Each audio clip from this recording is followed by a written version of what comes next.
A mercenary who cannot survive the battlefield is nothing more than third-rate trash in this world. Under a heavy, gloomy sky, the battlefield stretches out in ruin, with bodies collapsed across the wasteland, while crows circle hungrily above. And that brutal truth is exactly why people are willing to pay such a steep price for their services. On the battlefield, a knight wrapped in armor lifts his sword high, the blade bursting with a fierce glow, because men like him are prepared to throw away their lives for the lord they serve. The shining blade drives straight through a man, snuffing out his life in a single heartbeat, even if it means listening to an employer's ridiculous nonsense every day without end. A golden liquid, most likely liquor, splashes out in a heavy stream, pouring fiercely as if someone has finally run out of patience. Well, what else can a man do in that kind of life besides shrug it off with a resigned little gesture? A man tips his flask and spills every last drop onto the ground, letting the liquor soak into the dirt as if offering it to the dead. That is simply the life of a mercenary. High atop the fortress wall, a lone man sits quietly, staring out over a landscape scorched by fire and torn apart by war. This man is Jack, the captain of the Fang Mercenary Corps. With a cynical look in his eyes, Jack silently thinks that nobles are always painfully predictable. The wind brushes through his hair as his thoughts continue to sharpen. Whenever they need your strength, they dangle promises of land in front of you and make grand requests, as if a noble title is just within reach. But when everything is over, every last one of them changes their tune right on cue, suddenly coming up with all kinds of creative excuses. A bitter smile creeps onto Jack's face as he stands on the wall, the burning battlefield spreading behind him. Looking at the man before him, he says that what was just spoken has surpassed every insult he has ever heard. Jack smiles in pure disbelief, his red eyes glinting with defiance and mockery. Then, with a sarcastic edge in his voice, he says he must have misheard those words. The view pulls back, revealing Jack standing on the castle wall beneath the purple-stained twilight sky. Across from him stands the army's commander-in-chief, a reddish-haired man clad in imposing armor. Jack questions the order he has just received, but the commander's face remains cold and unmoving. In an icy voice, the commander confirms that Jack heard correctly. He has just told Jack to die. Stunned by how bluntly the words were spoken, Jack asks if the commander has forgotten exactly who he is. But the commander answers without hesitation, saying he remembers perfectly well that Jack is the captain of the Fang Mercenary Corps. Jack suddenly bursts into laughter, unable to believe what he is hearing. Knowing who Jack is and still saying something like that, he remarks in disbelief that he never knew the commander had a talent for jokes. Jack grips the hilt of his sword as his expression turns hard. He understands now that this order makes no sense, because otherwise no noble would ever ask a worthless mercenary like him to die an honorable death on the battlefield, like one of their precious knights. His red eyes flash with open contempt, and a cold smile pulls at his lips as he lays bare the hypocrisy hanging over the entire situation. Wind sweeps across the wall while the two men lock eyes in silence. The pressure between mercenary and noble grows heavy, and for a brief moment the commander lowers his gaze as if weighing his next words. Perhaps he was too direct, the commander admits at last. Jack stares back with clear skepticism, not trusting the sudden shift in tone for even a second, and questions whether this is supposed to be some kind of misunderstanding. Commander places one hand over his chest and speaks in a solemn tone, saying that what he truly wishes to do is entrust Jack with one final mission. Jack listens without letting much show on his face, but deep down he already feels the shape of it coming. Betrayal hangs in the air as the commander begins to explain. The commander says that, as Jack already knows, their string of defeats has brought them close to complete ruin.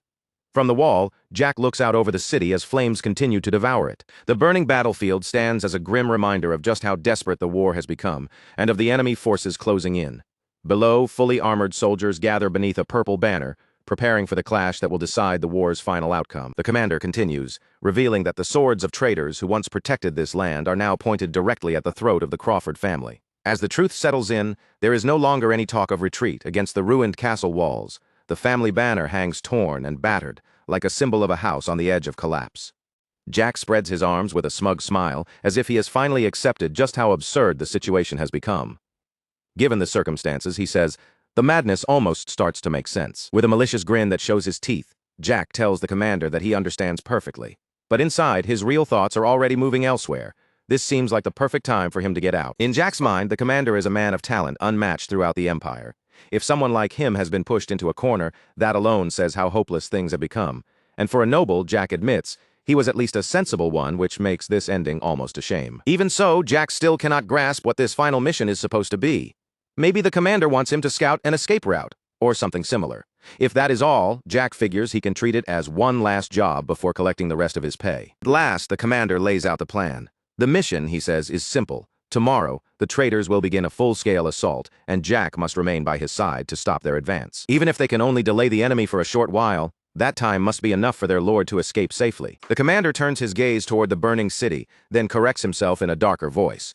No, if even that proves impossible, then Jack is to hold the line until the commander himself dies. As payment, the commander presents an enormous red gemstone, saying he will settle the rest of Jack's pay with it when Jack withdraws, though his tone carries a meaning far heavier and more sinister than the words themselves. The commander tosses the gem toward him, and Jack catches it smoothly.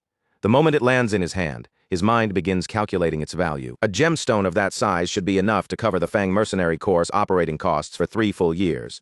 The red jewel drops into Jack's possession like a symbol of all the blood about to be spilled, and the commander's expression darkens as he calmly asks what this is supposed to mean. Jack's anger finally erupts. He snaps back that he should be the one asking that question, then shouts whether the commander truly mistook him for a fool just because he is always smiling. Jack growls that the commander is ordering them to become nothing more than meat shields. From behind, Jack and his mercenaries appear like a tiny force standing before an overwhelming fate, and his face twists with fury as he says they could only hold the enemy back for a short time at best. He accuses the commander of throwing them away just to buy his master a little more time to run.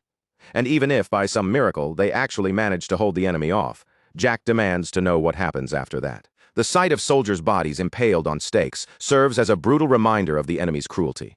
Jack turns back toward the commander on the wall and asks if he truly believes those bastards would ever let the Fang Mercenary Corps walk away alive. Jack's silhouette cuts sharply against the sunset sky as he begins his accusation, his voice heavy with anger. But before he can fully press the point, the commander answers with cold, merciless logic. The commander says that Jack and his men are mercenaries, not knights, and the enemy knows that as well. Once the commander dies, the army will collapse. Hearing this, Jack bursts into wild laughter and agrees with him completely. With a savage grin, Jack shouts that this is exactly how their line of work operates.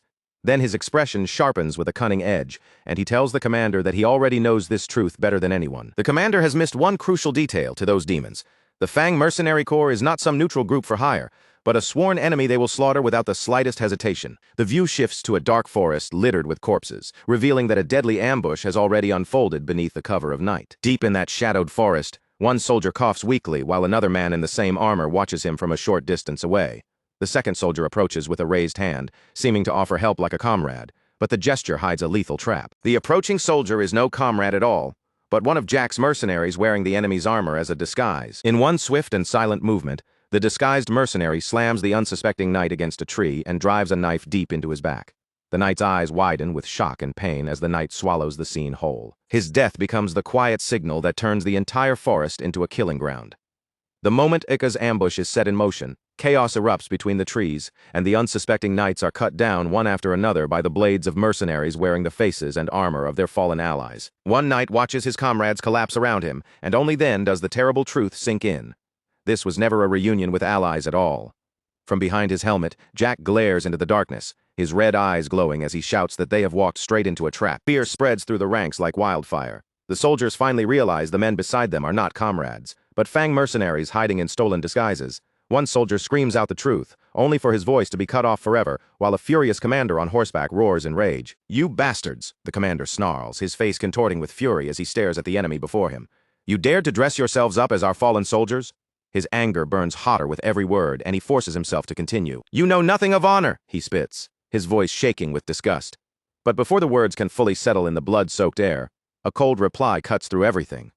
"Honor is for dogs." In the very next instant, a blade slices through the air with a sharp whistle, moving too fast for him to react. The sword cuts cleanly through his neck, severing his head in one brutal stroke. His head drops heavily to the forest floor with a dull, sickening thud. That single sound seems to swallow the last cries of battle, bringing the slaughter to a savage and merciless close. Jack stands amid the aftermath, his helmet smeared with fresh blood as he surveys the scene with frightening calm through the narrow slit of his visor. One red eye burns steadily, cold and unreadable. Back on the wall, the red gem rests silently on the stone ground, almost forgotten beneath the weight of everything unfolding around it. Jack then speaks to the commander, his tone almost casual as he reveals that he has already taken the heads of several enemy commanders.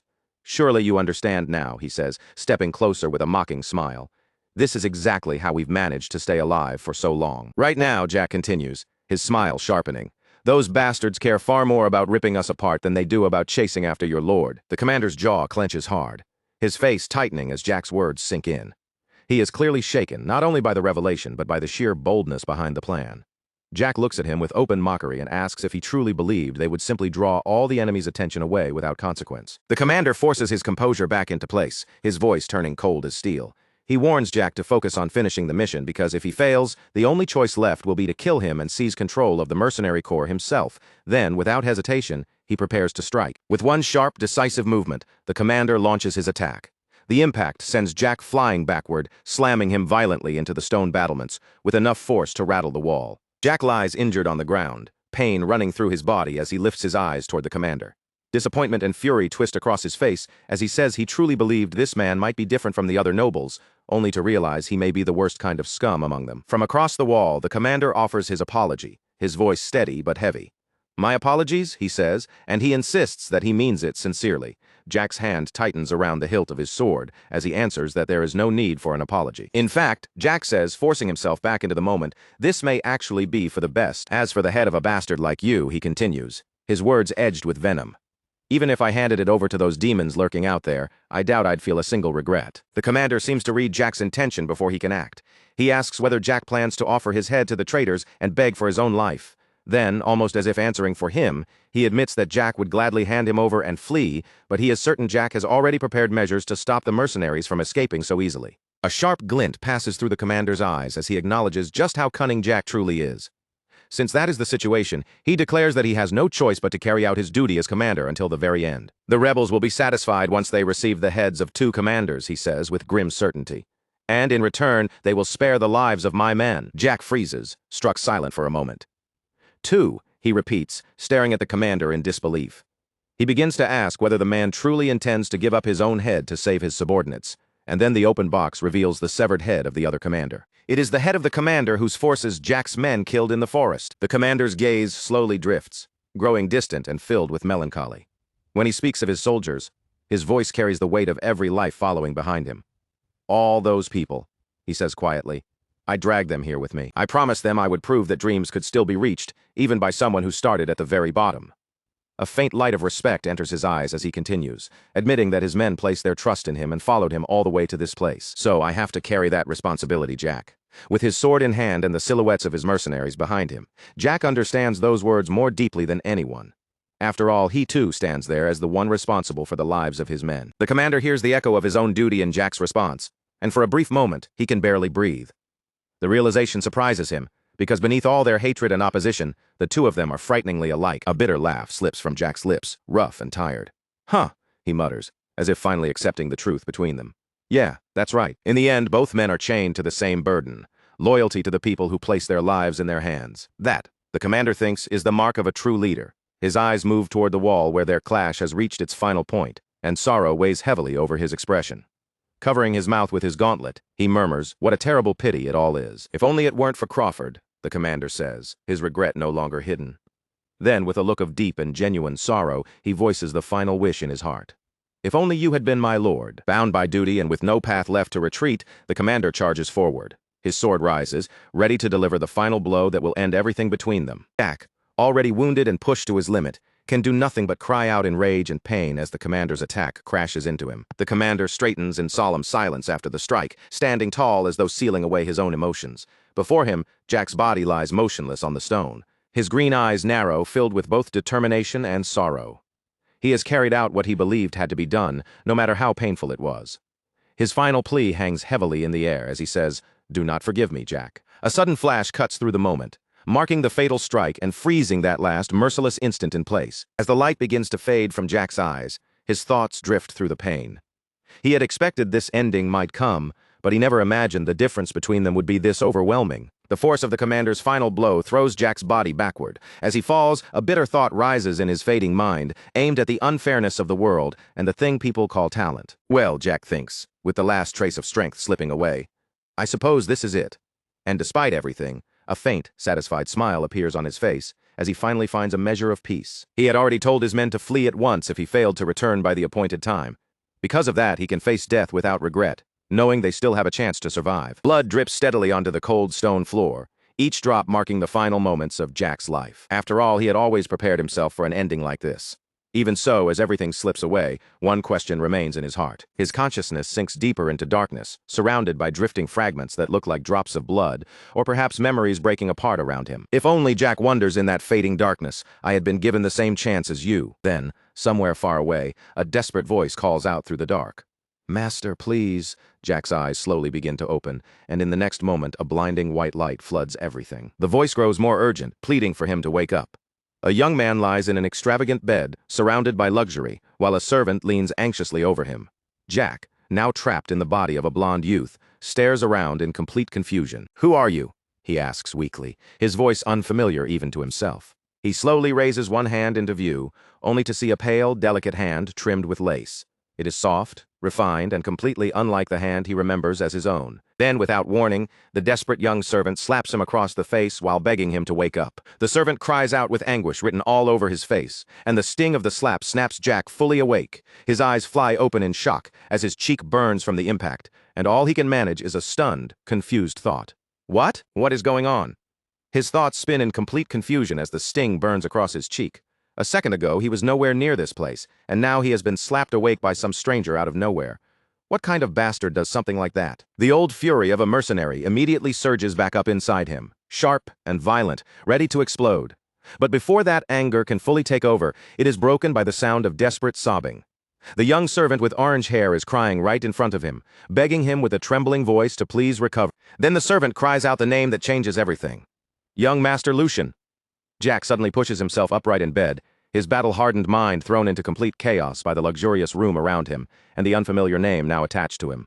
His golden eyes widen in disbelief, and for a moment every thought in his head goes blank. This is not his body. This is not the name he lived with. Everything he knew has been flipped upside down in an instant. Lucian wakes inside a lavish bed, surrounded by comfort and wealth, yet his mind remains completely lost and disoriented. Beside the bed, the young servant looks like he has been crying for a long time, his face wet with tears and relief. But no matter where Lucian turns his eyes, only one thought keeps repeating inside his head. With panic rising across his face, he lowers his gaze and stares at his hands, suddenly realizing that something is terribly wrong. His thoughts race back to the hands he once knew as a mercenary. Those hands had been rough, scarred, and covered in blisters from years of gripping swords and surviving battlefields. So what happened to them? His eyes drop again to the hands he has now. They are not merely clean. They are delicate, pale, and soft, the kind of hands that belong to a pampered young noble who has never known the weight of real hardship. They are hands Jack never had in his entire life. As he climbs out of bed in total confusion, the red-haired servant clings to the sheets beside him, sobbing so hard he can barely breathe. Lucian cannot make sense of any of it. Who is this guy? And why is he acting like this? Just a moment ago, that same servant nearly made him want to kill him, and now he is crying his eyes out like Lucian's life means everything to him. The shock hits too hard, and overwhelmed by the situation, Lucian collapses back onto the bed. The instant the servant sees him move, he breaks down even harder, but this time with tears of joy, he shouts in pure relief that the young master is alive, confessing that he truly thought Lucian had died, and that his own heart nearly stopped from fear. Then his personal attendant drops to his knees beside the bed, his body shaking as he murmurs that if anything had happened to Lucian, it would not have been a problem for him alone. It would have become a terrible tragedy for the entire house, and Lucian can only listen in disbelief. Lucian has no idea what kind of nonsense this servant is talking about. Young master, personal attendant, house, every word sounds strange and completely disconnected from the brutal life he remembers living. But above all that confusion, there is one thing he is absolutely certain of. He died on that battlefield.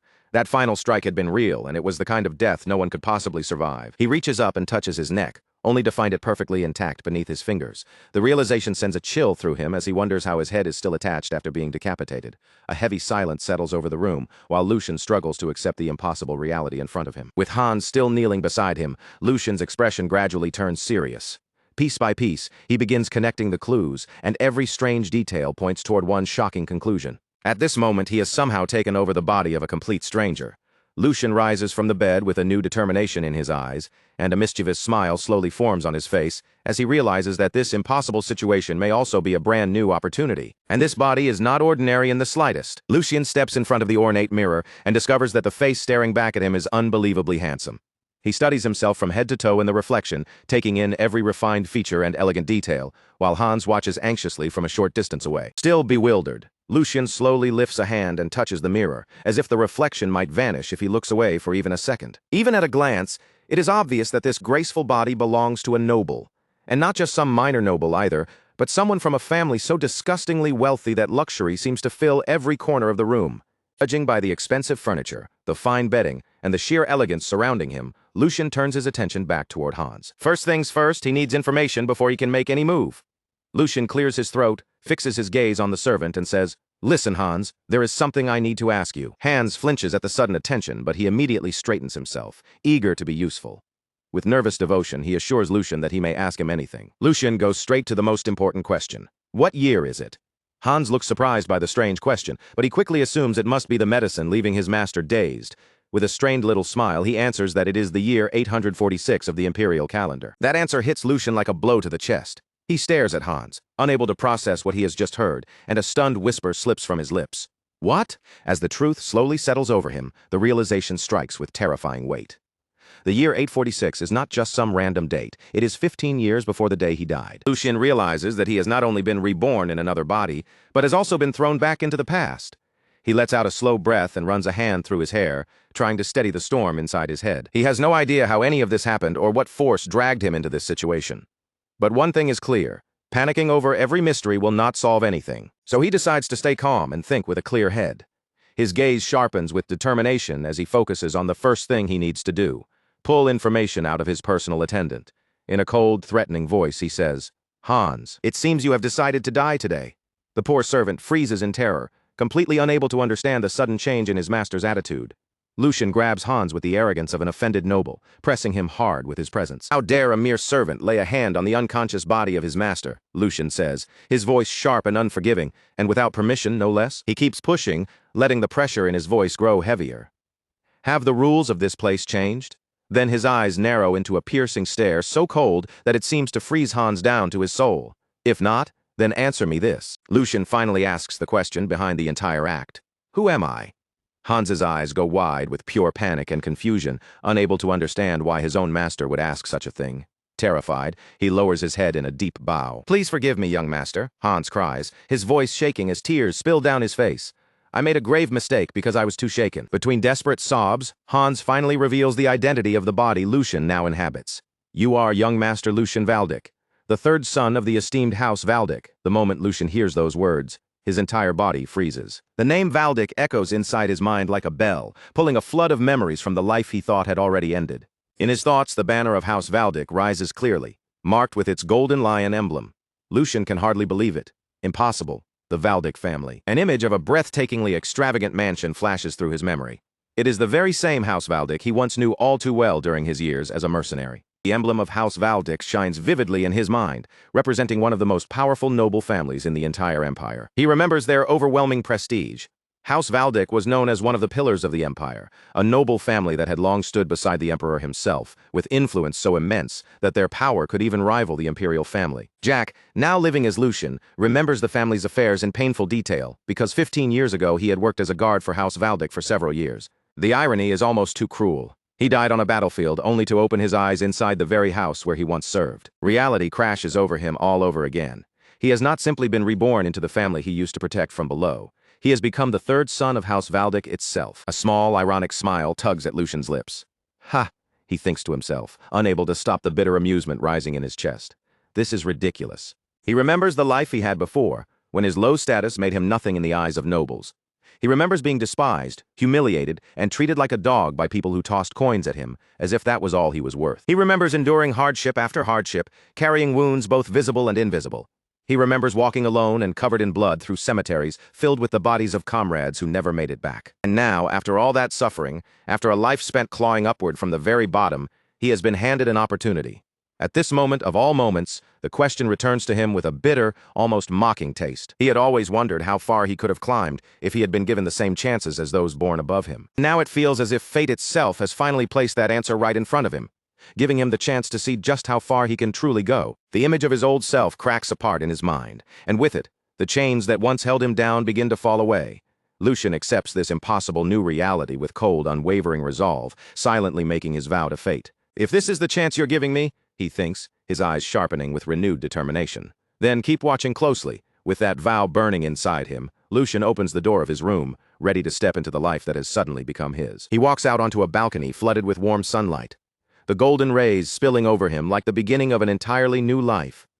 A confident smile rises on his face as he makes a promise, not only to himself, but to the world beyond those walls. Just watch, he tells himself, his gaze fixed ahead. Watch how high I climb and what kind of life I choose to live from now on. From there, the full grandeur of the Valdic estate spreads out before him, vast and magnificent like a palace, towering far beyond anything he had ever known in his old life. Now dressed properly in noble attire, Lucian walks through the estate's lavish corridors with Hans at his side, as he takes in the polished halls, expensive decorations, and overwhelming elegance around him. He thinks that the Waldeck estate truly lives up to its name. He had traveled through plenty of places during his years as a mercenary, from battlefield camps to noble residences, but even compared to everything he had seen, this mansion is easily the most extravagant and shamelessly luxurious place he has ever set foot in. As Lucian watches the servants moving through the halls, he quietly realizes that this overwhelming world of wealth and rules is now the place he must learn to live in, and he has no choice but to adapt quickly. But then his sharp mercenary instincts begin to pick up on something strange in the air. Ever since he stepped out of his room, every servant they pass has been looking at him with odd, uneasy stares. Whispers follow him from every corner of the corridor. Is that really young Master Lucian? One of the servants murmurs, barely daring to believe what they are seeing. Others exchange shocked glances and whisper among themselves, unable to hide their surprise. He finally came out? How long has it been since anyone saw him? Shock is written clearly across their faces. Lucian can feel the weight of every gaze pressing against him, as the household staff watches from the shadows with a strange mix of curiosity, caution, and unease. Lucian turns slightly toward Hans and asks if it is only his imagination or if the atmosphere around them feels strangely tense. Hans quickly explains that this reaction is only natural because the young master had locked himself away for a full year and 2 months, seeing no one but him. That revelation lands heavily, bringing with it a grim image of the original Lucian collapsed across the floor of a dark room, the space around him stained in red. Lucian cannot make sense of it. Locked away for more than a year? He wonders what a duke's son could possibly lack so badly that he would destroy himself in such a miserable, self-destructive way. Even if Lucian does not fully understand how nobles think, something about this still feels wrong. In a household this strict, it should have been impossible for the original Lucian to behave so freely, especially with the head of the family watching over everything. That head of the family is Archduke Sigmund, a towering man known for protecting the empire with principles and convictions that no one could shake. Lucian knows that a man like the Archduke would never casually allow his own son to rot away in some corner without reason. In his mind, Lucian pictures Archduke Sigmund standing over the bedridden original Lucian, watching in silence. From that image, a cold and logical conclusion begins to form. Either Lucian had been such a disastrous troublemaker that he was nearly cast out of the family, or there was a serious reason powerful enough to make even the Archduke look away. Until he uncovers the truth, Lucian decides he must avoid Archduke Sigmund at all costs. But at that exact moment, someone steps into his path and blocks the way forward. An older man approaches with calm, measured steps and says that the reports of Lucian's full recovery appear to have been true. Hans and Lucian both stop in surprise, the sudden interruption cutting through the tense hallway like a blade. The man before them is the chief butler, a gray-haired gentleman wearing a gentle smile. He expresses how deeply pleased he is to see the young master's face again after an entire year, addressing Lucian with perfect formality. "Young Master Lucian," the butler asks politely, "are you having any difficulty moving?" Lucian immediately understands that this man holds an important position in the household, while Hans begins trembling visibly beside him. This man is Chief Butler Edwin, although he first came to the mansion as a hostage from an enemy family. His extraordinary ability was eventually recognized, and he was entrusted with managing all domestic affairs of House Waldeck. The most dangerous thing about Edwin is not his kind smile or his calm green eyes. It is the fact that he serves as Archduke Sigmund's right-hand man. Lucian looks at him and silently curses his terrible luck. This is bad. Of all the people he could have run into, Edwin is one of the last he wanted to face. Lucian knows that a man as sharp as him would notice the manners of someone from the streets almost immediately. Lucian's mind races, searching for a way through this. His only advantage is that Edwin likely has not seen the real Lucian for an entire year, meaning there is no recent version of him to compare against. If that is the case, then his mercenary cunning gives him one possible solution. He will have to imitate the most noble person he has ever observed and act as naturally as he can. Drawing on years of watching nobles from below, Lucian puts on a perfectly practiced smile and faces the butler with graceful composure. "Thank you for your concern," he says smoothly. "Chief Butler Edwin," he continues, fully committing to the performance. He adjusts his posture into something charming and refined, then adds, "I have improved greatly, thanks to you," playing the role of a grateful young noble as flawlessly as he can. Lucian gives a reason for his sudden appearance. Since he had been shut away for so long, he explains that he came out to check on the state of the family. "To think I would run into you here," Lucian adds with a light, graceful tone. "The gods must be smiling on me." Then, without letting the conversation linger on himself, he skillfully turns the focus back to Edwin and asks whether the family has been well. Edwin watches him in silence for a brief moment, as if carefully measuring every word and gesture. Then he answers with a courteous smile, saying that House Waldeck remains as strong as ever, and that it is a relief to see both the young master and Hans doing well. Lucian laughs inwardly with relief, feeling as if he has cleared the first hurdle. Thinking about it, How could anything truly go wrong in this mansion with someone like Edwin watching over the household? Inside, Lucian decides that Edwin does not seem suspicious of him. Believing he has passed the test, he prepares to make a clean retreat. "It seems I worried for nothing," he says, turning away with a calm expression. "Then I will take my leave in peace. It is my first time outside in quite a while, and I am feeling exhausted." But just as Lucian tries to escape, Edwin's voice stops him cold. With polite bluntness, the butler asks the young master to delay his return. Lucian's blood seems to run cold in an instant. His carefully planned escape has failed before it even began. Edwin's expression turns serious as he delivers the news Lucian least wanted to hear. "Archduke Sigmund wishes to see you immediately, young master." Lucian slowly turns back around, panic flashing deep in his eyes. The very person he had sworn to avoid at all costs is now calling for him. The scene shifts to a vast, imposing office where Lucian now stands alone before his father's enormous desk, the pressure of the room pressing down on him from every side. Sitting beyond that desk in a chair that looks almost like a throne is Archduke Sigmund, a terrifyingly imposing man whose mask conceals part of his face. A heavy silence fills the office before Sigmund finally speaks, his voice cutting through the room as he calls out to his son. "Young master." Lucian stands completely rigid before him, unable to move beneath the presence of the most powerful man he has ever known. This man is now his father.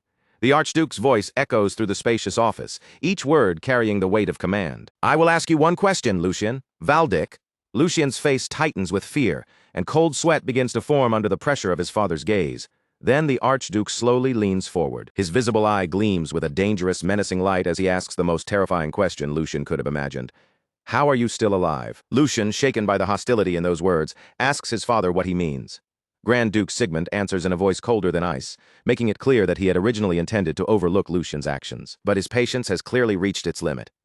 The Duke accuses Lucian of using his mother's death as an excuse to neglect his duties and behave like a spoiled child, and the portrait of his deceased mother appears, giving his harsh words an even heavier weight. His hands slowly tightened into a fist, the tension in his knuckles saying everything his face held back. Grand Duke Sigmund's voice grew colder as he continued, making it clear that, this time, Lucian had finally gone beyond what he could tolerate. He accused Lucian of deliberately shutting himself away for more than a year, as if his isolation had been some kind of silent protest against the family. But Sigmund's anger truly boiled over when he said Lucian had treated his own life as though it meant nothing at all. Then came the heaviest accusation of all. Sigmund spoke of Lucian trying to harm himself, pointing directly to what seemed to have been a suicide attempt. Lucian froze in complete confusion because Jack had no memory whatsoever of what the previous owner of this body had done. Jack's thoughts spun in panic as he wondered what his father was even talking about. And then, without warning, a broken image flashed through his mind. It was not his own memory, but something left behind from that moment itself. In the vision, young Lucian was lying weakly in bed, while someone beside him trembled in sheer panic. The fragment sharpened just enough for Jack to see Hans, the servant, sobbing uncontrollably beside the bed. Only then did the reason for all that chaos begin to make sense. This was what had really happened back then, an incident Jack had never known anything about until now. Back in the present, Lucian quickly tried to steady the atmosphere before it shattered completely. He addressed his father and carefully suggested that there had to be some kind of misunderstanding. But before he could explain further, the Grand Duke cut him off without mercy. Sigmund's patience had already run dry, and the weight of his authority filled the room like a wall pressing down on everyone there. With an unyielding stare, Grand Duke Sigmund ordered Lucian to stop hiding and confess what he had truly intended all along. He kept pushing, his voice sharp and relentless, asking whether Lucian's true goal had been to use that frail body of his to stir up a scandal and throw the entire household into turmoil. Then the Duke finally revealed the accusation in full. Lucian had taken sleeping pills to cause an uproar. The words struck Jack like a blow, because he suddenly understood that the original Lucian had attempted a false suicide, all just to force people to notice him. In that instant, the truth crashed down on Jack all at once, leaving no room for denial. He finally remembered why the name Lucian had never stood out to him in his past life. The missing piece, the one detail that had always felt strangely absent, suddenly clicked into place. His mind slipped back 15 years into the past. Back then, Jack had been nothing more than a guard working at the Valdic estate. During those days, he had heard whispers about the family's third son, Lucian Valdic. Lucian Valdic. The memory that surfaced with that name was devastating. Jack now remembered the reason he had never known much about him. The original Lucian Valdic had died. He was supposed to have been dead, and with that realization, the man standing before him became tied directly to those old memories. The head of the Valdic family, the ruler of the household, was Grand Duke Sigmund Valdic. Jack then recalled how complicated the Valdic family had always been. The Grand Duke had 4 children, and each of them had been born from a different mother, creating a household where tension and rivalry could easily take root. During the 10 years he had spent serving as a guard, Jack had crossed paths with the other young lords and their mothers several times. Yet, Thinking back carefully, he realized he had never once met Lucian or Lucian's mother face to face. In his memories of the estate, the two of them had always been strangely absent, like shadows missing from a place where they should have been. Jack began piecing together the facts he had known back then. Lucian's mother had died from illness not long after Jack first began working at the estate. And then, shortly after her death, for reasons Jack had never understood at the time, another tragedy followed. The young Lucian had also died, as though he had simply followed his mother into the grave. Now, back in the present, Jack's thoughts raced violently. The story he had always accepted, that mother and son had simply passed away one after the other, was nothing more than a surface-level illusion. There had been something hidden behind those deaths. With the pieces finally coming together, Jack began to understand just how much pressure the original young Lucian must have been carrying alone. His mother's death, along with his unstable position inside a family filled with competing bloodlines, had become a crushing weight, far too heavy for a child his age to bear. And with that, the whole truth revealed itself, desperate for even the smallest bit of attention from his father. The fragile Lucian had swallowed a dose of sleeping pills that was nearly enough to kill him. It had not been a true attempt to throw his life away. It had been a cry for help, a desperate act from a lonely child. But that cry had ended in tragedy. As Jack followed the thought through, the grim reality became even clearer. After an entire year locked away in seclusion, the original Lucian's weakened body had no strength left to resist the drug he had taken, just to make his father look his way. The result was a fatal accident. Young Lucian had died there quietly, his desperate plea ending in a silence he had never intended. With this truth laid bare, Jack finally understood just how complicated the situation truly was. He realized that the Grand Duke's furious scolding, as harsh as it sounded toward a son he had not seen in a year, was not completely unreasonable anymore. From Sigmund's point of view, that rage made sense. His own son had played with his life, dragging his father to the very edge of fear and despair. Jack reasoned that no matter how high Sigmund's title was, before anything else, he was still a father whose child had nearly died. The anger buried inside him had to be enormous. Even so, Jack steeled himself with iron resolve. This was not the time to worry too much about anyone else's feelings. His own survival came first, and right now it felt as if he were standing at the edge of a cliff. He recalled the Duke's last words and immediately recognized them for what they were, a final ultimatum. One careless answer, one wrong step, and everything could collapse. The pressure bearing down on him was so intense that it felt as though the ground beneath his feet was beginning to split apart. His golden future, the precious second chance at life he had somehow been given, was dangling by a thread. The danger in front of him was far too great to ignore. If his answer failed to satisfy the Grand Duke, his fate could turn miserable in an instant. He could already picture the punishments waiting for him, like being sent away as a priest to some distant monastery. He might be forced to abandon the secular world forever, or worse, be dragged off to some brutal northern territory and thrown into a life filled with hardship. A future where he had to fight the freezing cold and savage beasts for the rest of his days was absolutely unacceptable. Jack rejected those possibilities with every fiber of his being. This new life had not come to him easily. Even after losing his head in his previous life, he had somehow been given another chance, and he refused to waste it. A defiant smile crept into his thoughts as he asked himself whether he would really let another family's tragedy, the pain of the original Lucian, destroy this precious future. Once his decision was made, Lucian faced his father directly. He began in a calm voice, saying that he would speak exactly as he had been ordered to. First, he apologized for staining the Valdic name with his foolishness and for causing his father such deep worry. Lowering his head, he placed a hand over his heart and offered a sincere-looking apology, presenting himself as a remorseful son, showing proper respect. Meanwhile, Edwin, the head butler, stood silently to the side. His eyes remained fixed on Lucian, unable to hide his surprise at the young master's sudden and dramatic change in behavior. Lucian continued, declaring that the fault belonged to him alone and that he had no excuses to offer. He said he would accept whatever punishment his father chose to give him. But right after that, his approach quietly shifted. He argued that speaking about blame at this point would change nothing anymore. Since what had happened could not be undone, this was the very moment they should look toward what came next. Then, with unexpected boldness, he asked his father whether it would not be right to rejoice with all his heart over the simple fact that the son he believed he had lost was still alive. Grand Duke Sigmund seemed caught off guard by the sudden turn, repeating Lucian's words in disbelief. What had happened had happened. It could not be reversed. Lucian stepped forward with growing confidence, saying that a life saved from the brink of death should not remain chained to the past forever. Instead, it should be allowed to move ahead. He brought his heels together, his posture now filled with fresh determination, as though he were preparing to make a vow. Then, in a clear and steady voice, he declared that he intended to live diligently for the future waiting before him. With a sly smile barely touching his lips, he made his daring request. He asked not as someone speaking to the Grand Duke, but as a son speaking to his father. Just one word of encouragement, he said, would be enough. Sigmund listened without softening, his expression still hard and unreadable. Lucian then pushed his final and most cunning argument forward. He claimed that when a child sincerely repented, it was a father's duty to embrace that child willingly, appealing not to rank or authority, but to the bond between parent and son. He finished by presenting his bold request, not as disrespect, but as a sacred obligation between father and son, something even the laws of heaven would recognize. Watching it all unfold, Edwin was left completely stunned. Incredible, Edwin thought, barely able to process what he was witnessing. He had already sensed that Lucian's presence had changed, but this went far beyond anything he had expected.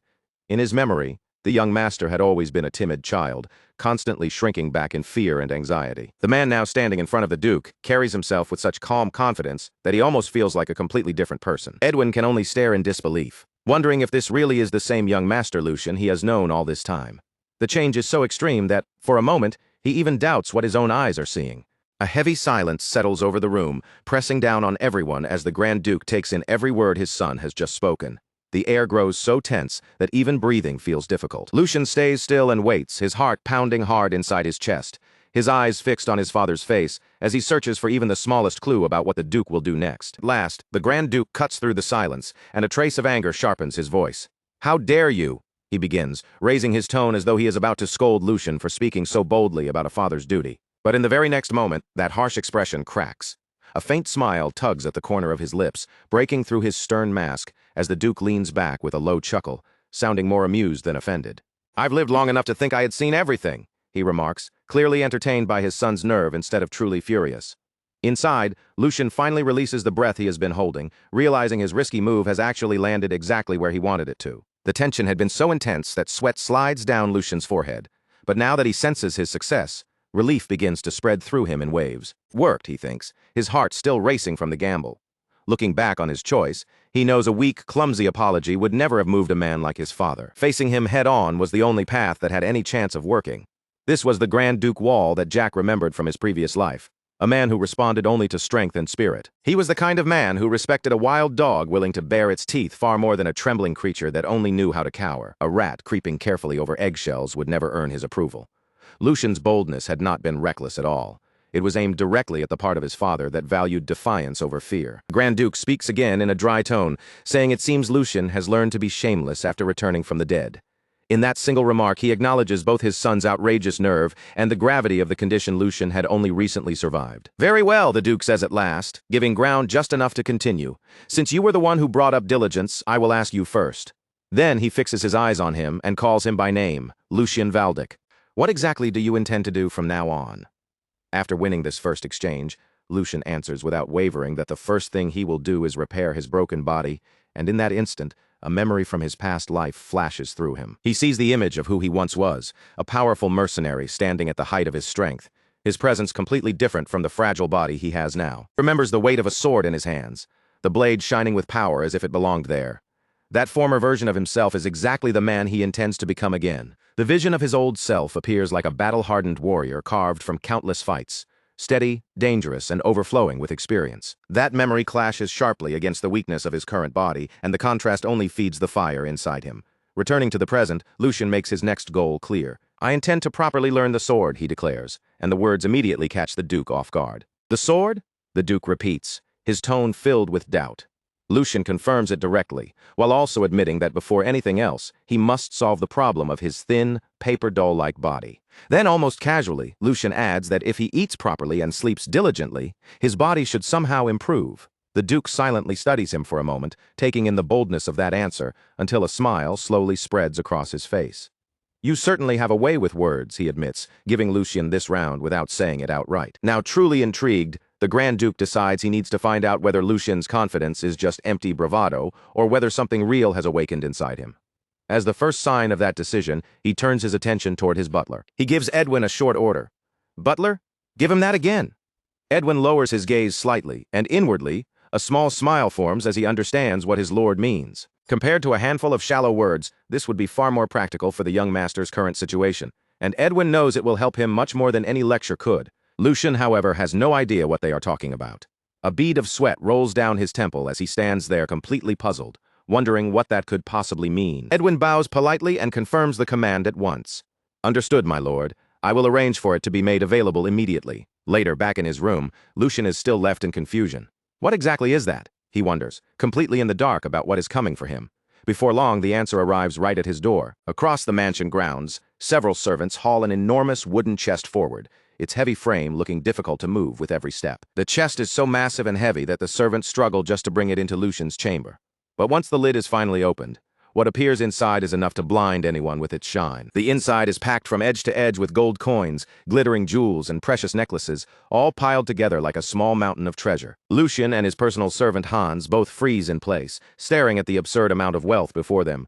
"Ah, this is ridiculous," Lucian blurts out, overwhelmed by the sheer scale of it. Standing by the window and looking out across the vast city, Lucian finally understands what this is.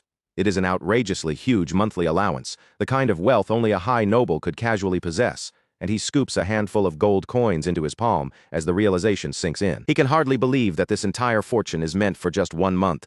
With money like this, countless possibilities open in front of him, and a mischievous smile slowly spreads across his face. With this much funding, his ambitious plan might actually be possible. It is more than enough to make the attempt worthwhile. At last, his real objective becomes clear.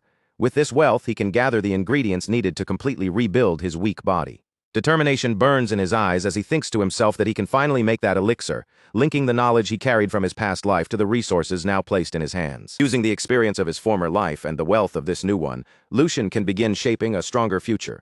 Meanwhile, the scene shifts to a magnificent greenhouse, glowing with warm light, where colorful flowers bloom in every direction. Inside that bright greenhouse, the Grand Duke, an imposing man with blonde hair and a matching beard, walks forward with his usual commanding presence. A few steps behind him follows Edwin, his loyal veteran butler. As they move through the flower-lined path, Edwin quietly remembers that this greenhouse was a place the late Grand Duchess had treasured deeply while she was still alive. He continues thinking that the Grand Duke has not stepped into this place for a long time, so for him to come here now must mean there is a special reason behind it. To Edwin, that reason is clearly the recent and remarkable change in young Master Lucian. Even though Lucian had briefly lost his father's favor, Edwin knows the Duke would never cast him aside so easily, especially when he is the son of the Grand Duchess whom the Duke loved so dearly. The Grand Duke keeps walking through the greenhouse corridor with firm, decisive steps, though his mind is far from gentle. He thinks back to Lucian's former behavior and judges it as truly pathetic. In his thoughts, the image of the old Lucian lingers clearly, refusing to disappear. He remembers a boy who was always glancing around nervously, as if frightened by everything around him, and who would whine like a wild dog the moment anyone raised their voice even slightly. Edwin then speaks to him respectfully, carefully breaking into his lord's thoughts. "My lord," Edwin says, even while the Duke's mind remains occupied with harsh memories, he reflects that Lucian's attitude had been nothing like his mother's, and that he resembled her only in appearance. Edwin's expression shifts with surprise as the Duke's thoughts begin moving in a different direction. For the first time that day, a faint smile appears on the Grand Duke's face as he admits inwardly that perhaps he had been wrong about his son all along. Then he says to Edwin, "You saw it too, didn't you? That child looked me directly in the eyes and stated his opinion." Edwin confirms it without hesitation. Yes, there was not even a trace of uncertainty. His posture and bearing were truly resolute and confident. Looking at Lucian more warmly, Edwin thinks the young master has always had a tender heart and deeper thoughts than people realized, only hesitating a little more than the other young masters. In the end, Edwin concludes, Lucian still carries his lord's blood. Even after hearing Edwin's words, the Grand Duke remains guarded and skeptical, answering only that it remains to be seen. He adds that the tasks awaiting that child from now on are not things that can be solved with a few clever words, making it clear he intends to test Lucian properly. But with a worried expression, Edwin interrupts his lord's thoughts. "My lord, however, there is a problem." The Duke's interest sharpens as he asks, "A problem?" Edwin explains that although young Master Lucian's support funds have been restored, it has now been confirmed that details about some of those circumstances have leaked outside. The truth then shifts into view. After an investigation, it appears the second young master, Geordie, is involved, and he burns a letter with a malicious smile on his face. Edwin reports that Geordie has already dismissed the head maid who had been looking after Lucian and replaced her with someone from his own inner circle. In other words, Geordie is clearly trying to keep Lucian under watch, and the Duke can only click his tongue, admitting that while Geordie has ability, his thinking is far too narrow. With a darker look settling over his face, the Duke thinks that he understands why Geordie carries such deep resentment toward Lucian, especially because of the complicated matters involving their maternal families. Even so, he did not expect Geordie to cling to that grudge with this much stubbornness. Edwin carefully asks whether they should prepare a separate response to handle the matter, but the Duke immediately stops him. "No, butler, do not interfere." Edwin's concern becomes clear as he questions whether that might be too harsh for someone who has only just begun taking his first real steps forward. The Duke turns his gaze toward the pond, treating Geordie's little scheme as nothing more than a petty trick to him. Even this is part of the price. Lucian must pay for failing to come to his senses over the past year. In the Duke's eyes, this situation is also the perfect way to measure Lucian's new resolve. With a sharp, calculating stare, he decides that this inconvenience may actually serve him well. Let us see how that child handles this, he thinks. If Lucian cannot overcome something this small, then there is no reason to expect anything from him, because real strength can only be shaped by one's own hands. The Duke's thoughts settle into the image of a majestic lion, the proud symbol of the Valdic family.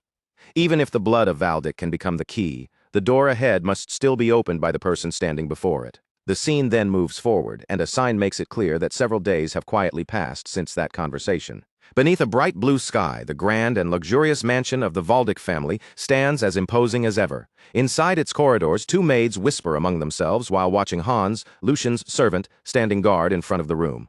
"How many days has that guy been doing this?" one of them murmurs. They continue gossiping in low voices, saying the young master has locked himself away in his room again. But Hans does not move from his post, and in a close look at his face, his fury and determination are obvious, as if he is ready to block anyone who dares disturb his master. Hans's memories then rise to the surface, showing him in a moment of panic as he recalls how desperate he had been. It has already been 3 days since the support funds that had once been cut off finally arrived again.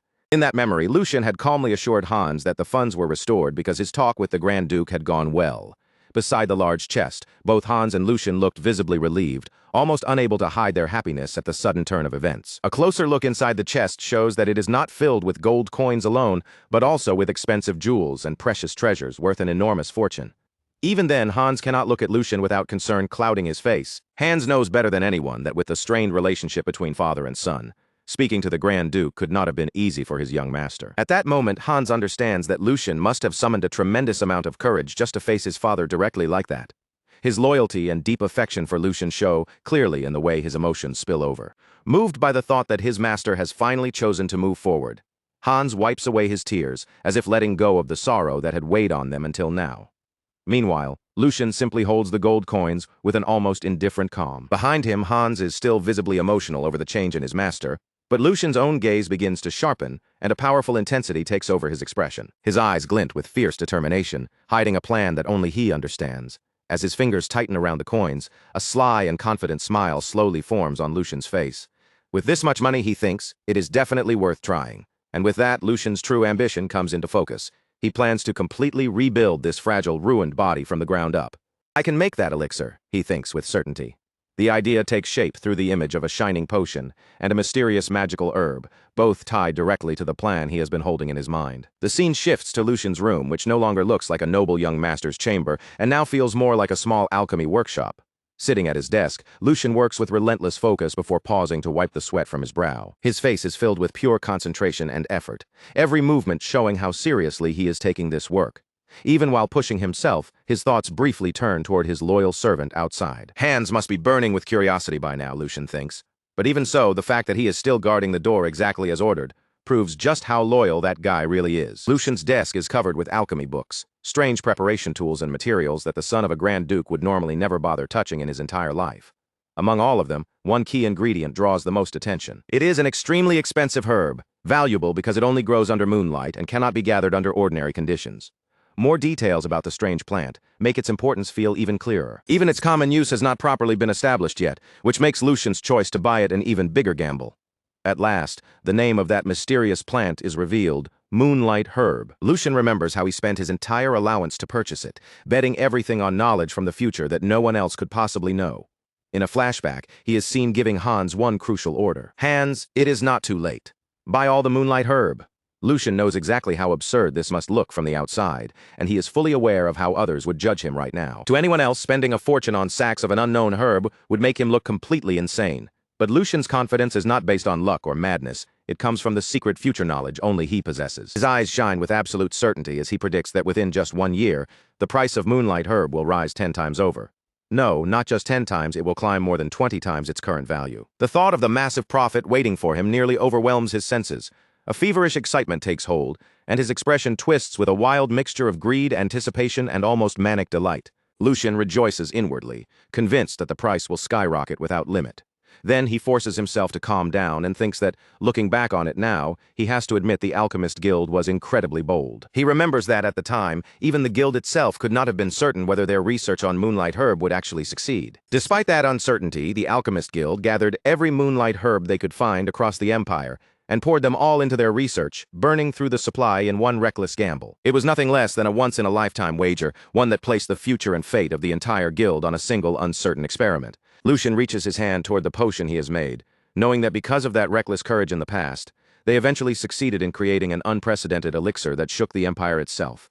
The drink of the gods, nectar. He also remembers that because they arrogantly called a mere drug something divine, they nearly brought accusations of blasphemy down upon themselves. But once the world learned what nectar could actually do, everyone rushed to praise it as though those accusations had never existed in the first place.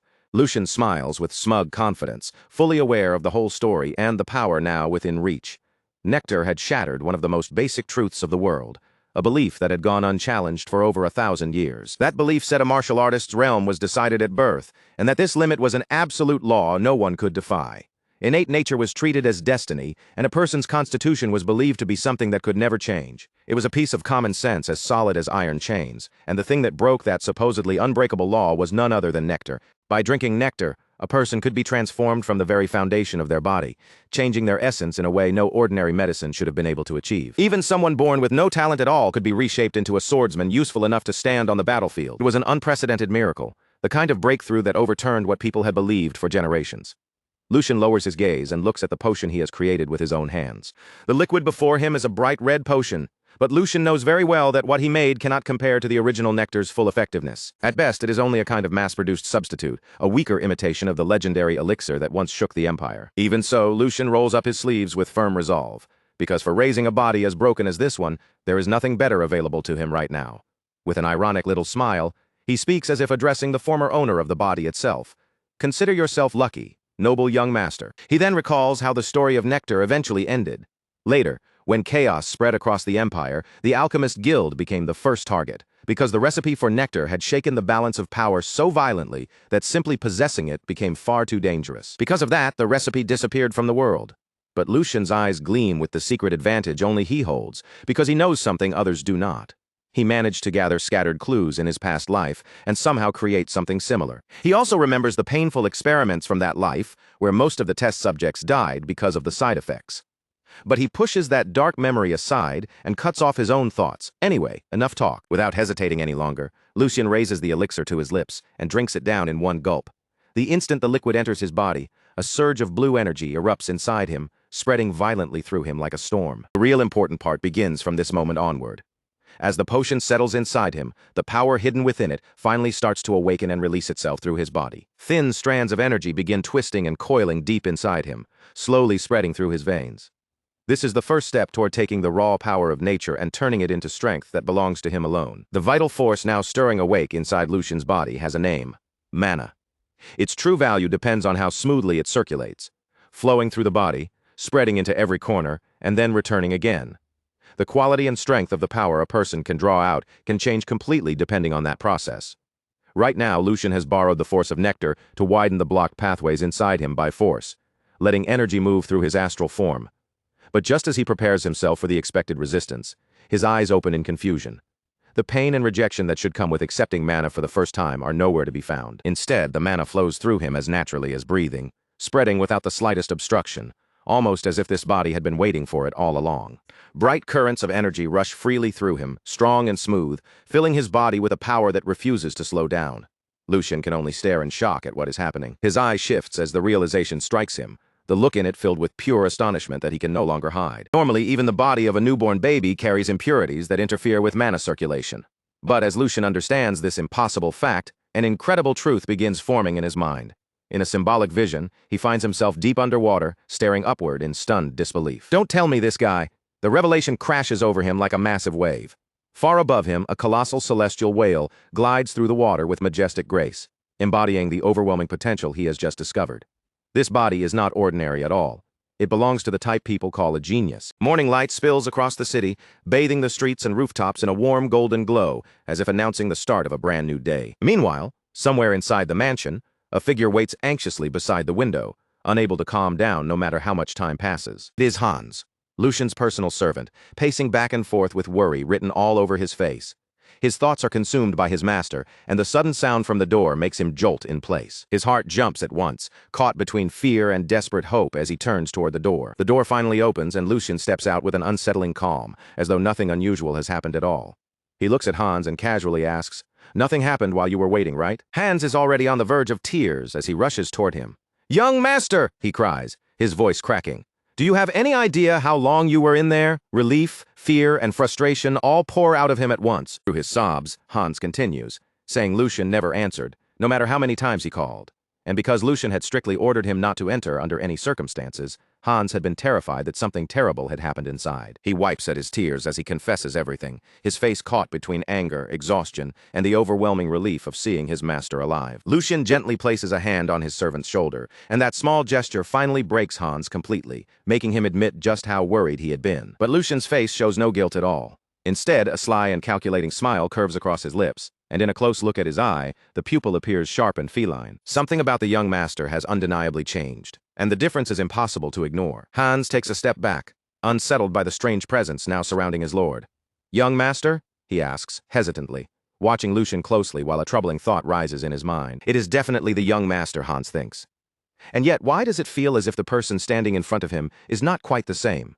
Inside that body, the mercenary, now living as Lucian smiles quietly to himself. That reaction makes sense to him. After all, Hans had served Lucian more closely than anyone else, so it was only natural that he would notice even the smallest change.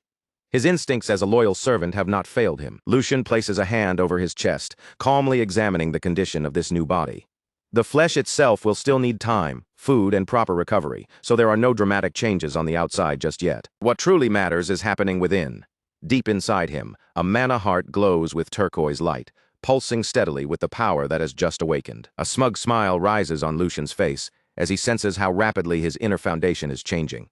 All of this is possible because of the original Lucian's innate constitution, a hidden potential the boy himself never even realized he possessed. "I'm sure of it," Lucian thinks, his certainty growing stronger with every pulse of mana inside him. Conviction burns in his golden eyes. This body's potential is on the same level as the legends who once changed the world, and before him he can almost see a gigantic chessboard spread out, with himself standing at the center of the game. If he plays his cards correctly, Lucian believes he could easily surpass the peak he reached as a mercenary within just 1 year. That thought draws a low, dangerous chuckle from him. With his path now taking shape in his mind, Lucian turns toward the confused servant and calls his name, Hans. "Now that I think about it, I owe this opportunity to you." Hans looks completely lost, unable to understand what his master means, but before he can even respond, Lucian grabs him firmly. "After all, rewards and punishments must be made clear," Lucian declares, his gaze intense and unwavering, as if he is about to hand down an order that will change Hans's entire future. "Listen carefully, Hans. I'm only going to say this once." Lucian's expression grows almost wild, his excitement and confidence pushing through every word. Then Lucian commands him to gather everything he owns. If necessary, he tells Hans to sell even his underwear, and bet it all on him, promising that if Hans follows him, he will guarantee him a smooth road straight to the top. He shouts it with wild laughter, overflowing with so much confidence that it feels less like a suggestion and more like a prophecy. Then, with a grand theatrical gesture, Lucian spreads his arms wide and cries out, "Let's go to the heavens together." Hans is left completely dumbfounded, while the mercenary inside Lucian revels in the moment. "Ah, I'm so jealous of you, Hans," he thinks. "Back in my time, we never had nobles like this to ride alongside." Hans, meanwhile, can only stare at him in total confusion, barely managing to say, "Young master," as he tries to process what just happened. 1 week later, the scene moves to a quiet, lush forest filled with greenery, sunlight, and the calm sounds of life all around them. Lucian and Hans walk along the forest path together.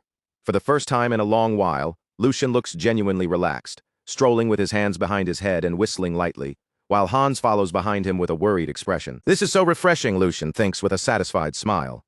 Living like this feels almost unfairly easy compared to everything he once knew. He thinks back on the previous week, remembering banquets brought out with perfect timing and an endless parade of delicious food placed before him every day. His room was cleaned without him needing to lift a single finger, with maids constantly attending to every little detail around him. They even prepared a soft, cozy bed for him, the kind of comfort he had never once enjoyed in his old life. The contrast is almost cruel when he remembers how hunger used to be a normal part of his daily routine. Thinking about it now, a bitter laugh slips out of him. Because of this comfortable life, not only was he able to concentrate fully on restoring his body, but he also found the chance to settle the one question that had been weighing on his mind. His expression turns serious as he prepares himself to face that lingering piece of his past. He thinks about Jack, the guard of the Valdic family. That was the identity from his previous life, a self that now feels strangely distant and blurred. And during the past week, he had taken the time to investigate whether that past still existed here. He confirmed it with the captain of the guards. No one matching Jack's description had ever applied for the position, and even the shift Jack once worked in his memories was now filled by a complete stranger. The past he remembered simply did not exist in this reality. Lucian clasps his hands together, quietly accepting that truth and the strange new world he now stands in. Honestly, this may be the better outcome.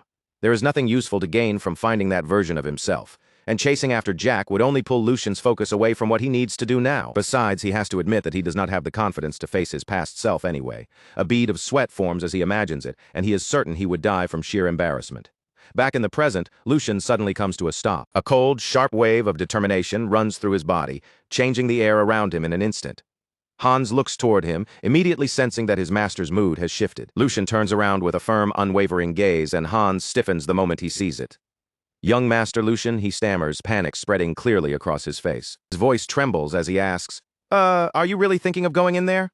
Ahead of them, the brightly lit training grounds come into view, wide and intimidating beneath the sunlight. Hans's voice nearly turns into a plea as he reminds him. "You said you would never go anywhere near this place again because you hated it with your whole soul, Lucian." With an innocent look, Lucian tilts his head as if he has no memory of it. "I did?" he asks. Hans, completely exasperated, almost shouts back, "Yes, you did." Still trembling, Hans reminds him that ever since the second young master beat him during training, Lucian had sworn he would never return to this place again. Lucian silently takes in the information. Judging from Hans's reaction alone, Lucian can already piece together what must have happened here. Since swordsmanship is a required skill for every son of the Grand Duke, the training hall must have been the perfect excuse for the second young master to torment Lucian under the harmless name of practice. In a flashback, the younger Lucian lies injured on the ground, helpless after being beaten. Seeing that image, the current Lucian realizes that his brother had planted a deep fear of violence inside him. It was a cruel but effective plan, carried out perfectly to make sure Lucian would never dare step into the training hall again. Lucian looks back at his worried servant and gives him a calm smile. "I understand why you're acting like this, but you don't need to worry. All of that is already in the past." He says it with such casual indifference that Hans only grows more confused and afraid. Then Lucian's smile turns slightly dangerous as he walks forward. "You just need to trust me and follow my lead." And so, with Lucian moving ahead and Hans following anxiously behind him, the two of them finally step into the imposing training hall. Inside, a pair of guards are already whispering among themselves. One of them asks in disbelief, "Is that really true?" "Yes, I'm sure," the other guard confirms. The third young master is looking around the training hall with his personal servant. Nearby, Hendrik, a man with a sharply twisted mustache, overhears every word. He slowly strokes his mustache, his face twisting with disdain. What the hell is that brat thinking, walking into this place again? At first, Hendrik thinks there is no way Lucian could have forgotten what happened here. But then a cruel idea slips into his mind, and his expression changes. No, actually, this might work out even better. He immediately gives an order to one of his subordinates. "You go inform him right now." Then, with a sinister smile spreading across his face, Hendrik adds, "By the time he gets here, I'll make sure the boy is thoroughly cooked." His intention is obvious. He plans to make Lucian's time here as miserable as possible. Meanwhile, Lucian is completely absorbed in admiring the training hall, and even though he had expected something impressive, the place far exceeds anything he imagined. There is not only a generous supply of spare weapons that can be used without worrying about breaking them, but also a huge open space wide enough for even the most violent movements to unfold without restriction. For the mercenary now living inside Lucian's body, it feels almost unbelievable that a single household could own a facility like this, all for itself. A quiet, melancholy thought passes through him. If we had been able to train in a place like this back then, maybe more of my men would have survived. Footsteps approach from nearby, and Hendrik steps forward with a mocking smile already fixed on his face. Well, well, so I wasn't seeing things after all. To think it really is the third young master, this is such a surprise that, honestly, I could hardly believe my eyes. Hendrik continues, every word dripping with venom. "I still remember it vividly, you know. After your little lesson with Lord Geordie a year ago, you turned tail and ran without even looking back." Hans shudders at the cruel remark. With a nasty smile, Hendrik mocks how Lucian fled like a frightened lamb that day, and then his gaze shifts toward the servant trembling beside him. "Is that why you look so terrified of this place too?" Hendrik asks, his voice thick with ridicule. He keeps mocking them, criticizing Lucian for dragging a mere servant into the sacred hall of warriors. Embarrassed and tense, Hans lowers his head in a shallow bow. "It has been a long time. I'm Hendrik. I offer my humble greetings." Lucian simply stares at him without flinching, his gaze calm while something malicious glints deep in his eyes. "A year ago, I personally instructed you on your stance alongside the second young master. Surely you remember? Hendrik asks, savoring the memory like it is something sweet. Flashback shows the original Lucian trembling in fear, gripping a wooden sword in both hands, too terrified to properly defend himself. The trauma of that moment is obvious. Hendrik lifts a hand to his mouth, barely bothering to hide the cruel laugh threatening to escape. It was a truly pleasant moment, he says, taking open delight in someone else's suffering. But instead of showing the fear Hendrik expects, Lucian's face slowly brightens with a smile. It is a dark, hungry smile that promises trouble. Lucian's eyes gleam with a predatory light as he looks at the insolent little runt in front of him, and the mercenary inside him decides that this is going to be fun. A knight is supposed to represent honor and loyalty, standing as the living embodiment of discipline, duty, and service. Most knights are born from noble blood, and from a young age, they are expected to master both martial skill and proper etiquette. Only after earning merit on the battlefield or completing missions, and only after those achievements are properly recognized, can they finally receive the title of knight from their lord and fulfill the role they were raised for. But in Lucian's eyes, when everything is stripped down to the truth, they are not so different from house dogs wearing expensive collars. That is why they are expected to show courtesy to the lord who grants them wealth and honor, and to that lord's bloodline as well. Yet Sir Hendrik, with all his arrogance and rudeness, clearly seems to have forgotten that basic rule. Lucian guesses that Hendrik's insolence may partly come from the low standing of his own family, which makes him cling even harder to whatever authority he has. But the real problem is the backing behind him, the support that gives him the confidence to act this way. If Lucian had his own way, he would tie Hendrik to a target and throw knives at him until his rotten attitude was properly reforged through extreme training. He even imagines how the knight would tremble if an axe came flying straight toward his face. Lucian knows his father, the Grand Duke, would never simply stand aside if that happened.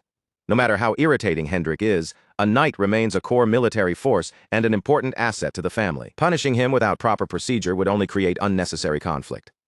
Lucian clenches his fist, forcing down his impulse and deciding that now is not the right time.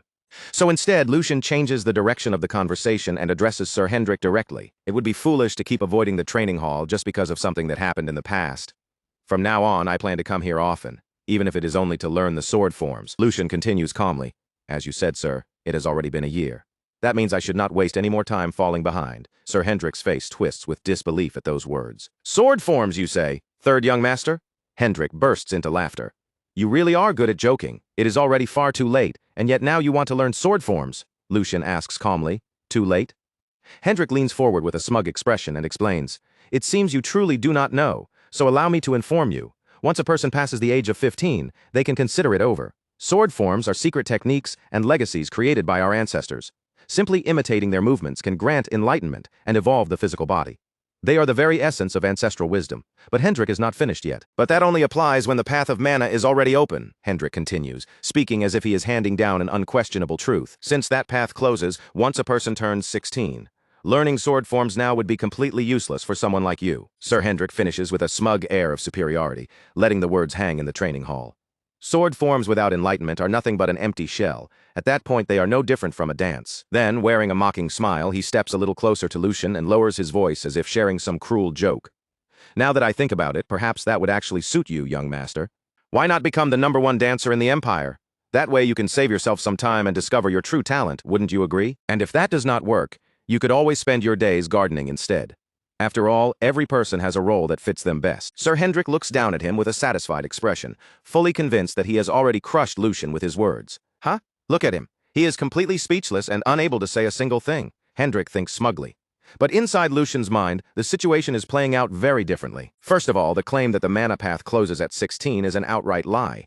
Lucian thinks, worse than that, it is a foolish lie that could be disproven with just a small amount of proper research. But that does not matter right now. He can always pretend ignorance later to smooth things over. More importantly, the objective has already been achieved. The goal is to make it look as though Lucian is nothing more than an ignorant fool, crushed by his own lack of knowledge, unable to offer even one proper rebuttal.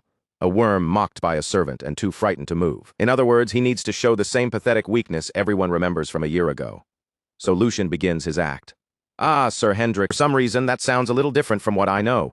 The moment Lucian calmly pushes back, both Hendrik and Hans are caught completely off guard. The mana path closes around the age of 25, not 16, so from what I understand there should be no problem learning even now. Am I wrong, Sir Hendrik? Hendrik stiffens in surprise and snaps. Huh? Are you certain of what you're saying right now? But Lucian presses on without hesitation. It seems you may be mistaken, sir. Does Brother Geordie share that same opinion as well? Now cornered, Sir Hendrik answers. Of course. It is obvious common sense. In his own mind, he still feels victorious, believing this will end everything. As he expected, Lucian cannot even properly refute him. Lucian suddenly lets his shoulders slump, pretending to be overwhelmed. Yes, that is right. Even my brother said the same thing. Then, without warning, he grabs Hans firmly by the shoulders and cries out, "Hans, it seems the Valdic family is doomed!" His sudden outburst makes his terrified servant freeze on the spot. You think so too, right? Of course you must. Hans, completely confused and frightened, can only scream inwardly. "Young master, why are you dragging me into this?" Lucian clutches his own head in exaggerated despair.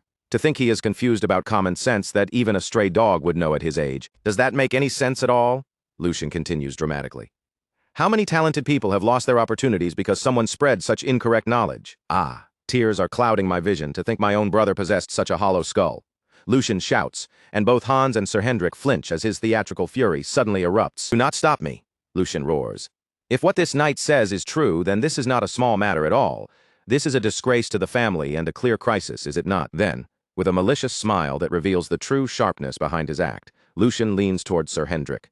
"Surely you were not trying to deceive me, the son of your lord, were you?" In an instant, the entire atmosphere turns chaotic. Completely trapped by Lucian's words, Sir Hendrik begins to panic. Cold sweat pouring down his face as his smug confidence collapses. "What do you mean by that?" Hendrik blurts out. "Are you suggesting that I, a knight, tried to deceive you, young master?" But he quickly realizes that denial alone will not be enough, so he desperately tries to retreat. "Ah, please forget what I just said. I merely misspoke because I could not believe the situation." Lucian's smile twists even deeper. "Of course, a knight of the Valdic family would never do something so petty, right, Sir Hendrik?" Hendrik stands there sweating and stammering, unable to find a clean way out. At last, Hendrik can only nod. "Of course." Lucian answers in a calm voice. "Good, I knew it." Then he continues without giving him room to breathe. "In that case, this is a matter we cannot overlook lightly." Inside, Lucian's real intention becomes perfectly clear. "I will teach you exactly what happens when you move your tongue carelessly, Sir Hendrik." Still failing to grasp how serious the situation has become, Hendrik asks what Lucian means. Lucian explains that if Hendrik had only intended to humiliate him personally, he might have simply let it pass. Keeping up his act, Lucian adds that the reason Hendrik and everyone else look down on him is due to his own shortcomings. He had forgotten his duty and wasted his time in vain, and he speaks of it with almost false humility. "How could I possibly reprimand you for that?" Lucian declares, as if being perfectly reasonable. But in the very next breath, his tone shifts. "However, that is a separate matter. If you, a knight, and my brother, the pillar of the Grand Duchy, are obstructing the discovery and recruitment of talent by spreading incorrect knowledge, then that is something I cannot ignore." Lucian argues that such misinformation could create cracks in the military strength of the Valdic knights, and in the strictest sense, it might even become a serious danger to the safety of the people living in their territory.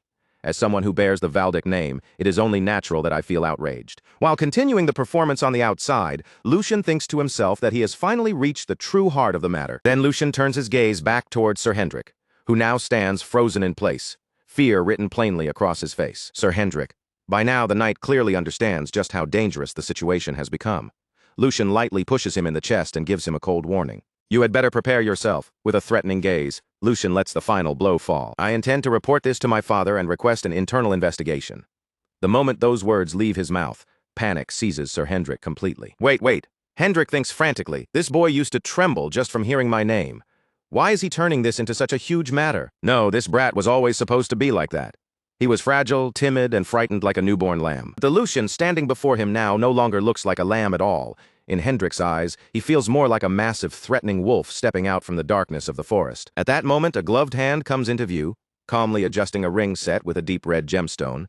Then a new voice cuts into the commotion. What is going on here to cause such a disturbance? Sir Hendrik looks up in shock, his expression twisted with both fear and sudden relief. Lord Geordie Lucian, however, only smiles inwardly. Right on time, he thinks. Geordie Valdic, the second son, approaches with a cold expression filled with disdain. "Is it you again, Lucian Valdic?" Sir Hendrik immediately rushes toward Geordie, desperate to explain himself. "Second, young master, I will explain." He stammers in a panic, but his fear keeps tangling his words before he can form a proper sentence. "It is the situation right now, it is." Before Hendrik can continue making excuses, Geordie cuts him off with a brusque wave of his hand and a single sharp word. "Stop!" Geordie cuts him off at once, the corner of his mouth lifting into a cold, condescending smile. He makes it clear with that single look that he has no interest in hearing excuses or explanations from him. Then Geordie takes a slow step forward, closing the distance until he is standing far too close to Sir Hendrik. His presence presses down on him, and with a sharp, unwavering stare, he lowers his voice into a chilling whisper. "'Cause I saw that disgraceful behavior with my own eyes." The words land heavily, and Sir Hendrik's face twists in fear and humiliation as Geordie's rebuke continues without the slightest mercy. To be swayed by a child who has not even lived half as long as you. Honestly, it is beyond disappointing. Geordie's tone remains calm, but every word carries the sting of contempt. He places a firm hand on Sir Hendrik's shoulder, his fingers tightening just enough to make the warning impossible to ignore. Then, in a voice colder than before, he tells him to control his expression. At last, Geordie lets go, but instead of simply stepping back, he pulls out a handkerchief and wipes his hand as if touching Hendrik has dirtied him. Unless, he adds icily, you intend to place me in an even more troublesome position. After crushing Sir Hendrik with those words, Geordie turns away and begins striding toward the two people who have been watching everything unfold, his younger brother Lucien, and Lucien's servant, Hans. Hans is already pale with terror, trembling as he hides behind Lucien's back. But Lord Lucien, I think he's extremely angry. Hans whispers nervously from behind him, his voice shaking. Lucien, however, is nothing like his frightened servant. He simply watches Geordie approach with a faint, amused smile on his face. To Lucien, his older brother's expression is almost entertaining. His eyes narrow slightly with interest, as if he is enjoying a rare performance. Indeed, he thinks, this is quite the spectacle. This is Geordie Valdick, the second son of the Valdick family. A man considered a worthy successor of a long-standing noble house. In the eyes of many, he is the very image of aristocratic pride, a true noble among nobles. There are already rumors spreading that Geordie has begun recruiting people from outside the family because his influence has been weakened by the first son's rise. And Geordie did not even bother hiding it. He personally announced that he had brought those people in, making his intention obvious. If these new recruits prove useful, he plans to use them as pieces to shift the balance in the family's internal power struggle. Lucien keeps up the perfect appearance of respect and obedience. With a bright, polished smile, he faces his older brother and offers a graceful greeting. Greetings to my elder brother, Geordie Valdick. Geordie's face immediately turns sour at that greeting. Lucien's words are polite on the surface, but there is a faint chill beneath them, sharp enough to make the atmosphere between the brothers grow colder. It has been a long time, second young master. Have you been well? Lucien asks with flawless courtesy. But Geordie has no patience for empty pleasantries and quickly calls Lucien foolish, acting as if his younger brother's innocence is nothing more than an insult. Lucien tilts his head and asks what Geordie means by saying that all of a sudden. Then, still smiling, he reveals his own hand. As for the words exchanged between Sir Hendrik and me, I was watching everything with a smile. Geordie immediately throws the accusation straight at his younger brother. Did you truly dare to do something that damages the dignity of this family? Geordie demands. Lucien widens his eyes in a deliberately exaggerated show of surprise, as if the accusation has completely caught him off guard. Damage the dignity? Lucien repeats, his expression still innocent and curious.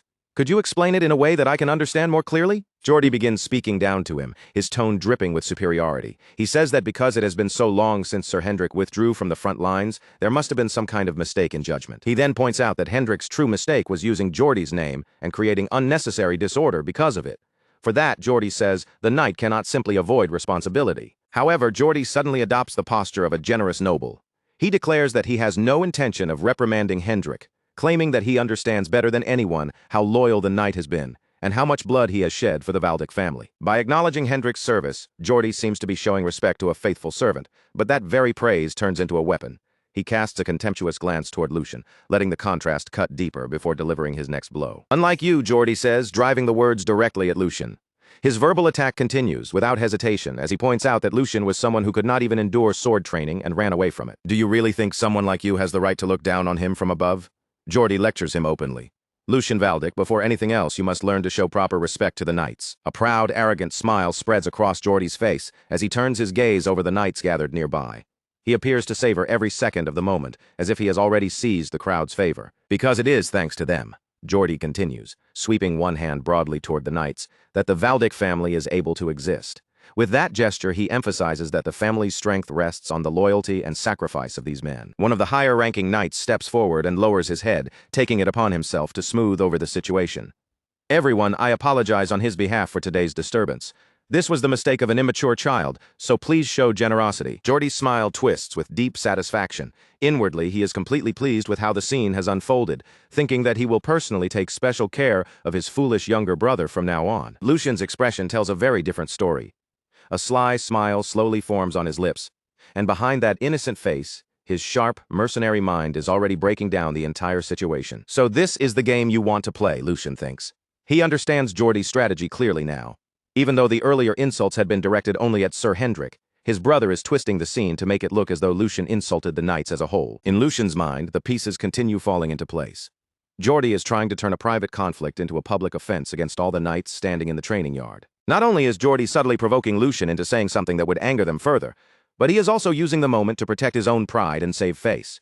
A nearly invisible smile touches Lucian's mouth as he decides to go along with the performance. Fine, Lucian thinks. I'll gladly give you that much. Then he begins his act, looking up at Geordie with a face full of false admiration. As expected of my elder brother, Geordie is caught off guard by Lucian's sudden change in attitude. For a brief moment, he can only stand there silently, one hand placed over his chest, while Lucian pushes forward with an even more theatrical speech. Although there was a misunderstanding between Sir Hendrik and me, the proper thing would have been for you to scold me for daring to insult you, elder brother.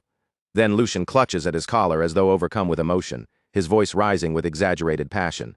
But instead of that, to think you would grant me such precious teachings. As Lucian continues confessing his supposed verbal sins with far too much drama, Hans nearly loses his mind beside him. The servant whispers in desperate panic, "Young master, please, close your mouth." But Lucian completely ignores him and carries on with his false apology. In any case, I am deeply ashamed of myself for speaking such disgraceful words. Geordie watches the entire performance with a bright, satisfied smile, fully convinced that he has pushed Lucian into admitting defeat. Then Lucian raises his fist as if announcing a grand realization to everyone present. Thanks to my elder brother's benevolence, this younger brother has learned yet another valuable lesson today. Lucian turns toward the knights and suddenly calls out to his servant, "Hans, I must record my elder brother's teachings as soon as possible. Ordinary paper will not be enough. We should preserve them on the finest silk." Yet behind those absurd words, Lucian's true goal begins to surface in his mind. By using this, Lucian thinks, I'll erase the weak image people have of me. While Geordie continues smiling smugly, Lucian's thoughts move to the second part of his plan. And at the same time, I'll carve a clear presence into everyone's minds. Lucian's face twists into an almost feverish, manic expression as his inner declaration reaches its peak. The third young master from the past, the timid Lucian everyone thought they knew, no longer exists. Once the act comes to an end, Lucian's mask drops away in an instant. The exaggerated emotion vanishes, replaced by a chilling calm, and he turns as if to leave while asking Geordie a question that leaves him stunned. Therefore, I intend to take my leave now. Will you permit it? Lucian asks smoothly. Then, as he starts to walk away, he adds one final provocation that makes the divide between the brothers unmistakable. After all, there is no benefit for either of us in remaining together any longer. Geordie's composure finally shatters. Unable to process Lucian's open challenge, his anger bursts out. Damn it, it seems you truly aren't afraid. Do you think you can simply walk away like nothing happened? A close view of Lucian's golden eye reveals just how calm he still is. Without even flinching, he answers in a steady voice, reminding his older brother of one critical fact. You have forgotten something. Lucian then lays out his checkmate with quiet precision, forcing Geordie to face the fragile balance of power between them. Father is watching me very closely right now, and as for me, I have nothing to lose. The warning is subtle, but its meaning is unmistakable. Any scandal that erupts here would damage Geordie far more than it would hurt Lucian. Seeing Geordie fall into stunned silence, Lucian immediately understands that the situation has turned in his favor. Lucian calmly turns his back and begins walking away. Then I will take that as your consent, he declares. With one final dramatic farewell, he drags the still shocked Hans away from the tense scene. I will take my leave now, elder brother Geordie. Then the mood suddenly shifts into something almost comedic as Lucian hurriedly urges his servant to escape. Hans, still panicking, screams after him. Young master, you're back. Back in the training yard, the silence becomes suffocating. No one dares speak for a moment. Sir Hendrik slowly approaches the furious Geordie with extreme caution, watching every movement as if one wrong word could set him off. His back? Who has his back turned, Sir Geordie? Sir Hendrik asks in a shaking voice, carefully watching Geordie from behind. He seems terrified, yet he still cannot help wondering whether allowing Lucian to walk away so easily was truly the right choice. Geordie gives him no answer at all, but that silence is far more frightening than any furious shout could have been. In the close view of Geordie's face, the rage simmering beneath his expression becomes impossible to hide. His golden eyes burn with a dangerous light, and every line of his face promises that this humiliation will not be forgotten. The tension of the training yard fades behind them as the scene moves to a quiet path leading away from the mansion. With each step, Lucian and Hans put more distance between themselves and the conflict they have just escaped. As they continue down the path, Lucian keeps his calm posture, walking as if nothing serious has happened. Hans, on the other hand, is completely shaken, his shoulders hunched as he keeps glancing around, afraid that someone might come chasing after them. At last, Hans cannot hold himself together any longer. He suddenly stops, looks back over his shoulder, and breaks into a nervous sweat, his face filled with dread, as if he is already imagining the consequences waiting for them. Finally, Hans turns toward his master, unable to hide the tremble in his voice. Young master, will everything really be all right? His anxious eyes search Lucian's face for even the smallest reassurance. Lucian stops and quietly listens as Hans continues, his fear spilling out more and more. Hans reminds him that no one should underestimate Jordy's ruthless personality, especially when Lucian knows better than anyone what his older brother is like. Hans's fear finally bursts out completely, turning into a desperate, tearful cry. In his panic, he almost shrinks into some tiny frightened animal in his own imagination, already picturing the worst possible ending for himself. I'll definitely be captured by that terrifying mustache knight, and no one will ever find out what happened to me. Hans cries, trembling from head to toe. Lucian, still perfectly composed, simply tells him to calm down and pull himself together. Lucian's expression slowly grows more serious. Hans's fear stirs up a memory from his own past life as a mercenary, and he silently understands it. Only someone who has suffered under that kind of vicious temperament would truly know how terrifying it can be. Grim memory rises in his mind, showing him trapped in a desperate situation, possibly even imprisoned. He remembers the suffocating frustration of dealing with an incompetent superior who made everything worse, only to pretend afterward that none of it had anything to do with him. A bitter half-smile touches Lucian's face as he recalls just how miserable that feeling had been. Then his thoughts return to the present, and he looks down at Hans with steady calm.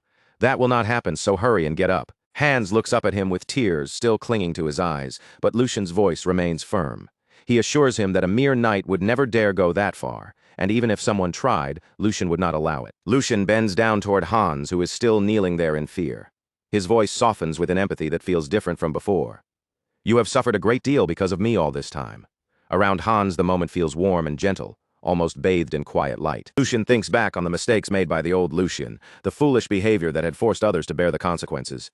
When a master acts like an idiot, it is always the people serving under him who end up suffering the most. With a gentle motion, Lucian pats Hans on the head. Especially since you are my personal attendant, it must have been even harder for you. Deeply moved by those unexpected words, Hans can barely whisper, "Young master."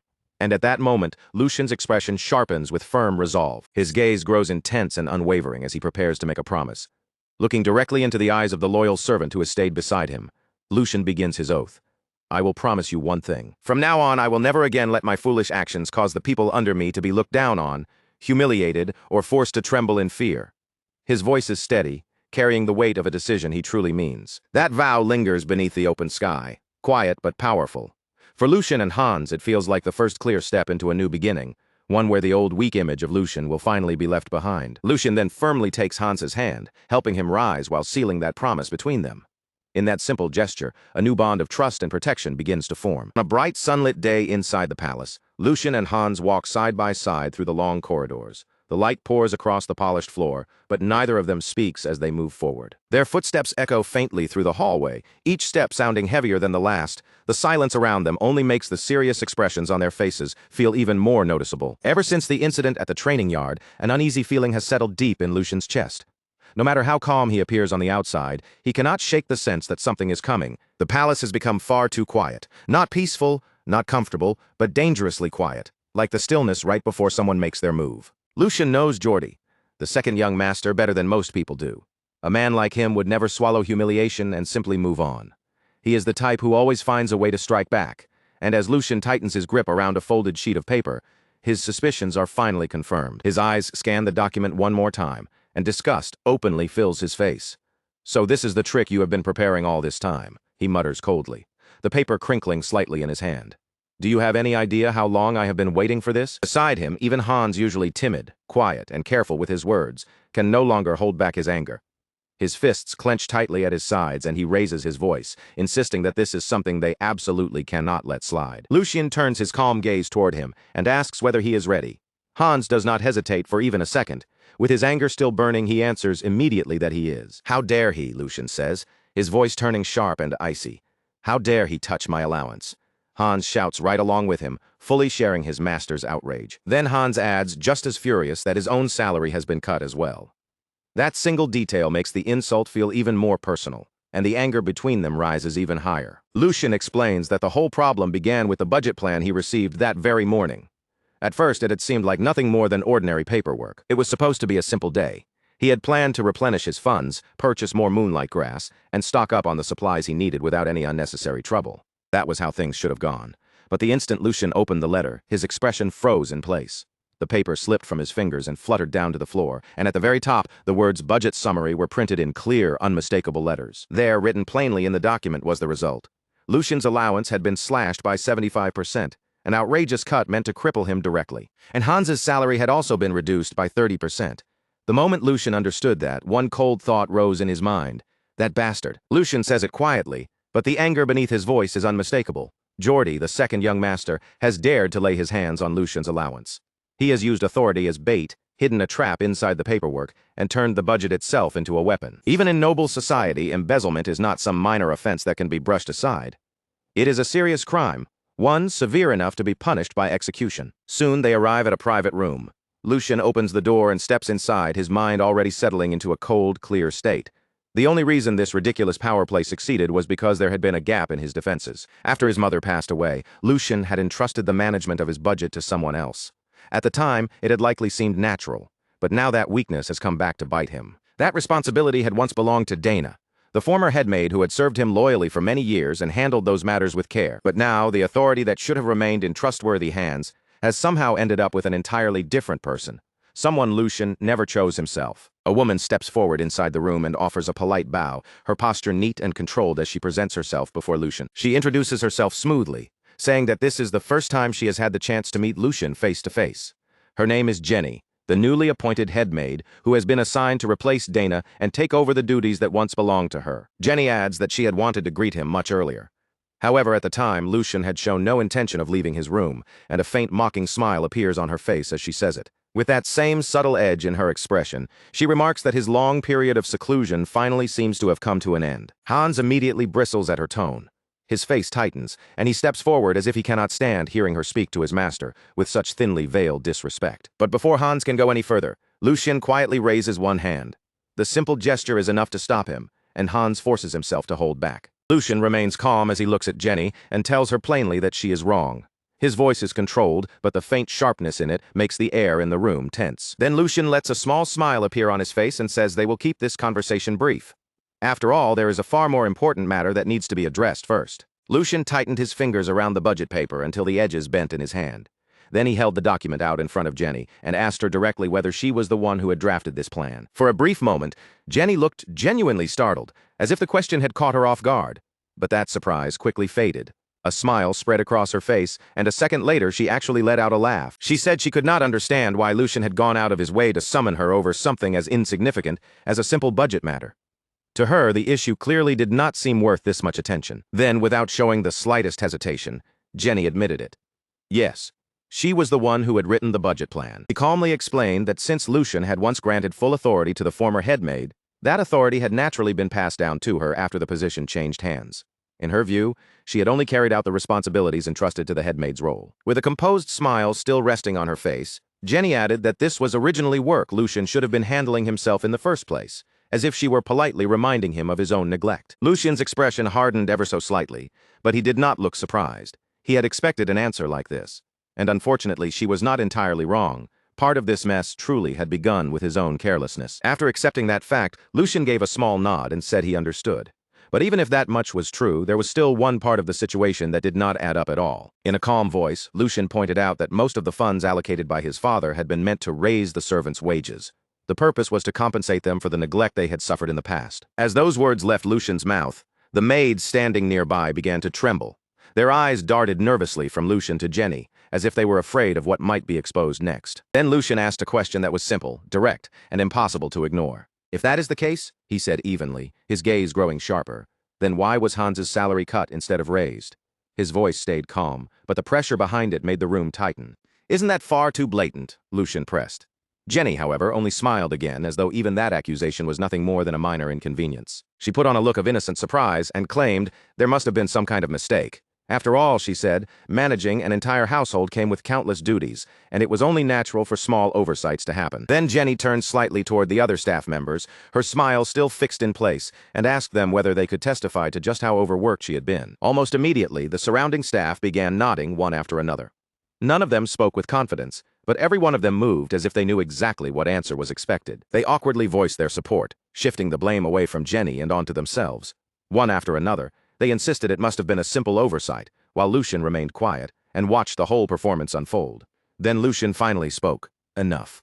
His voice was not loud, but it carried so much authority that it cut through the room instantly. The room fell silent at once. Even the faint rustle of clothing seemed to disappear as everyone froze under Lucian's gaze. Lucian stepped forward and said that while the body might belong to one master, The hands and feet were clearly moving under someone else's command.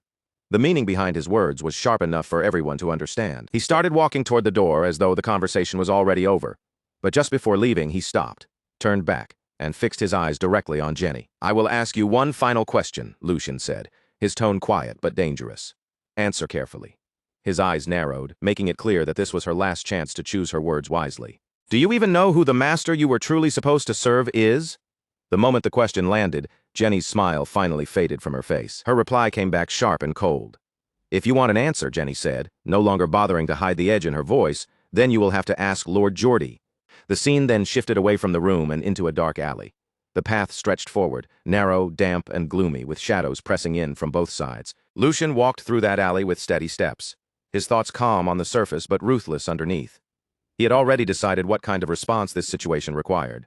Rotten flesh had to be cut away if the body was going to survive, even if the process was painful. With each step, Lucian's heartbeat grew faster, and at the corner ahead, a rowdy bar came into view. Loud voices spilled out from inside and flooded the street. Lucian and Hans entered together, both hidden beneath cloaks and disguises.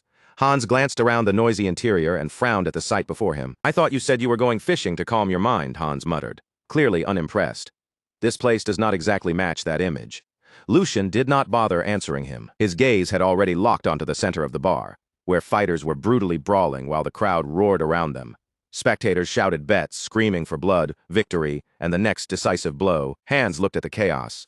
Then a faint smile appeared on his face as he leaned a little closer. "Well, it does look like the perfect place to catch a big fish." The two of them made their way through the noise and headed straight for the counter. Behind the counter, the bartender wiped a glass while eyeing them suspiciously.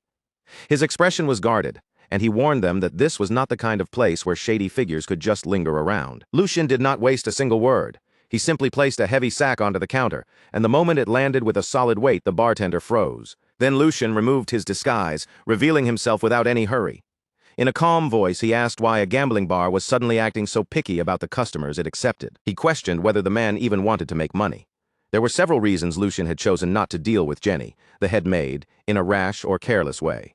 First, Jenny was not an ordinary maid who could be handled without consequence. She was the daughter of the nanny who had raised Geordie ever since he was an infant.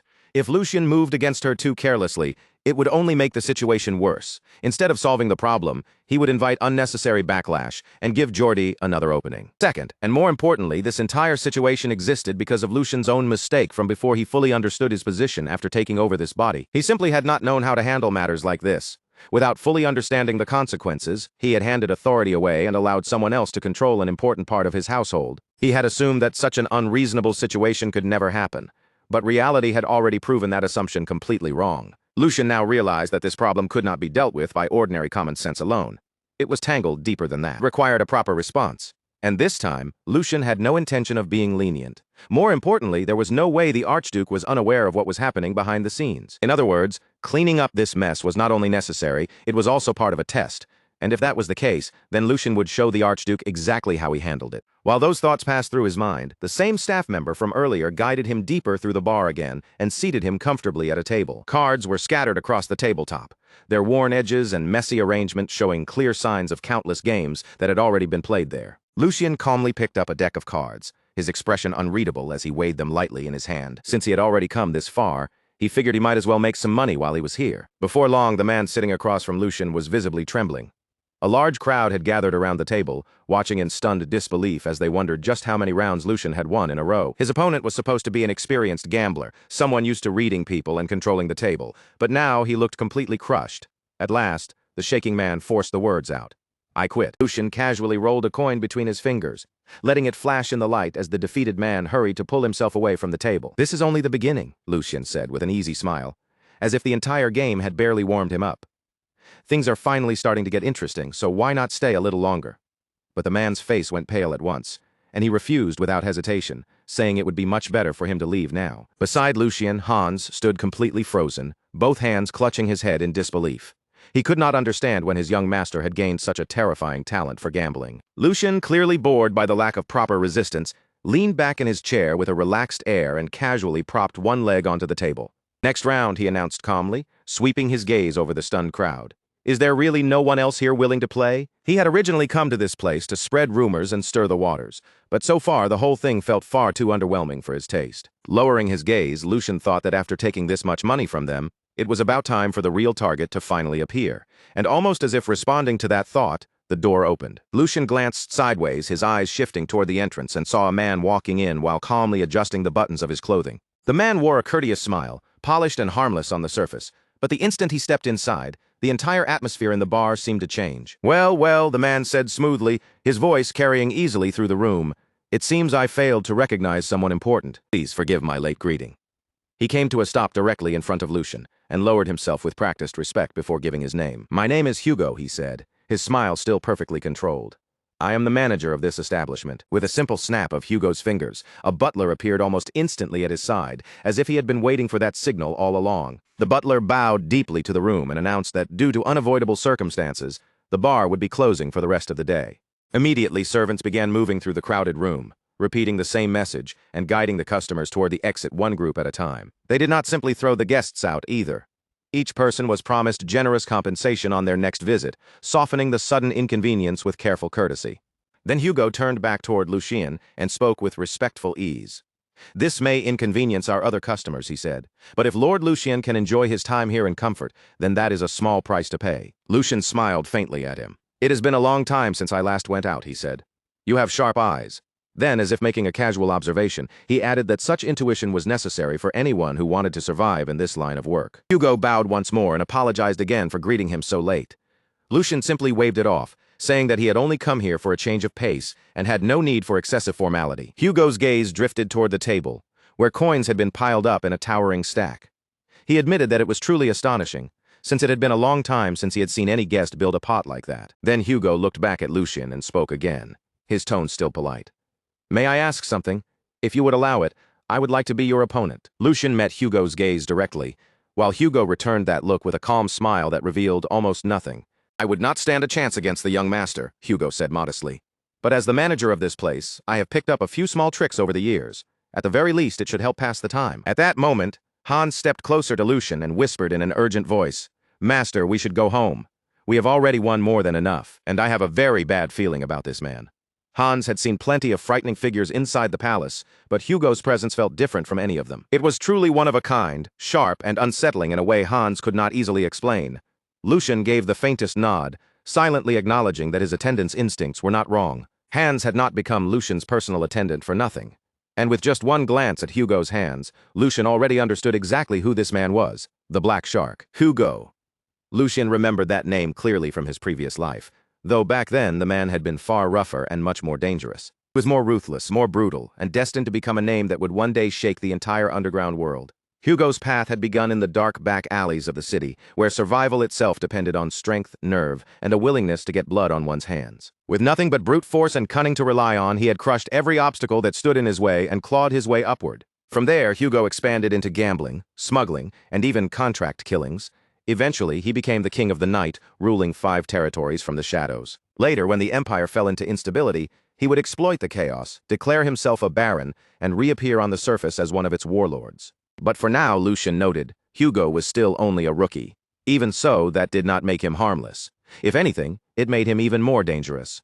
Lucian's lips curved into a faint smile. Today, Lucian had come to this place for one reason, to catch that shark before it could grow any larger. As the cards were spread neatly across the table, Lucian suggested that they keep the game simple and easy to follow. Hugo agreed immediately, and then he removed any upper limit on the betting.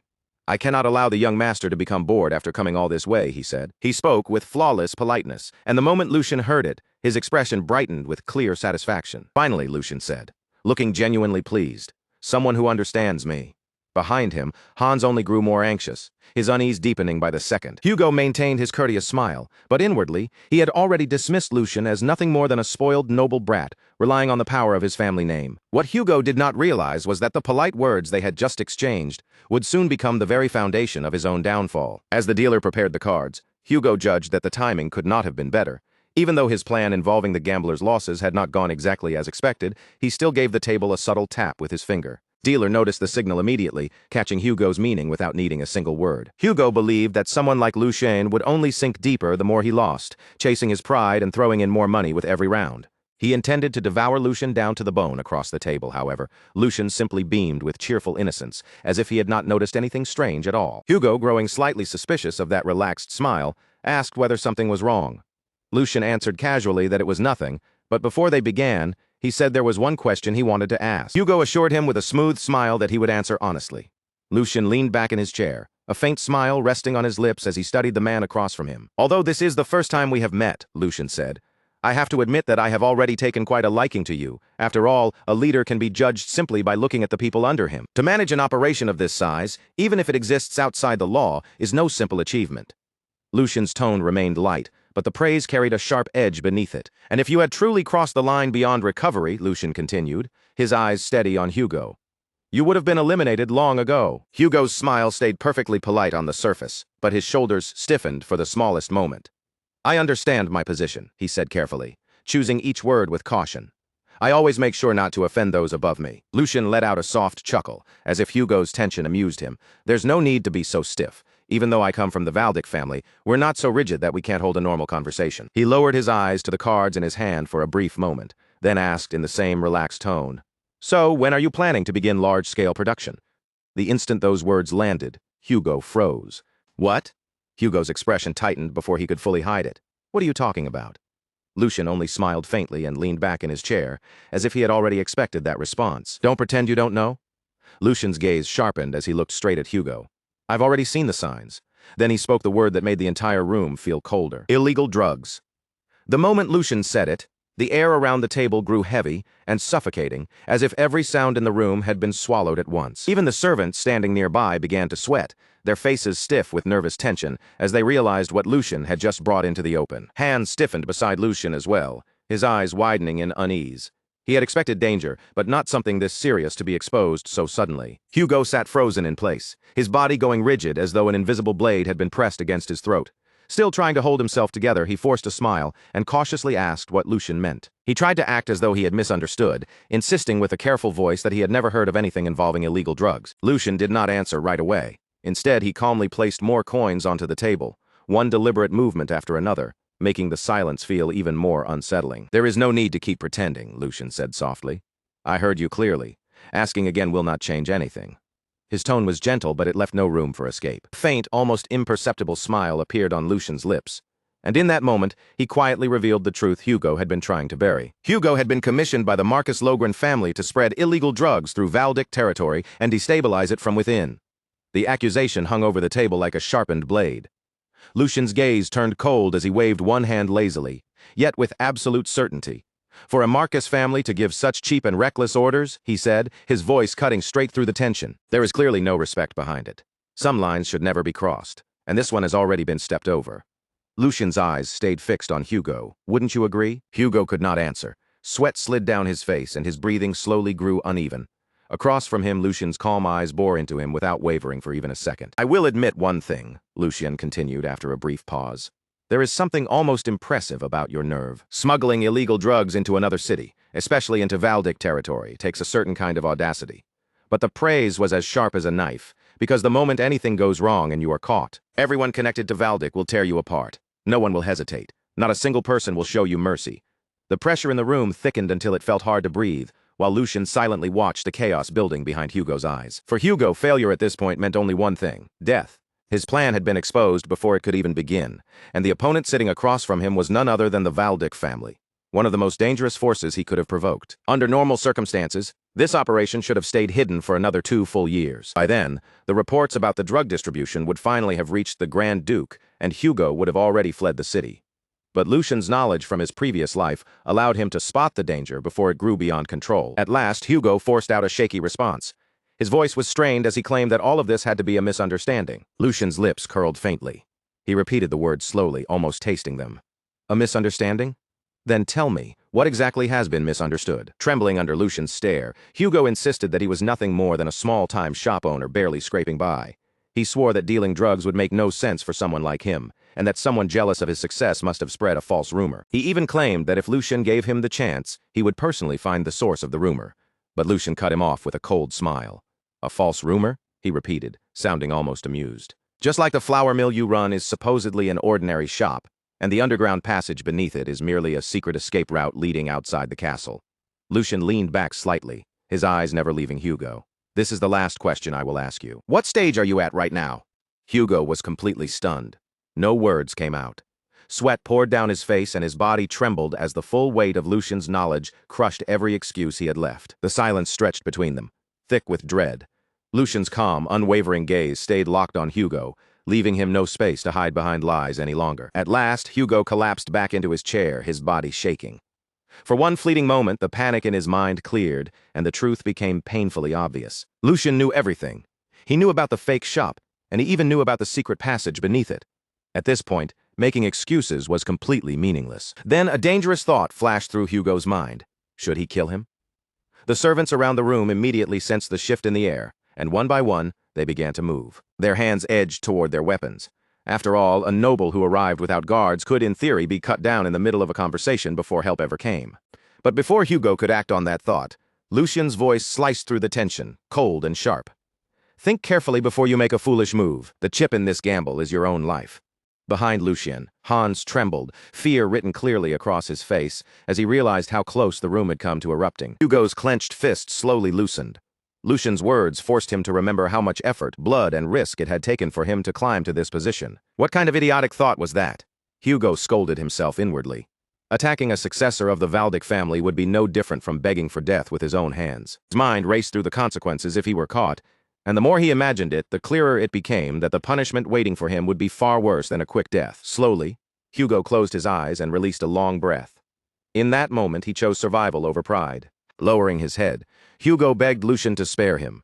There had to be a reason Lucian had come in person, instead of simply ordering his execution from the beginning. If Lucian had truly wanted him dead, Hugo's head would already be rolling across the floor.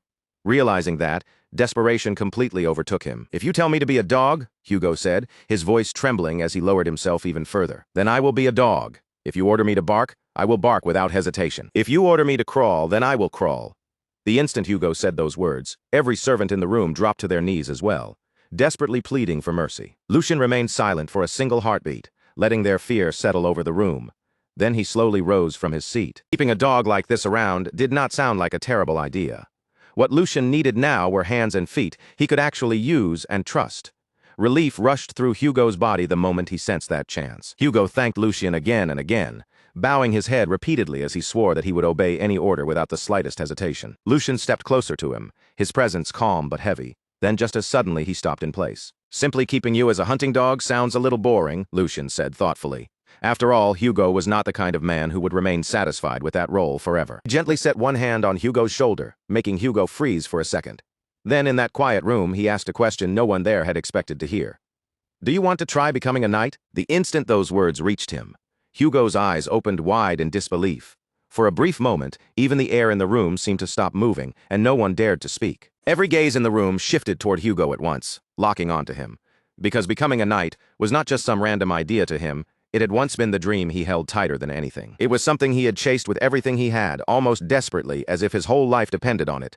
But over and over again, the cold weight of reality had crushed that dream beneath his feet. No matter how much effort he poured into training, and no matter how sharp his skills became, nothing ever seemed to truly change for him. In the end, he had always been forced to put his life on the line for someone standing above him, serving a master who could discard him at any moment. To the nobles, he was nothing more than a tool that could be used until it broke, then thrown away without a second thought. And his low birth had always stood before him like a wall that could never be climbed. So when that question echoed in his ears, Hugo could only repeat it inside his mind. Did he want to become a knight? Hugo lowered himself until his forehead pressed hard against the floor. Then, with a voice trembling from years of buried longing, he answered that if such a chance truly existed, he would even sell his soul for it. He begged Lucian to tell him that it was possible, and without even a moment of hesitation, Lucian gave him his answer, swearing it on the honor of the Waldig family. Lucian told him that as long as he held on to integrity and honor, and as long as he never brought shame upon himself in the future, the status of an emir would never be allowed to stand in his way. Then Lucian leaned in a little closer, his voice lowering until it sounded gentle, yet impossible to disobey. He had one final question for Hugo. Did he want to live as a human being, instead of being treated like a tool? At that moment, something Hugo had not felt in years slowly began to rise inside his chest. It was faint at first, almost unfamiliar, but there was no mistaking it. It was hope. A few days later, inside the palace, the servants were gathered together in one place, their faces tense and their eyes filled with curiosity about why they had been called. Before long, Lucian appeared at the front of the room, taking his place where everyone could clearly see him. He sat there with an almost lazy confidence, one leg casually resting on the table, while Hans and Hugo stood quietly behind him like two silent pillars. Lucian slowly turned his eyes toward Hugo, and in a calm but unmistakably commanding tone, he told him to introduce himself. Hugo's body tightened for a brief instant, but he quickly steadied himself, clasping both hands behind his back with disciplined control. Then he stepped forward and spoke in a composed, measured voice. "I am Hugo," he said, making his new position clear. "Starting today, I will be assisting the Lord." As he finished, a sharp but restrained smile touched his face, like a hunter silently studying every movement around him. "I look forward to working with everyone," Hugo added smoothly.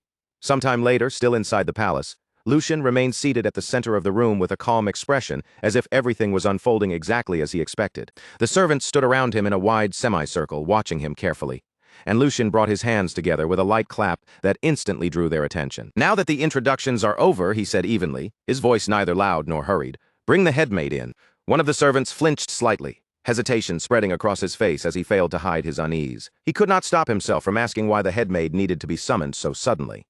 Lucian simply raised a finger and swung it casually, as though the answer should have been obvious. "The headmaid needs to greet me," Lucian replied, his tone relaxed, but the meaning behind his words left no room for argument. For a brief second, his thoughts returned to the previous day, when the headmaid had scolded him openly without showing even the slightest restraint. That kind of behavior could not be allowed to happen again. No matter how busy she claimed to be, the servants needed to report properly first, and Lucian intended to make that rule clear. Lucian quietly watched the servants' faces, taking in every nervous glance and small shift in their posture with a calm, almost curious look. Just as he expected, the servants were clearly uneasy. The one who had questioned him glanced around nervously and muttered for everyone not to do anything reckless, while another quickly agreed, saying they could not afford to be dragged into trouble. At that moment, Lucian understood that their fear had already grown too deep. Simple words would never be enough to move people who were this frightened. In their eyes, he probably looked like a weak and disposable figure, like a rotten rope no one wanted to rely on. If that was truly how they saw him, then he would have to make them understand the truth in a way they could not ignore. Then one servant stepped out from the middle of the room, speaking with careful politeness. "Please, Lord Lucian, you have to consider our position. Lord J pays special attention to the headmaid." He continued, his voice carrying helplessness, asking what authority mere servants like them could possibly have in a matter like this. The moment he finished speaking, the others immediately began to join in. They nodded one after another, murmuring their agreement and begging Lucian to understand why they were afraid. Why would he deliberately fan the flames? It was what they kept asking, their voices overlapping as they said they only wanted to leave quietly, just like before. As the room grew noisier and more restless, Hans finally could not hold back his frustration any longer. He clenched his teeth hard, his anger pushing his voice higher as he shouted for them to get a grip.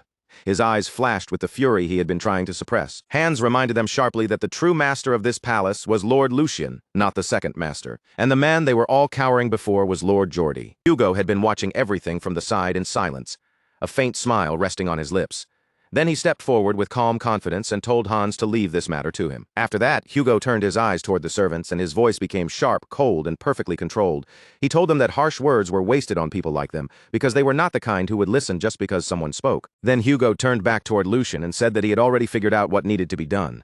Lucian lifted an eyebrow slightly, a flicker of interest crossing his face as he asked if Hugo already had an idea. Hugo's expression chilled as he answered. Handling people who did not know their place was simple. Loyalty could be beaten into them, even if the method might be a little rough. He then asked for permission to proceed. The servants' faces lost their color as the meaning behind Hugo's words sank in, while Lucian listened in silence before letting a faint smile rise on his lips. Lucian thought to himself that Hugo truly was quick on his feet. That was exactly the quality that made him worth recruiting. And in a way, luck had been on their side, because Hugo had been caught early while the drug operation was still only in its 9th stage. If things had advanced any further, even Lucian might not have been able to step in and change the outcome.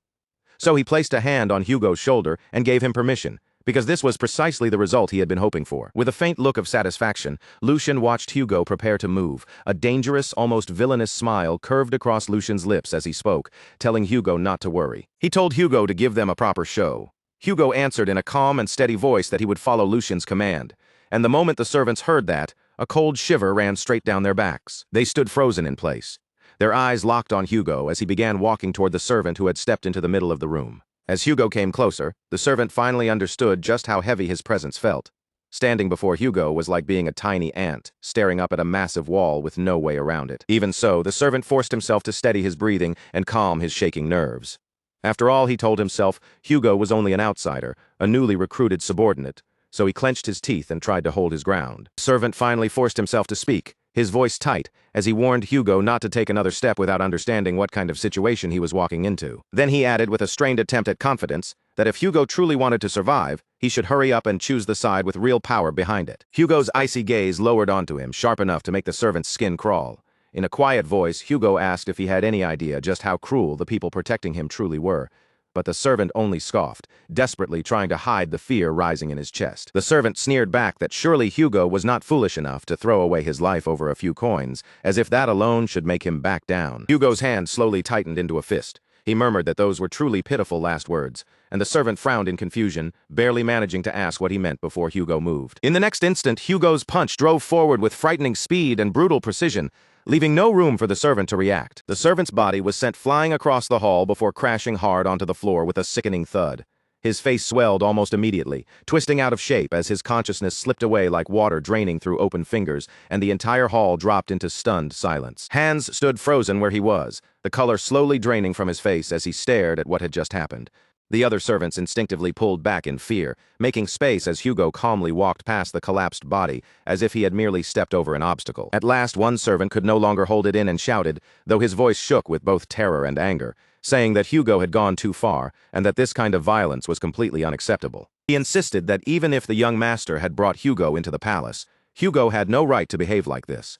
Hugo slowly turned toward him, his gaze heavy with irritation, and told him to listen carefully. In a low, dangerous voice, Hugo said he had more than enough authority to act, because his specialty was teaching insane fools who did not understand their place. The servants shrank back without thinking, their bodies reacting before their minds could catch up.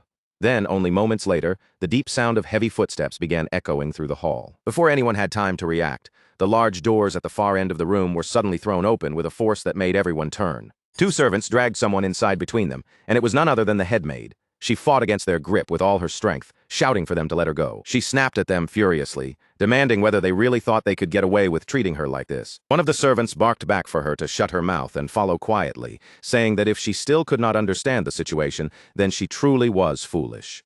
Rage flared in her eyes, and she whipped her head toward him, but the moment her gaze shifted fully into the hall, the words she was about to spit out suddenly died in her throat. On both sides of the room, servants were kneeling with bruised faces and trembling bodies, completely subdued. Near the window, Lucien stood with his back turned to everyone, calmly looking outside as though nothing unusual had happened at all. One servant hurried forward and reported that, just as instructed, they had brought the headmaid before him. Only then did Lucien slowly turn around, his expression perfectly composed, with a faint smile resting lightly on his lips. "So, she's finally here," he said, in an almost casual tone. He added that he had only asked the servants to bring her over, though it seemed they had become a little too enthusiastic along the way. The shock on the headmaid's face lasted only a moment before it twisted into blazing fury, her eyes burning as she stared at him. She demanded to know exactly what the meaning of all this was, her voice sharp enough to cut through the frozen hall. Then she asked if he truly believed he could get away with such behavior. She forcefully tore one arm free, raised it in threat, and warned that Lord Geordie would never allow this to stand. A cold command cut through the air, telling her to stand. The headmaid straightened her posture at once, forcing herself to look composed as she sharply said that if Lucien stopped now, he would make sure that everything that happened today ended right there.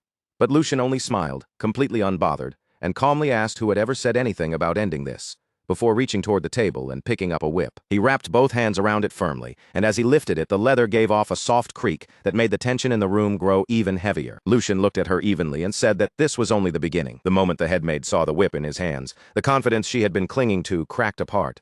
Blood drained from her face, her lips began to tremble, and she hurriedly stammered that he could say whatever he wanted. She quickly took back everything she had said earlier. But Lucien's smile disappeared, replaced by a cold, emotionless stare with no hesitation and no trace of mercy, as he quietly told her that today, she would die right here. In that instant, one word seemed to hang over the entire space like a blade: execution. And this was not a word Lucien used lightly. Execution had existed since ancient times as a deliberate form of punishment, carried out in front of others to make them understand the consequences with their own eyes. It was efficient, cruel, and impossible to forget, because an execution always came with a reason that everyone in the room could understand. It had a clear target, a clear purpose, and most importantly, it carved fear deep into the hearts of those watching. For Lucien, that alone was enough. At the same time, Lucien began walking straight toward Jenny, each step steady and unhurried. Instinctively, Jenny took a step back. The two of them locked eyes, standing face to face in a silence so complete it felt unnatural. A strange, airy calm settled between them, but it was heavy enough to make the room feel frozen, as if even breathing too loudly would shatter the moment. Even though Jenny tried to keep her face steady, the tension in her expression was impossible to hide. Her lips parted and she spoke again, forcing her voice to stay firm. "With this," she said, "I can inform the Grand Duke that the weak, worthless third prince no longer exists." Lucian gave her no answer. Instead, he simply lifted one hand and made a calm gesture. A servant immediately came to his side, and the meaning behind Lucian's order was clear to everyone present. He wanted Jenny to be taught properly and painfully how a servant was supposed to stand before her master. Without hesitation, the guards moved in, seized Jenny, and forced her down. Her knees struck the floor with a dull, heavy thud, and the pressure on her shoulders did not loosen as they held her firmly in place. Even then, Jenny still refused to panic, lifting her head just enough to speak again. "Young master," she said, her voice low and controlled, "you should think this through carefully. You said you would kill me, but if you so much as harm me, do you really believe Lord Geordie will stay quiet?" There was almost no fear in her tone, only a cold and strangely indifferent calm. Then she continued slowly, making every word deliberate, adding that her mother was Lord Geordie's wet nurse. And because she was that wet nurse's child, Jenny claimed that, technically speaking, she was like a sibling to him. The words hung heavily in the room, dangerous and bold. It was a single sentence meant to challenge everyone there and stop them from taking another step. After listening to her, Lucian finally responded, asking if that was all she had to say, and noting that even in her final moments, she was still repeating the same thing. As Lucian spoke, his voice grew colder by the second, the sharp chill in his tone unmistakable. He asked if bringing up her brother even while she was dying was not simply pathetic. Then he told her that if she had anything else left to say, she had better say it now. The moment Jenny heard that, her body froze, and the confidence on her face shattered in an instant. Her eyes widened as her entire expression changed. For the first time, real panic flashed clearly across Jenny's face, cutting through the arrogance she had been trying so hard to maintain. Jenny tried to speak again, desperately reaching for the same name as if it could still protect her. "Like I said, Lord Geordie," but before she could finish, Lucian stepped closer, closing the distance until the pressure of his presence alone felt suffocating. "Do you?" he asked quietly. "No." Lucian looked down at her without the slightest trace of sympathy, his voice steady and merciless as he continued. It seemed Jenny had seriously misunderstood the situation because he already had more than enough reasons to kill her. He listed her crimes one by one, insulting a noble, neglecting her duties, inciting others, embezzling funds, and more.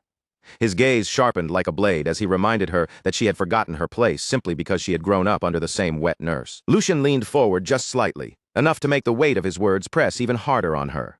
"Do you really believe that Geordie, the name you keep throwing around, can save you?" His tone sank colder as he said that. At most, Geordie would only be able to beat him a few times. Once that small outburst was over, the entire matter would end there without changing Jenny's fate in the slightest. Then, with a cruel calm that made the whole room feel colder, Lucian added that things could become even worse for her.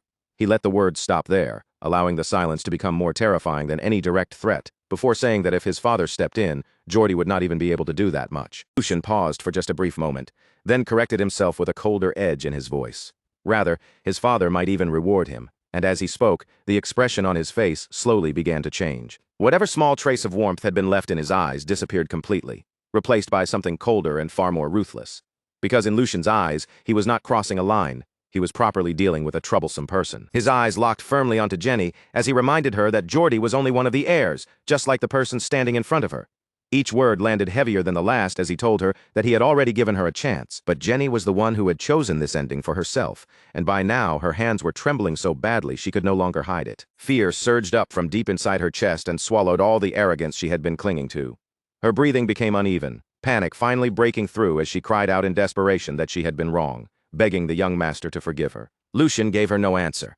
He did not hesitate, and he did not waver. His expression remained perfectly calm, and then, in the next instant, his energy erupted as he attacked, telling her to blame her own bad luck. The strike landed, and blood spilled across the floor in a horrifying splash, far more than anyone expected. As Jenny's body went limp, the silence that followed became absolute, and the scene shifted away from that blood-soaked room. Outside the residence, chaos broke out as Prince Geordie charged forward at full speed, racing toward Lucian's estate with his knights rushing closely behind him. His breathing came out ragged and uneven as he shouted that this could not be happening. His thoughts raced wildly, because only a few days earlier Lucian had been the one forced to back down. Lucian had been the one who endured humiliation at Jenny's hands, yet now that same man had suddenly gone mad, even declaring that he would kill her. Geordie clenched his teeth as dread twisted tighter around his heart. Something about Lucian had clearly changed, and a terrible feeling told him he might already be too late to stop it. As he kept running, Jordy's thoughts only grew darker. That was not the only strange part. To prepare for this kind of situation, he had already stationed servants at the separate estate where Lucian lived, and his breathing grew heavier with every step. Those servants should have stopped Lucian before things reached this point. But if the situation had already become this serious, then there was only one conclusion, and by now Jordy had already reached the door of the room. His body was exhausted, sweat running down his face as his legs trembled from the sprint. At the same time, the realization struck him like a blade.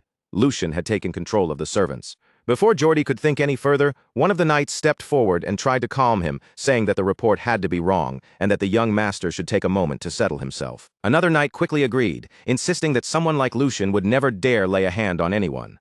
A third knight joined in as well, trying to reassure Jordy as they hurried along. Besides, they said, Lucian was afraid of Lord Jordy. Jordy exhaled sharply and told himself they were right, that the report had to be false. But even as he said it, anger churned violently inside him until a sharp, piercing scream suddenly tore through the air. The scream was filled with unmistakable agony, echoing clearly from inside the room. Jordy's expression froze on the spot, and in that instant he understood exactly what had happened to Jenny. Inside the room, blood dripped slowly onto the floor, one heavy drop after another. The whip in Lucian's hand was stained, making it clear who had delivered the punishment. Blood marked the scene around them, trailing down and pooling beneath Jenny as Hugo held her firmly in place with overwhelming strength. She struggled weakly against him, but her resistance was completely useless. Even after witnessing all of this, Lucian showed no reaction at all. His expression did not shift, and his breathing stayed calm and even. To him, the bloody scene in front of his eyes changed nothing. He stood there cold, still, and unmoving, like an executioner who had already handed down judgment. And in that moment, one thing became painfully clear. Whatever fear Lucian once carried was gone now, and in its place, only absolute control remained. Seeing everything unfold before his eyes, Jordy finally snapped. Rage exploded from him as he shouted, demanding to know what the hell Lucian was doing.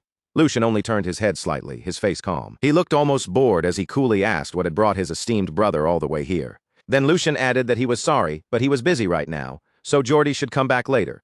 His voice hardened almost immediately after that, declaring that today he would tear out the root of this rebellion. Without hesitation, he ordered Hugo to put Jenny back on her feet. Hugo answered instantly, calling him master, while Jordy whipped around toward his knights and shouted with fury for them to save Jenny at once.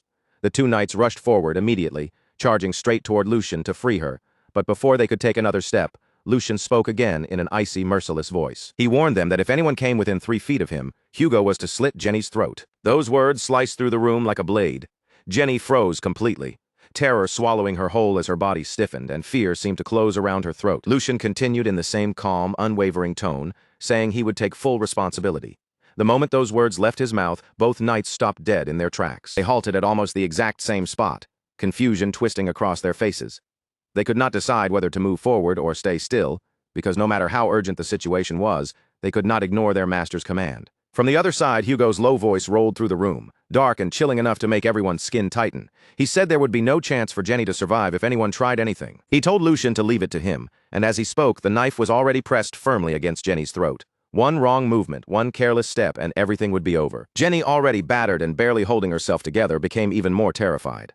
Her body trembled uncontrollably as she turned her head just slightly, tears streaming down her face while she called out weakly and desperately for Lord Jordy. That sight only poured fuel onto Jordy's fury. His voice erupted through the room, filled with uncontrollable rage as he demanded how Hugo dared to do something like this. Jordy threatened that Hugo's head would not be the only one taken. His entire family would be executed and hung from the city walls.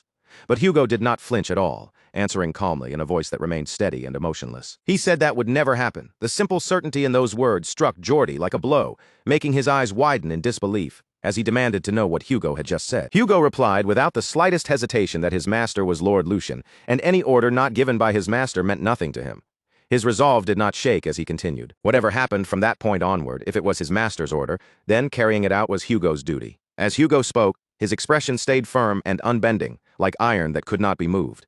Watching him, Jordy's hands began to tremble violently, rage flooding through him so intensely that it nearly stripped away his reason. Grinding his teeth, Jordy roared Lucian's name and demanded to know what Jenny had done to deserve being treated this way. Lucian answered coldly, still holding the whip in his hand, saying that she had insulted her superior, defied orders, and interfered with financial matters. He said he had simply given Jenny the punishment she deserved. Then Lucian glared at Jordy, fury burning in his eyes as he asked whether Jordy truly could not tell the difference between duty and personal emotion. Those words only made Geordie angrier, his chest heaving and his whole body shaking. But even then, he could do absolutely nothing. That helplessness burned more painfully than any wound. At that point, the situation inside House Waldig became clear. The current first in line for succession was the young master, Tristan Waldig, and between the two brothers beneath him, a fierce struggle for power had already begun to take shape. In other words, the rivalry between them was no longer a simple disagreement. It had grown into a deeply entrenched, two-sided conflict inside the family. Till the day Lucian made his decisive move, that fragile balance of power would remain unstable. For now, the most important task in front of him was obvious. He needed to strengthen his own faction and secure it firmly. But right now, his reputation had just suffered a devastating blow, and that damage would not be easy to ignore. Geordie had been humiliated in front of everyone by Lucian, the brother he once dismissed as someone who could never threaten him. And after losing his loyal knight, Sir Hunter Pacaria, Geordie could only clench his jaw as the pressure tightened around him. If he failed to protect Jenny now, someone who served him as closely as his own hands and feet, then his standing would be shaken at its very core. This single failure would inevitably become a turning point. From that moment on, distrust would begin spreading among the people who followed him. Geordie's fist tightened in frustration, because the truth was painfully clear. He was completely trapped, with no path left to escape. With no other choice remaining, Geordie was forced to yield. From where he stood, he finally surrendered and shouted that Lucian had won, ordering him to let Jenny go. The moment those words left Geordie's mouth, one of Lucian's men broke into a smug smile, while Geordie's own followers were left staring in stunned disbelief. The young servant standing beside Geordie could not hide the shock and despair on his face as he watched his master admit defeat, and the reason behind that surrender was Jenny, Geordie's loyal maid. Hugo, the man Lucian had brought in, was holding Jenny hostage with a dagger pressed tightly against her neck while she trembled and cried in terror. Lucian, the one who had arranged this entire humiliation, stepped away with an air of complete superiority. A malicious smile spread across his face as he mocked Geordie's surrender. He said it was not even funny, then asked if Geordie truly believed a single word of surrender would be enough to sweep everything under the rug. Lucian continued pressing the accusation, speaking as though Jenny's crime was already undeniable, claiming she had plundered another person's precious livelihood. His eyes gleamed with open contempt as he scoffed at his brother's attempt to settle the matter. Did Geordie think his tongue was coated in gold simply because he was a noble? Then Lucian turned toward Geordie with biting sarcasm, pretending not to understand. "What are you talking about, brother? Winning?" Geordie ground his teeth in fury as Lucian continued his little performance, calmly insisting that he had only fulfilled his duty as the third young master. Besides, Lucian added, embezzlement was a crime no one could escape from, no matter their status. He stomped his foot against the floor, making his authority ring through the hall. If they simply covered this up and moved on, what would everyone think? Lucian looked at his defeated brother and spoke with the false passion of someone pretending to uphold justice. Since his respected brother was begging so desperately, Lucian claimed he would love to end the matter there. But the sinister smile spreading across his face made his real intentions painfully obvious. With an expression full of fake regret, Lucian delivered the final blow, saying that unfortunately, he lacked the proper justification to let this matter go. Geordie clenched his fist so tightly that his knuckles turned white, his suppressed rage nearly bursting out of him. Unable to endure the humiliation any longer, he finally demanded to know Lucian's price. He snapped at Lucian to stop beating around the bush and speak plainly, because he wanted to know exactly what Lucian was after. Before revealing his outrageous demand, Lucian first hinted at the punishment waiting for Jenny. He lifted the whip and coldly said that since ancient times, those who laid their hands on another person's property had often received punishments like this. Jenny trembled in terror, and when Lucian demanded that several times the supposedly stolen amount be returned as compensation, Geordie could only clench his teeth in powerless fury, completely humiliated. Lucian stood surrounded by the glitter of gold coins, smiling triumphantly as he mocked his brother. With that smug look still on his face, Lucian asked Geordie what kind of price he had expected to pay. The scene then shifted to the majestic palace of the Grand Duke, the true center of power within House Waldig. Inside a luxurious study, the man who ruled the family, Grand Duke Waldig, waited with a stern and calculating gaze. As the father of Lucian and Geordie, the Grand Duke watched everything unfolding within his domain, from the shadows of absolute authority. Later, Chief Butler Edwin appeared before the Grand Duke to deliver his report, explaining how the incident had ultimately been resolved. The Grand Duke looked over the written report with an expression that revealed nothing. Then he fixed his loyal servant with a piercing stare and asked whether the contents of the report were truly accurate. Chief Butler Edwin bowed respectfully and confirmed that he had personally verified everything. Then he began explaining the humiliating outcome for the second son, saying that Master Geordie had paid young Master Lucian. The compensation amounted to 10 times the original sum involved, and Edwin also added details about how quickly Lucian had acted afterward. He reported that young Master Lucian had recruited an outsider named Hugo, who swiftly eliminated the spies planted inside his annex. The Grand Duke listened in silence as the report neared its end. Because of Lucien's actions, his annex was now guarded more tightly than any other area. The Grand Duke turned his gaze toward the window, where Lucien's reflection seemed to overlap with his own. Quietly considered the bold moves his youngest son had made, his expression thoughtful as he evaluated the sudden shift in the family's internal balance of power. After hearing the full report, the Grand Duke reached a decision and gave the order to summon his son before him. He spoke in a low, firm voice, telling Edwin to bring Lucien in. The doors opened soon after, and Lucien stepped into the study like a man entering a lion's den, presenting himself before his father. The Grand Duke turned to face him, his expression carrying the weight of authority and sharp scrutiny. Lucien stood in the vast study while the tension between father and son thickened in the air. Almost immediately, he sensed that something between them had changed. He wondered silently what this feeling was, because his father's gaze felt completely different from the way it had before. For the first time, his father was truly looking at him as a player in the family's struggle. Then the Grand Duke spoke first, his voice carrying unmistakable authority. He said Lucien had caused quite a stir recently. Lucien, however, remained calm and replied that it was nothing extraordinary. He had merely disciplined servants who failed to recognize their own master. The Grand Duke placed one hand on his desk, his gaze growing harder as he pointed out that, as a result, Lucien had disgraced his brother. Then he challenged him directly. He warned Lucien that Geordie would not forget this humiliation for a long time, then asked whether Lucien was truly prepared to bear the consequences. From across the room, Lucien's answer came as cold and firm as steel. He said there was nothing for him to handle. With unwavering confidence, Lucien justified everything he had done as a simple matter of restoring the proper hierarchy.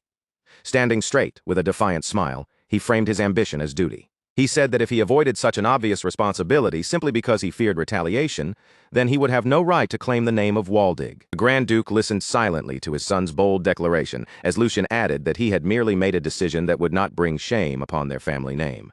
A faint smile appeared on the Grand Duke's face, as if he were either impressed or amused by the audacity of his youngest son. Then the Grand Duke laid out the rules of the succession struggle, revealing the family crest as though he were opening the board for a much larger game. He told Lucien that if Geordie continued to provoke him, then Lucien was free to strike back. With those words, the Grand Duke officially gave Lucien permission to fight for his place. But that freedom came with a harsh condition, and Lucien listened carefully as his father continued. The Grand Duke warned him that if the conflict escalated too far and caused damage to the family, he would side with Geordie regardless of who was right or wrong. Lucien was visibly taken aback by such an unfair and biased condition. In disbelief, Lucien blurted out, extending a hand as he tried to question his father's logic. "Father, what the hell?" But the Grand Duke cut him off at once, his expression almost mocking. The Grand Duke looked at Lucien, as if his reaction itself was strange. "Why are you so surprised?" he asked, before laying out his reasoning with cold clarity. Geordie might have a reckless streak, but over the years he had still made real contributions to the family. Then he contrasted that directly with Lucien's own past, the image of his once weak and idle self hanging heavily between them. Unlike Geordie, Lucien had spent an entire year doing almost nothing, wasting time while others worked. As the head of the family, the Grand Duke said, choosing the son who had actually contributed was only natural. Lucien fell silent for a moment, quietly absorbing the weight of his father's ultimatum. But then, instead of shrinking back, a sly smile slowly began to form on Lucien's lips. He had caught the deeper meaning hidden underneath his father's words. To Lucien, that was not simply a restriction meant to hold him down. If he was reading it correctly, it sounded more like an order to crush his brother beneath him and rise higher. His father's next words only seemed to confirm that interpretation. He told Lucien to build his strength and become someone useful to the family. Once he reached that point, the answer to his question would reveal itself. The message behind it was unmistakable. Lucien had to prove his own worth. And with his sharp mind, Lucien quickly began piecing together the situation. He realized his father was deliberately increasing the pressure on him, using that sense of crisis to push him forward. And if the Grand Duke was speaking so firmly, then there had to be a deeper reason behind it. That could only mean the structure of the succession would be decided soon. As that conclusion settled in, a confident smile spread across Lucien's face. He understood the game his father was playing perfectly. And instead of fearing it, he found it almost amusing. His father wanted him to move quickly and seize the opportunity before it slipped out of reach. Lucien found himself wondering, with a faintly ironic smile, whether all fathers were this manipulative with their sons. Then he reached into his jacket and pulled out a document, thinking that if his father cared so deeply about him, he might as well live up to those expectations. Drawing the Grand Duke's attention again, Lucien called to him and boldly placed the document on the desk. "What if I've already prepared my move?" Then, with a triumphant smile tugging at his lips, Lucien added that it was not just any move, but a very big one. Without warning, Sigmund snatched the paper from his son's hand, his movement sharp enough to cut through the tension in the room. The instant his fingers closed around it, he crushed the document into a tight ball, then tore it apart without the slightest hesitation. The torn fragments scattered down to the floor like pale snow, but the atmosphere only grew heavier. An overwhelming authority radiated from Sigmund as he demanded to know whether the contents of that report were truly accurate. If this was nothing more than a foolish, overzealous attempt to pretend at public service, then Lucian needed to admit it immediately, before the matter went any further. Sigmund's voice remained calm, but every word carried the weight of a command that left no room for lies. Lucian did not flinch. He met his father's gaze directly and answered evenly that there was not a single falsehood in the report. Under Lauren's guidance, the investigation had already moved far beyond its earliest stage. Several insiders connected to the drug distribution had been secured, and the evidence they provided was strong enough to be verified right away. At that instant, a vast blue aura erupted from Sigmund's body, flooding the entire study with crushing pressure. Lucian's instincts reacted before his thoughts could even catch up. His body stiffened at once, every muscle tightening as if an invisible mountain had dropped onto his shoulders. Sigmund's expression darkened, and his eyes sharpened into something that felt almost like a death glare. The name Bernhard rose in Sigmund's mind. The shameless son of a marquis. Fury surged through him as he thought of the audacity it took to let such filth contaminate the lands of House Waldig. The pressure in the room only grew stronger. Sweat streamed down Lucian's face, and his breathing became strained under the unbearable weight pressing down on him. Every breath felt heavier than the last, but Lucian recognized the sensation almost immediately. This was not simply anger pouring out of his father. This was a test. It was the same invisible weight carried by those who protected the Empire, the force wielded by the sword of House Waldig, and the overwhelming presence of its master. Lucian knew that if this continued for much longer, his body might give out completely. Even so, he forced his racing heart to steady and asked permission to make one final point. Sigmund paused, studied him in silence, then gave a short nod, allowing him to speak. Lucian explained that even if they reported the truth to His Majesty, Marcus Logren would simply cut off every loose end and escape responsibility. Every illegal act had been handled through the upper layers of the organization, which meant there was no direct evidence tying it back to Logren himself. And even if Imperial authority tried to dig deeper by force, the Emperor's concern over factional conflict would inevitably lead to arbitration instead of decisive punishment. In the end, the crimes committed against House Waldig would be reduced to nothing more than a financial loss. Lucian stated calmly that losing money alone was nowhere near enough. A crime of this scale demanded a much heavier price. Silence settled across the study. Sigmund observed his son closely, genuinely surprised by the sharpness of Lucian's insight. He wondered when this boy had learned to read the movement of power and consequence so clearly. After a brief pause, Sigmund asked Lucian to explain exactly what he had in mind. Lucian then revealed that he had already secured a way to keep the enemy from slipping away. Earlier, an insider had surrendered to him, and that man was not a simple underling. He possessed a noble title, was deeply trusted by Logren, and had risen to an executive position within their ranks. At that, Sigmund remembered the chief butler's earlier report about Lucian recruiting an outsider named Hugo, and understanding began to dawn on him. That meant Hugo had to be the insider Lucian was talking about. As the pieces fell into place, Sigmund realized the current situation matched the third scenario he had once considered. It was a path he had hoped would never need to be used, yet now it seemed impossible to avoid. Lucian's plan was exactly what Sigmund had anticipated. He intended to use the traitor as bait and turn the entire situation into a reverse trap. From Logren's point of view, it would be unthinkable that the very executive managing the drug operations would ever betray them. Lucian had carefully arranged every detail so the negotiation would appear to be moving smoothly, without even the faintest hint of danger hiding underneath. That meant it would only be a matter of time before Logren's core figures were forced to step into the open themselves.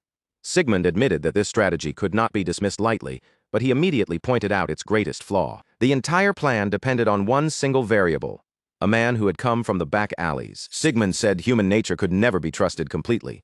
A person with that kind of background would always be unreliable, and walking even one step beside such a man was dangerous. Lucian fell silent for a moment, letting his father's warning hang in the air. He answered calmly that he was not placing his trust in the man himself. What he trusted was the man's desire, and that desire was a burning ambition. Hugo wanted to become a knight, to spread his name across the empire, and to carve proof of his existence into history. Sigmund was struck by how familiar those words sounded. They were old words, almost forgotten, tied to something Sigmund himself had once believed in. Lucian explained that a dream like that was powerful enough for any man to cling to with obsession. He had chosen to believe in that dream, just as he had done in his previous life. To Sigmund, the reasoning sounded sentimental, but there was a sincerity in it that could not be ignored. That sincerity explained why Lucian was willing to stake so much on this gamble. Sigmund then asked what Lucian would do if everything failed. Lucian answered without hesitation. He had no intention of running from responsibility. If there was a mistake, it would be his alone to bear, and he was prepared to pay the price himself, even if that meant putting his own title on the line. After hearing that, Sigmund finally gave his decision. Once Lucian's body had fully recovered, he was to report to the training ground. Lucian accepted the order immediately, without a single word of complaint. Then Sigmund revealed what would come after that. making it clear that Lucian's next trial would begin the moment he stepped onto that training ground. He would take Lucian under his own guidance and personally pass down the lion's heart sword to him. With that single decision, Lucian was no longer just the third son standing at the edge of the family.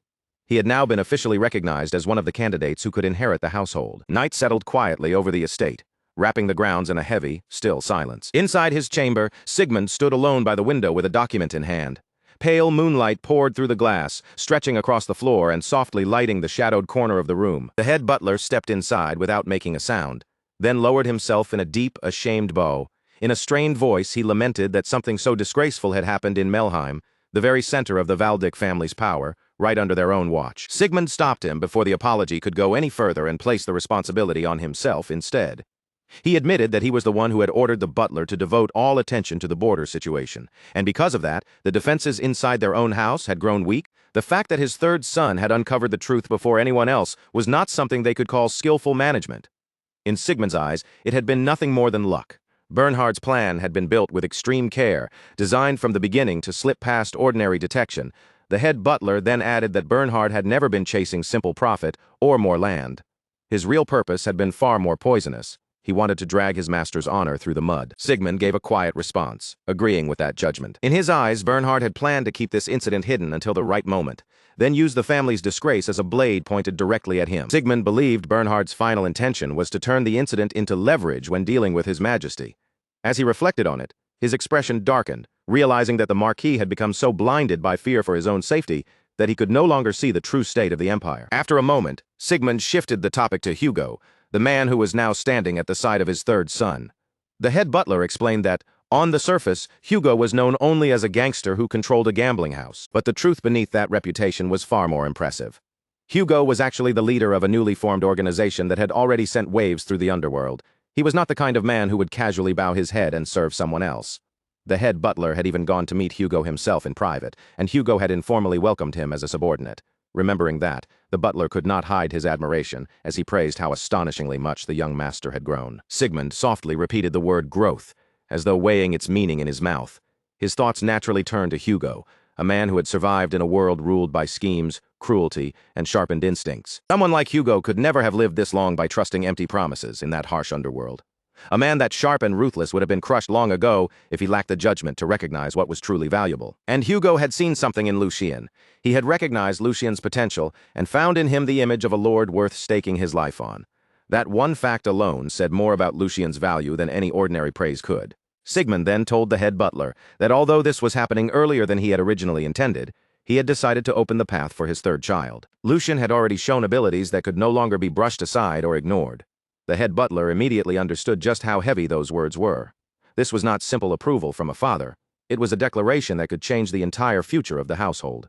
Sigmund then added that, starting the very next day, he would begin passing down the family's visions to Lucien. The head butler's expression softened into a small, approving smile as he said it was a proper and decisive choice. Then, with a careful tone, he asked whether Sigmund had already selected a swordsman to instruct the young master. Sigmund answered without hesitation, saying that Lord Eason was to be summoned. The moment he heard that name, the head butler's body stiffened, and shock flashed across his face. Sigmund calmly remarked that it would be a shame to let such a fine horn break apart from old age. If anything, this opportunity would become a meaningful new chapter in Lord Ison's life as well. When Hans heard that Lucien had officially become a successor candidate, he completely lost control of himself. Laughter burst out of him uncontrollably, even as tears streamed down his face. Those two emotions tangled together so chaotically that it was as if his heart could not decide whether to celebrate or break down. Overwhelmed by what he had just learned, he kept shaking his head and repeating over and over that this could not possibly be some kind of joke. Every time Hans opened his mouth, he repeated the same point, almost like he was trying harder to convince himself than anyone else. Lucien had truly become an official successor candidate.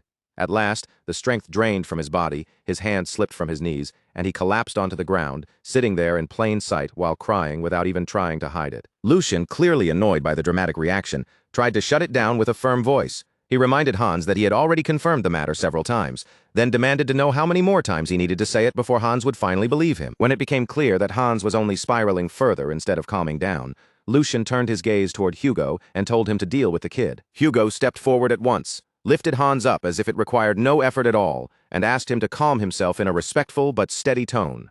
Then he explained that considering the young master's abilities, this result was only natural. Looking toward the road, Lucien would walk from this point forward. Hugo added that it would not be proper for a senior who served as the young master's right-hand man to be shaken this badly by such news. Those words struck Hans like a sudden blow. Hans froze on the spot as the meaning of those words slowly sank in. He had just been acknowledged as the right-hand man. The shock lingered across his face for a moment before a clear smile began spreading over it.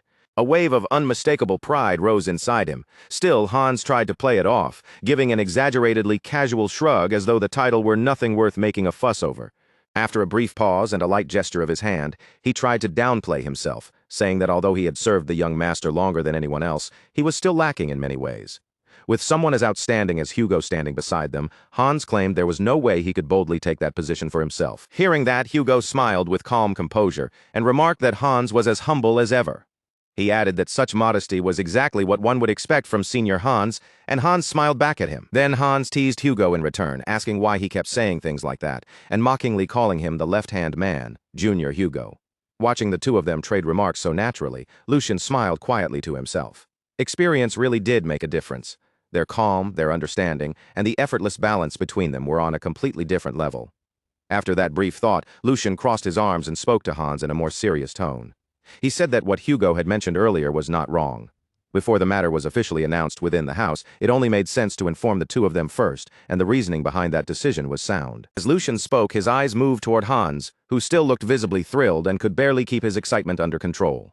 Observing that reaction closely, Lucian's thoughts began to grow more measured and analytical. Hans was timid by nature, and his physical frailty could easily become a weakness in the wrong situation. Even so, Lucian could clearly see that Hans genuinely cared about him. More importantly, Hans had the grit to stay firmly at his side, even when circumstances were harsh and completely unfavorable. That loyalty and endurance were qualities Lucian did not overlook. Lucian continued judging him in silence. If Hans gained more experience, matured further, and eventually became capable of handling the household's internal affairs, then one day he could become a rearguard more dependable than anyone else. And Lucian's gaze naturally shifted to Hugo, and there was no hesitation at all in his mind. Hugo's abilities were not something that needed to be questioned. The only thing left was to open the proper road for him and help him become a knight. Once that happened, Hugo's talents could be drawn out to their fullest, allowing him to stand beside Lucian in the future as a powerful sword that served him directly. With that thought settled, Lucian renewed his resolve. From this point onward, what mattered was not gathering more people, but choosing carefully and raising the right ones properly. One by one, he only needed to build them up the right way. As that decision became firm in his heart, the scene moved forward to the next morning within the peaceful castle. Warm sunlight spilled through the quiet halls, passing through the tall windows and stretching deep into the castle's interior. Lucian stood there alone with his eyes closed, his breathing even and calm, while his thoughts drifted far beyond the present moment.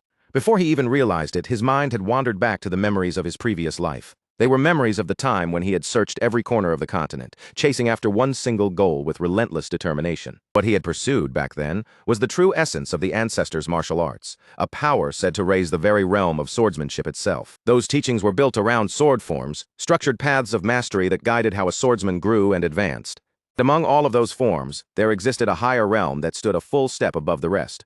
It was known as the advanced sword forms. But no matter how desperately he struggled, no matter how many hardships he endured, and no matter how deeply he lowered himself, even living like a dog just to survive, what he ultimately obtained was still far from the power he had been seeking. He had never obtained the advanced sword forms he had yearned for so desperately. In fact, he had not even managed to reach the intermediate sword forms that were usually reserved for knight captains. What he had barely managed to get his hands on instead was only a weakened, degraded version, the kind of form meant for apprentice knights who were still standing at the entrance of the path. And to be honest, for someone like him, a mere mercenary without noble blood, even being allowed to learn any kind of sword form at all, had once been almost impossible. Just being granted the chance to touch a sword form should have been considered nothing short of a miracle. But even after receiving that miracle, the reality waiting for him had still been brutally unforgiving. People weaker than him continued to climb higher simply because they had status behind their names. They were allowed to learn higher-ranking sword forms, and one after another, they passed him by. On the battlefield, they crushed him with techniques he could not imitate, could not understand, and could not properly defend against. Every time that gap kept him from protecting the members of his squad, the thirst inside him dug even deeper. His desire for sword forms never disappeared. Instead, it sharpened, twisted, and burned more painfully until it became a torment that followed him constantly. As those old memories rose back to the surface, Lucian clenched his fist without even noticing it. His knuckles tightened as if he were trying to grab hold of something that had always slipped just beyond his reach. But now, fate had placed a completely different opportunity into his hands. This time, someone like him had been given the chance to reach something far beyond what he once thought possible. It was something only a successor candidate of House Valdic and the closest aides around them could ever hope to touch. An ancient sword form, a true legacy, one that surpassed even the advanced sword forms he had once chased so desperately. The Lion's Heart Sword. Even the name alone carried a weight that pressed heavily on the heart. The sheer scale of that swordsmanship filled Lucian with awe, and before he knew it, a tight electric tension began building through his entire body. The training had not even started yet. The time scheduled for him to learn it was still a little ways off, but his excitement was already rising so strongly that he could barely contain it. Lucian let out a quiet, almost self-mocking smile when he realized that he had been pacing around since dawn without even noticing. He had been so restless from anticipation that his body simply refused to stay still. Admitting that to himself, he decided he needed to calm his mind before the lesson began.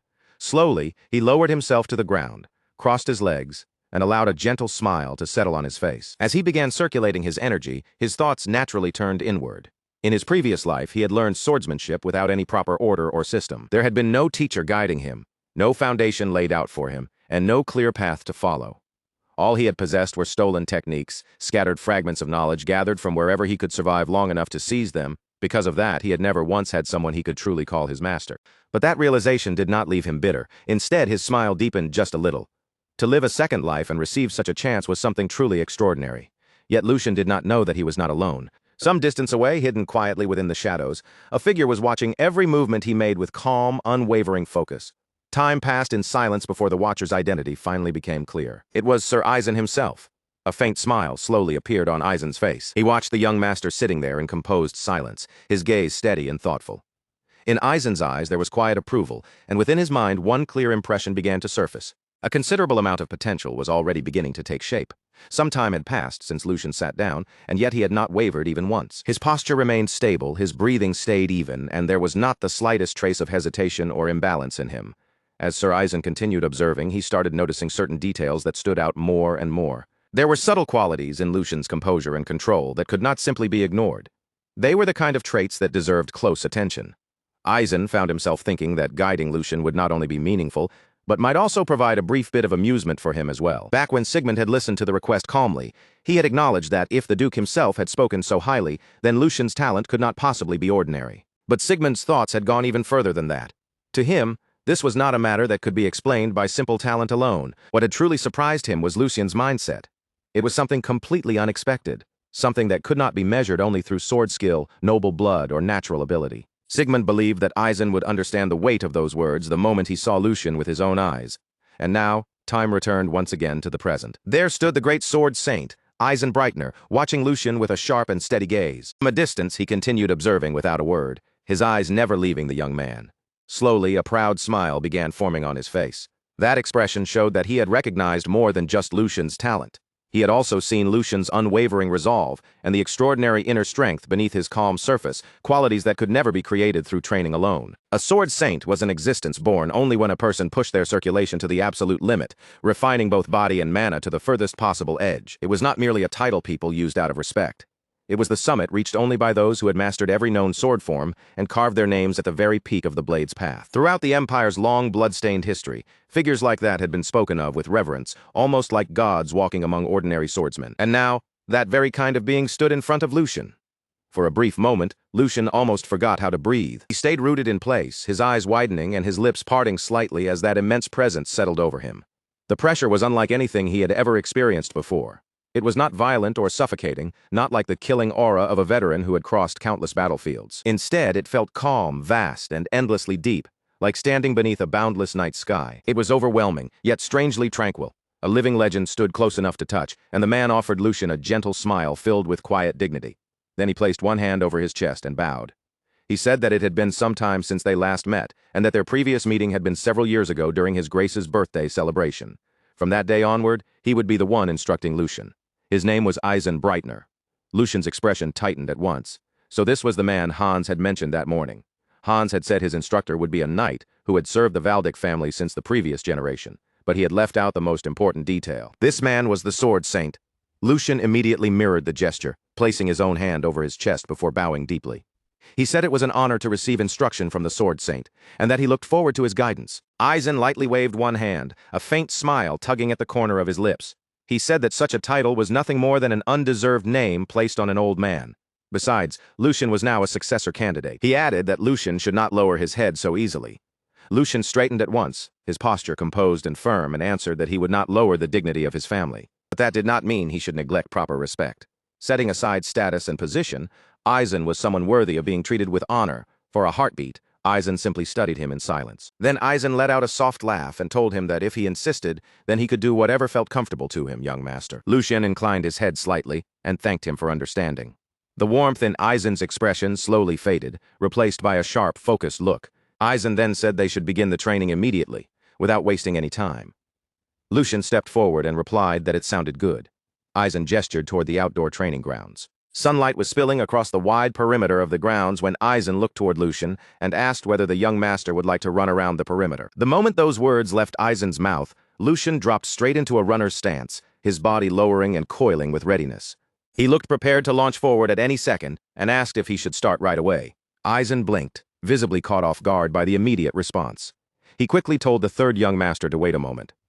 Lucian straightened again, a flicker of confusion crossing his face as he asked if something was wrong. Aizen looked at him carefully and asked whether he had no questions at all about why he was being told to run or what purpose this exercise was supposed to serve. Lucian answered with a small, relaxed smile. Of course he was curious, but if Aizen had given the order, then it had to be necessary to Lucian. That simply meant there was a reason Aizen had chosen not to explain it yet. Lucian placed one hand firmly over his chest, and when he spoke, his voice carried a steady conviction that did not waver. A student receiving instruction simply had to follow. To him, the master's words were enough.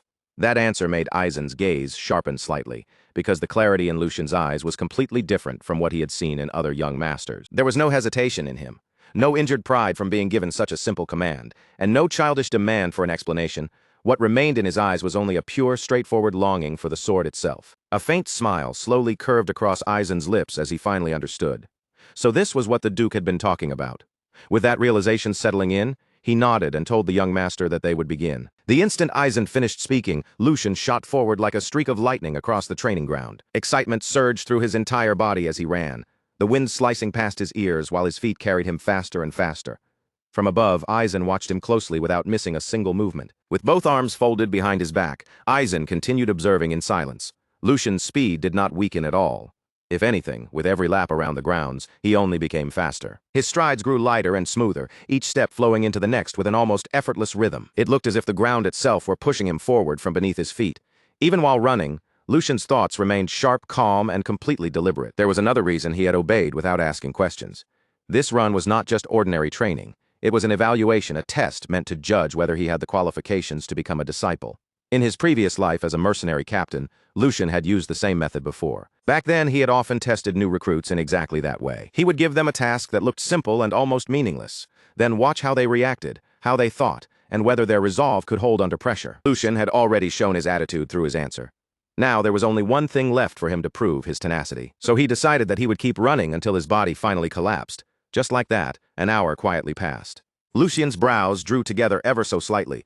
Something felt strange. He had been running non-stop for all that time, and yet the fatigue he expected still had not come. Instead of exhaustion weighing him down, a strange lightness spread through his body. Every breath came easily, without strain, and every step felt almost weightless beneath him. His speed climbed even higher until faint afterimages began trailing behind his body like flickering shadows left in the air. None of it made sense.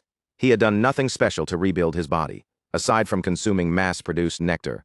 Recently, his only real activity had been light walks.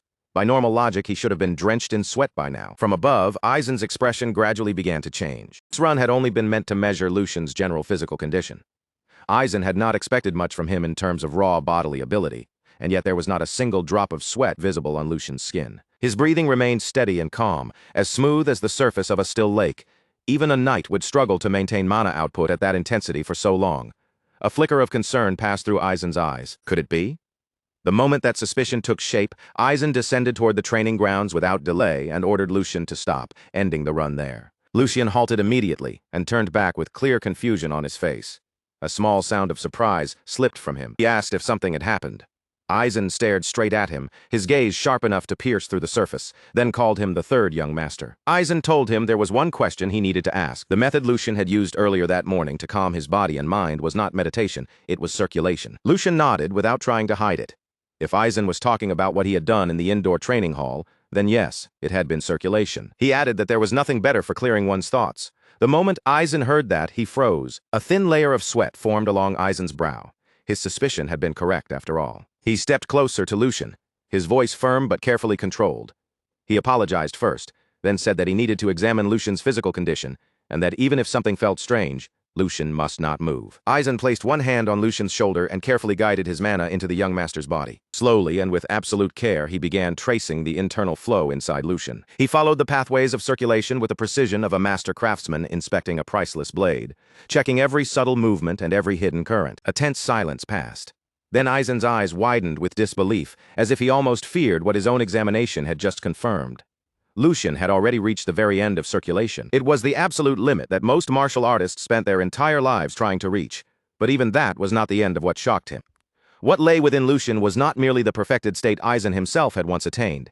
It went even beyond that. The sensation was so overwhelming that Aizen could hardly process it. It felt like standing before an endless ocean with no horizon in sight, or beneath a roaring waterfall powerful enough to swallow the world. The flow inside this child was not just complete, it was still expanding, pushing outward into a territory Aizen had never reached before. Lucian was not simply walking a known road. He was opening an entirely new path. Sir Aizen held the third young master's hands and examined them in silence, his fingers pressing lightly along the veins as he sensed the smooth, powerful flow moving beneath the skin. His sharp eyes narrowed as he tried to understand what he was feeling. Then, in a low voice, he asked Lucian when this had started. The sudden question caught Lucian completely off guard. He had expected training and instruction, not doubt-filled questions about his body. Before Lucian could answer, Aizen asked again, this time even more directly. He asked exactly when Lucian had reached the end of circulation. Lucian's expression went blank. The end of circulation. Lucian did not understand what Aizen meant by that, so he asked him to explain it more clearly. Aizen answered in a calm voice, explaining that he had just examined Lucian's body himself. The purity of Lucian's mana was like fresh snow spread across a winter field, untouched, clean and flawless. The internal structure of his body allowed mana to move with perfect efficiency, like a water wheel turning without the slightest resistance. This was not ordinary talent. It was a realm that only a small handful of martial artists could reach after devoting their entire lives to cultivation. Lucian kept his expression steady, but his thoughts began moving rapidly. From the beginning, he had always sensed that something about his circulation was unusual. It had felt far too smooth to be natural. Even so, hearing that truth confirmed directly by a sword saint made Lucian's heart tighten. His condition was far closer to perfection than he had ever imagined. If that was really the case, then there was no longer any point in hiding it.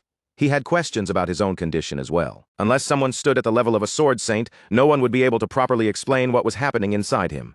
So Lucian lowered his head slightly and answered honestly. He said it had been about a month since he first began circulation. From the very beginning, all of his mana paths had already been open. There had been no struggle, no resistance, and no barriers for him to break through. Everything had simply flowed freely. Aizen's eyes widened, and a clear flicker of shock passed across his face. Lucian continued calmly, saying that he had heard circulation was usually filled with pain and obstruction. Others spoke of veins that burned, channels that refused to open, and broken pathways that had to be forced through. But Lucian had experienced none of that. His mana had flowed smoothly from the very beginning, almost as if it were the most natural thing in the world, like his body had been waiting for that moment all along. Silence settled between them, and Aizen's thoughts began racing. Even he had needed decades of hardship, discipline, and relentless training to reach such a state. Yet this young man had reached it in only a single month. At that thought, Aizen felt something stir inside him. Perhaps the ancient swordsman said to split mountains and divide seas had not been mere fairy tales after all. Perhaps talent that overwhelming truly did exist in this world. After a brief moment of visible hesitation, Aizen finally opened his mouth again. His voice now carried a heavy seriousness, as though he fully understood the weight of the words he was about to say. He told Lucian that he wished to ask something, even if the question might sound disrespectful. Then Aizen asked him directly, would Lucian be willing to give up his position as a successor candidate of House Valdic? In that instant, the world seemed to stop. Lucian's eyes widened because he had never imagined Aizen would say something like that. Above them, the sky stretched out bright and clear, while a gentle wind swept through the courtyard and carried dry leaves across the stone floor. For a moment, everything around Lucian felt strangely far away and muted. Aizen's question kept echoing in his ears. Give up the successor position. His confusion quickly turned into unease, and that unease sharpened into fear. With his voice tightening, he demanded to know what Aizen meant. Aizen met Lucian's anxious gaze and immediately understood the storm rushing through the young man's mind. Was there something wrong with his body? Was he unable to learn proper sword forms? Would his mana one day turn against him? Lucian's thoughts spiraled from one terrifying possibility to the next. But Aizen answered with steady calm, saying it was exactly the opposite. Lucian froze. The opposite. Aizen looked straight at him with firm, unwavering eyes and spoke clearly.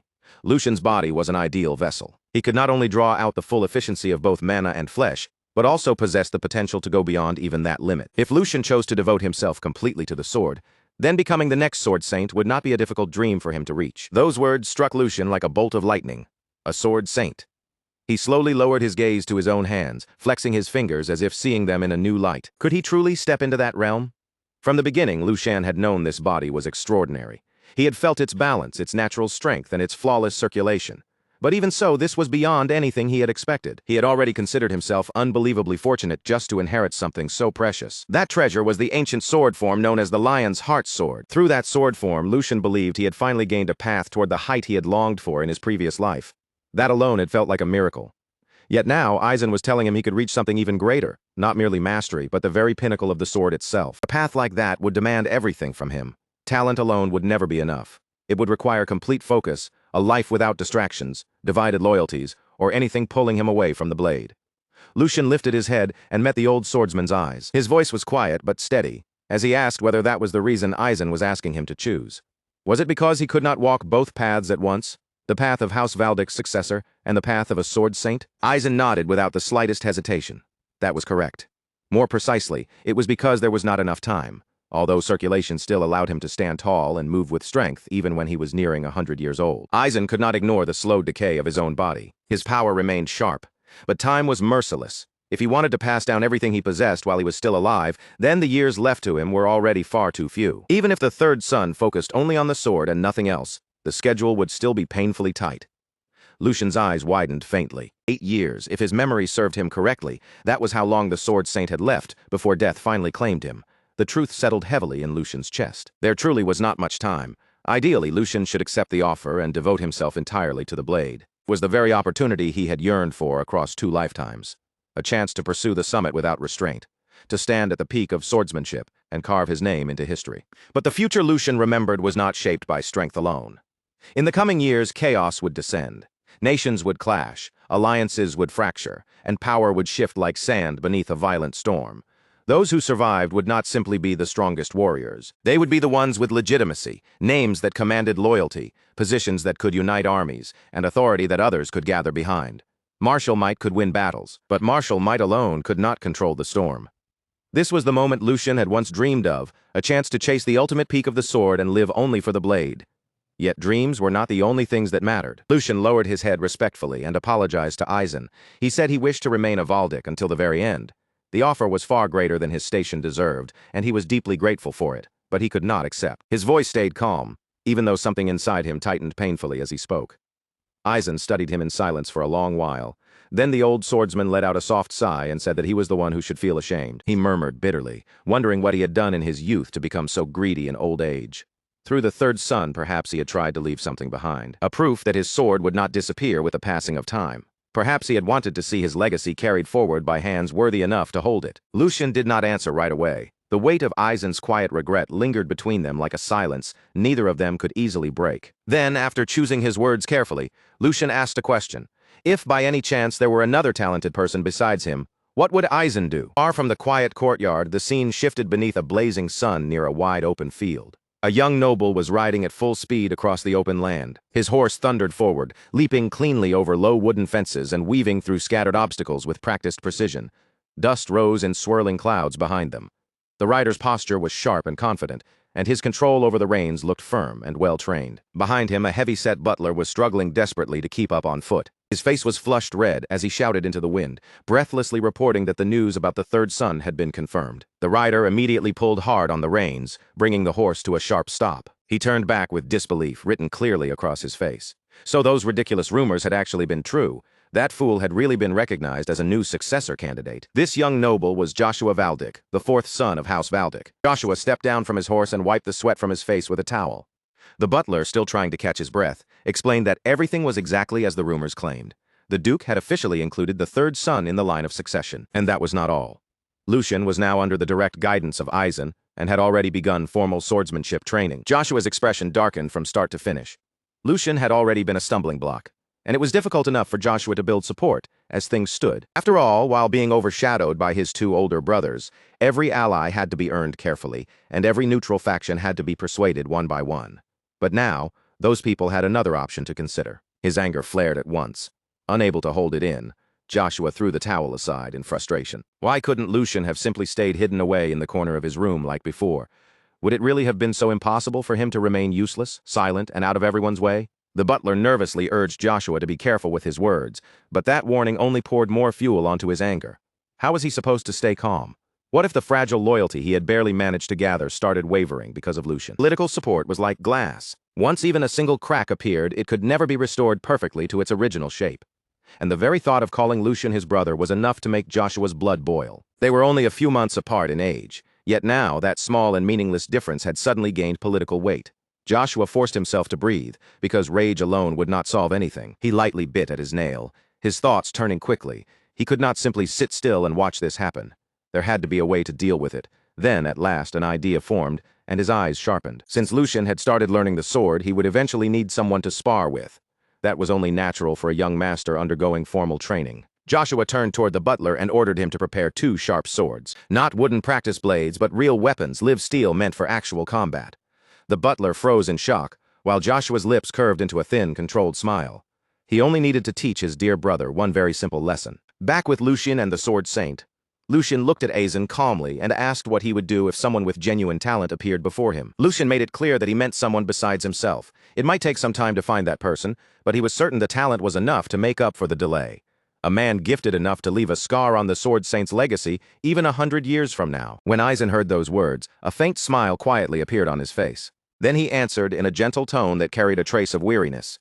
His heart felt heavy, he said, as if he were placing an unnecessary burden on the young master's shoulders. He was already more than happy just knowing that Lucian thought so fondly of an old man like him.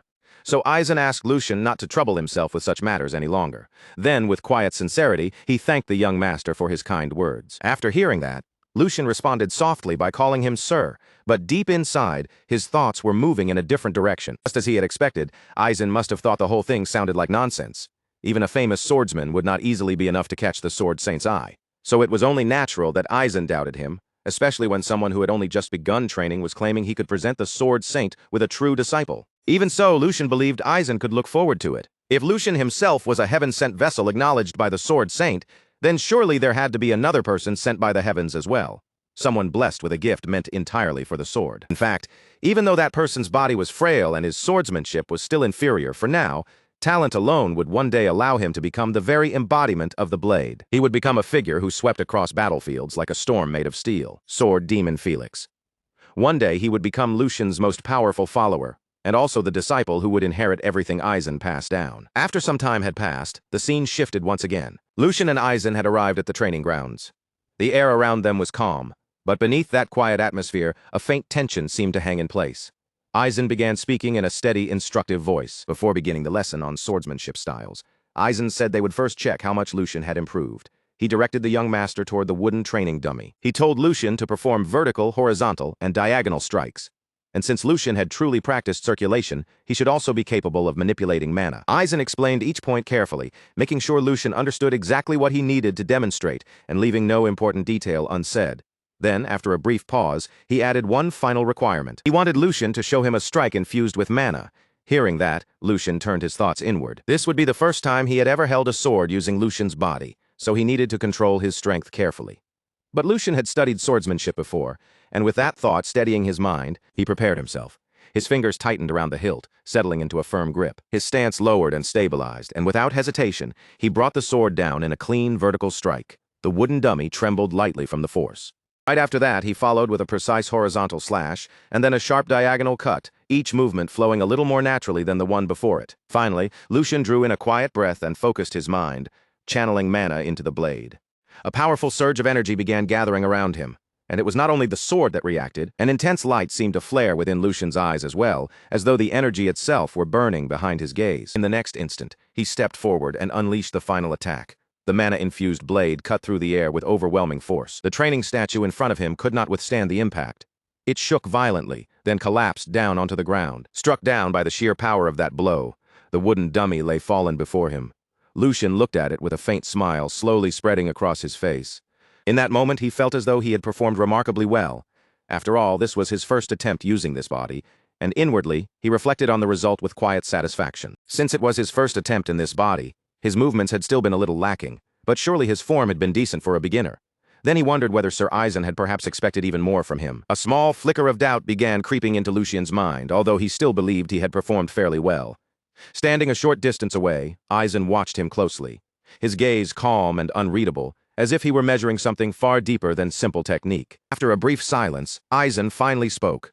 He said that he had suspected Lucian possessed ability, but once again the young master had managed to surprise him. For one fleeting second, Lucian felt a spark of pride at those words, only for it to be crushed by Eisen's very next sentence.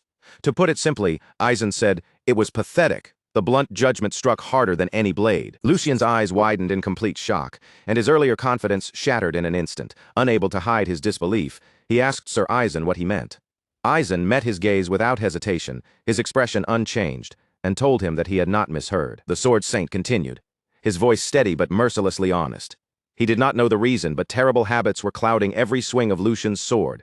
By ignoring the fundamentals, Lucian wielded it like a mercenary fighting, desperately just to survive. He was focusing only on power and speed, with no true balance between his body and his mana.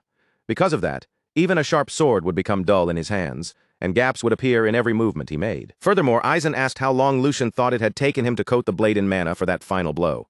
Lucian listened carefully, feeling the weight of each word pressing down on him. After a short pause, Lucian answered honestly. Since he had been channeling mana into the sword, he said it seemed to have taken about 1 or 2 seconds. Hearing that, Eisen repeated those words in a low, pointed tone. When Eisen repeats those 1 or 2 seconds that Lucian had mentioned so casually, Lucian blinks in clear confusion. He cannot immediately understand why such a tiny gap in time would matter so much, or why Eisen's expression has turned so serious over something that sounded so small. Before Lucian can even finish sorting through that thought, Eisen suddenly lifts his wooden sword and aims it straight at him. The movement is sharp, clean, and deliberate, as if the blade itself is forcing Lucian to recognize just how dangerous those 1 or 2 careless seconds can truly become. Eisen keeps the wooden sword held perfectly steady, the tip fixed right at Lucian's throat without the slightest tremble. Then he finishes his warning in a low, controlled voice, making it clear that those few seconds are already more than enough for an enemy to take his life. His voice is not raised, and there is no anger in it at all. In fact, Eisen sounds almost completely calm, which only makes the lesson feel even heavier. This training, he makes clear, must begin with Lucian first understanding the weight of that danger. No real enemy would ever ignore an opening that obvious. As Lucian feels the cool tip of the wooden blade resting lightly against his neck, the reality finally settles into him. He never even sensed when Eisen moved, and that realization echoes coldly through his mind. Lucian's thoughts turn inward with a chill. He had not noticed a thing until the blade was already touching his neck, and he silently curses himself for being so careless. If that had been a real sword, his head could have fallen before he even understood what happened. And yet, strangely, he notices that his mind is still thinking with frightening calm. Fragments of the past begin to surface in his mind. Old battles, brushes with death, and moments where survival had balanced on an impossibly thin edge. Again and again, he remembers how the difference between living and losing everything can be nothing more than one heartbeat, one mistake, or one wasted second. Slowly, Lucian lowers his eyes as if accepting the lesson deep inside himself, then lifts his gaze again with a much sharper seriousness than before. He tells Eisen firmly that he will remember those words and that before anything else, he will correct both his habits and his mindset. Standing before him, Eisen remains silent, watching not only Lucian's skill, but the resolve beginning to harden behind his eyes. After hearing that answer, Eisen speaks again, his voice firm and unshaken.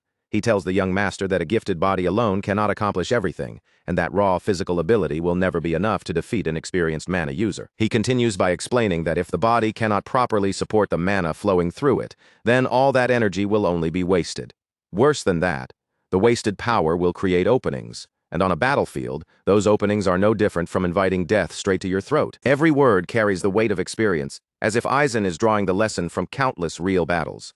As he continues, mana begins to rise from his blade, not violently or wildly, but with a smooth, controlled flow like a quiet current, moving beneath still water. The air around him grows tight as that energy gathers with perfect precision, and he explains that internal strength and external strength may be different, but they must ultimately move as one connected flow. That, he says, is the rule. True greatness is born from that kind of harmony. The moment Aizen finishes speaking, he steps forward with calm certainty and releases a mana-charged strike toward the training dummy in front of him. At first glance, the attack looks almost ordinary. It is clean, simple, and stripped of every unnecessary movement, so for a brief instant it seems as though nothing special has happened at all. The dummy remains standing there, untouched and completely still. Then, without any warning, the entire dummy breaks apart into fine dust. Its shape vanishes in an instant, scattering through the air as if the solid target had never truly existed in the first place. Aizen calmly lowers his sword and turns his steady eyes back toward Lucian. He tells the young master that this is the path of the sword he must walk from now on.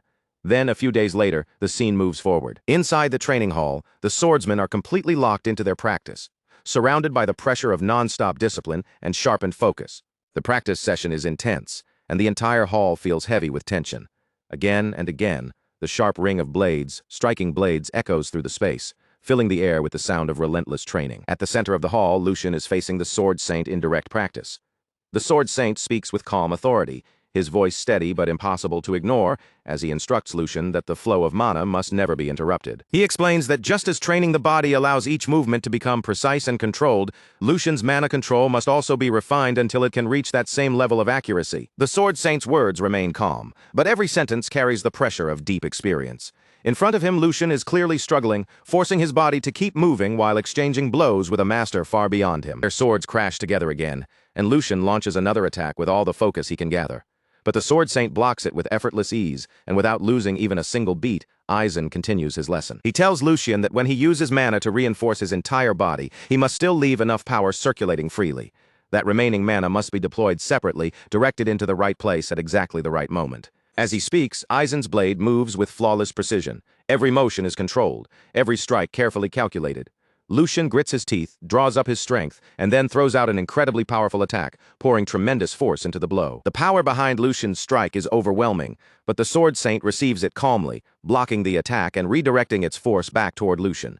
In that single exchange, he shows complete dominance over both swordsmanship and mana control.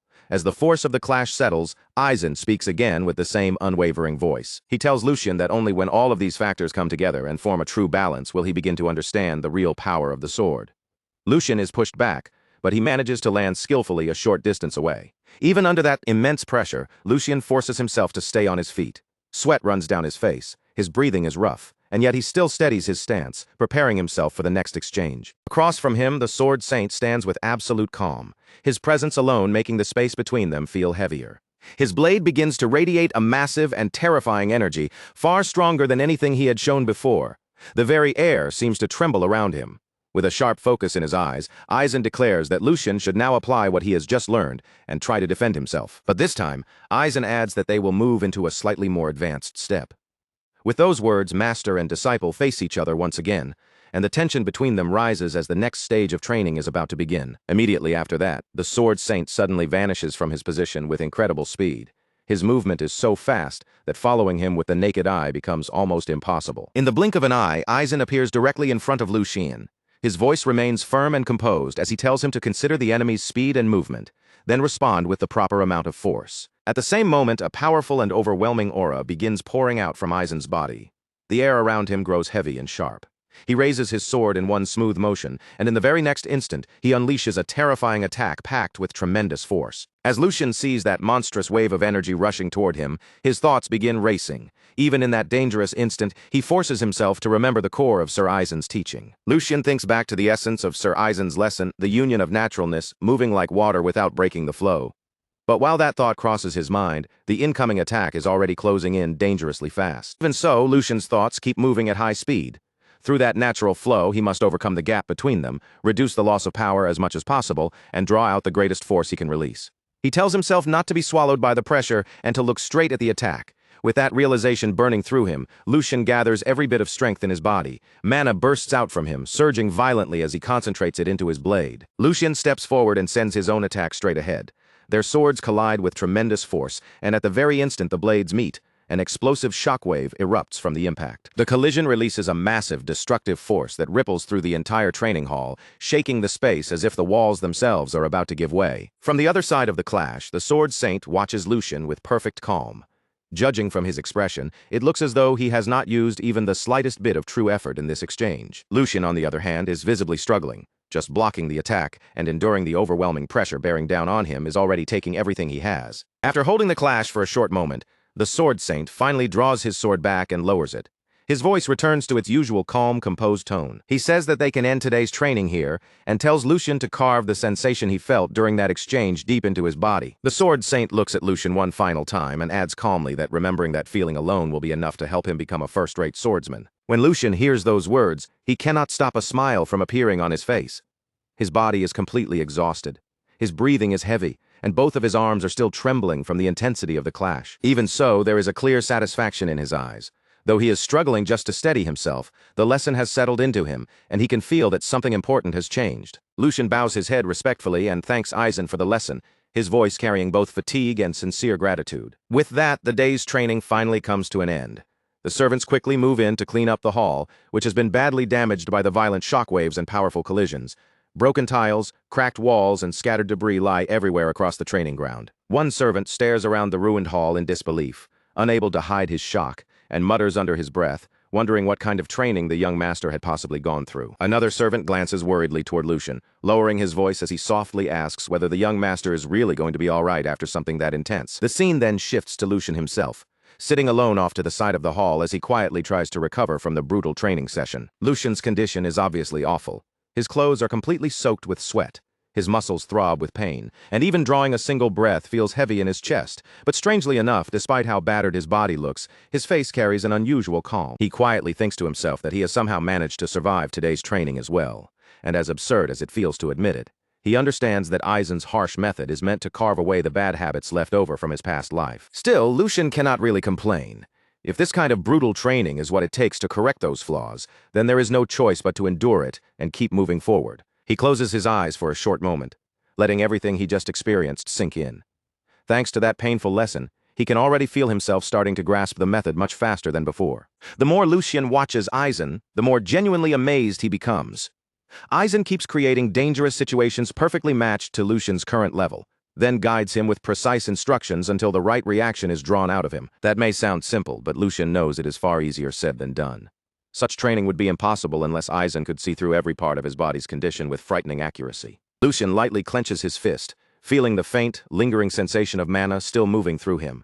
He is simply placing his body in Aizen's hands and following his teachings, yet the growth is so clear that he can feel it through his own skin. Until now, Lucian had believed that the secrets hidden within exceptional sword forms were the only real path to reaching a higher realm. But today's training has forced him to understand something much deeper. Real strength is not only about mastering impressive techniques. It also comes from refining the foundation, tearing down old flaws and rebuilding everything from the very core. Lucian lowers his gaze as a quiet thought echoes through his mind. He has never considered things like balance, reserve power, and flow this deeply before, not even in his previous life. What truly mattered had always been inside him from the start, and as that realization settles in, Lucian cannot help but wonder what might have happened if he had learned these teachings back in his past life. For a brief instant, faint visions from that previous life flash across his eyes, blurred battlefields, fierce clashes, and moments stained with the pressure of life and death. He remembers unfinished duels, chances that slipped through his fingers, and the heavy regret of never reaching the height he had once chased so desperately. Those memories feel distant, almost like fragments from another world. Yet the pain inside them remains painfully vivid. Then, little by little, Lucian's mind returns to the present. Lucian lets out a slow breath and continues thinking to himself, if he had possessed this understanding back then, wouldn't he have at least been able to exchange a few proper blows? Ending things like this today feels a little shameful to him.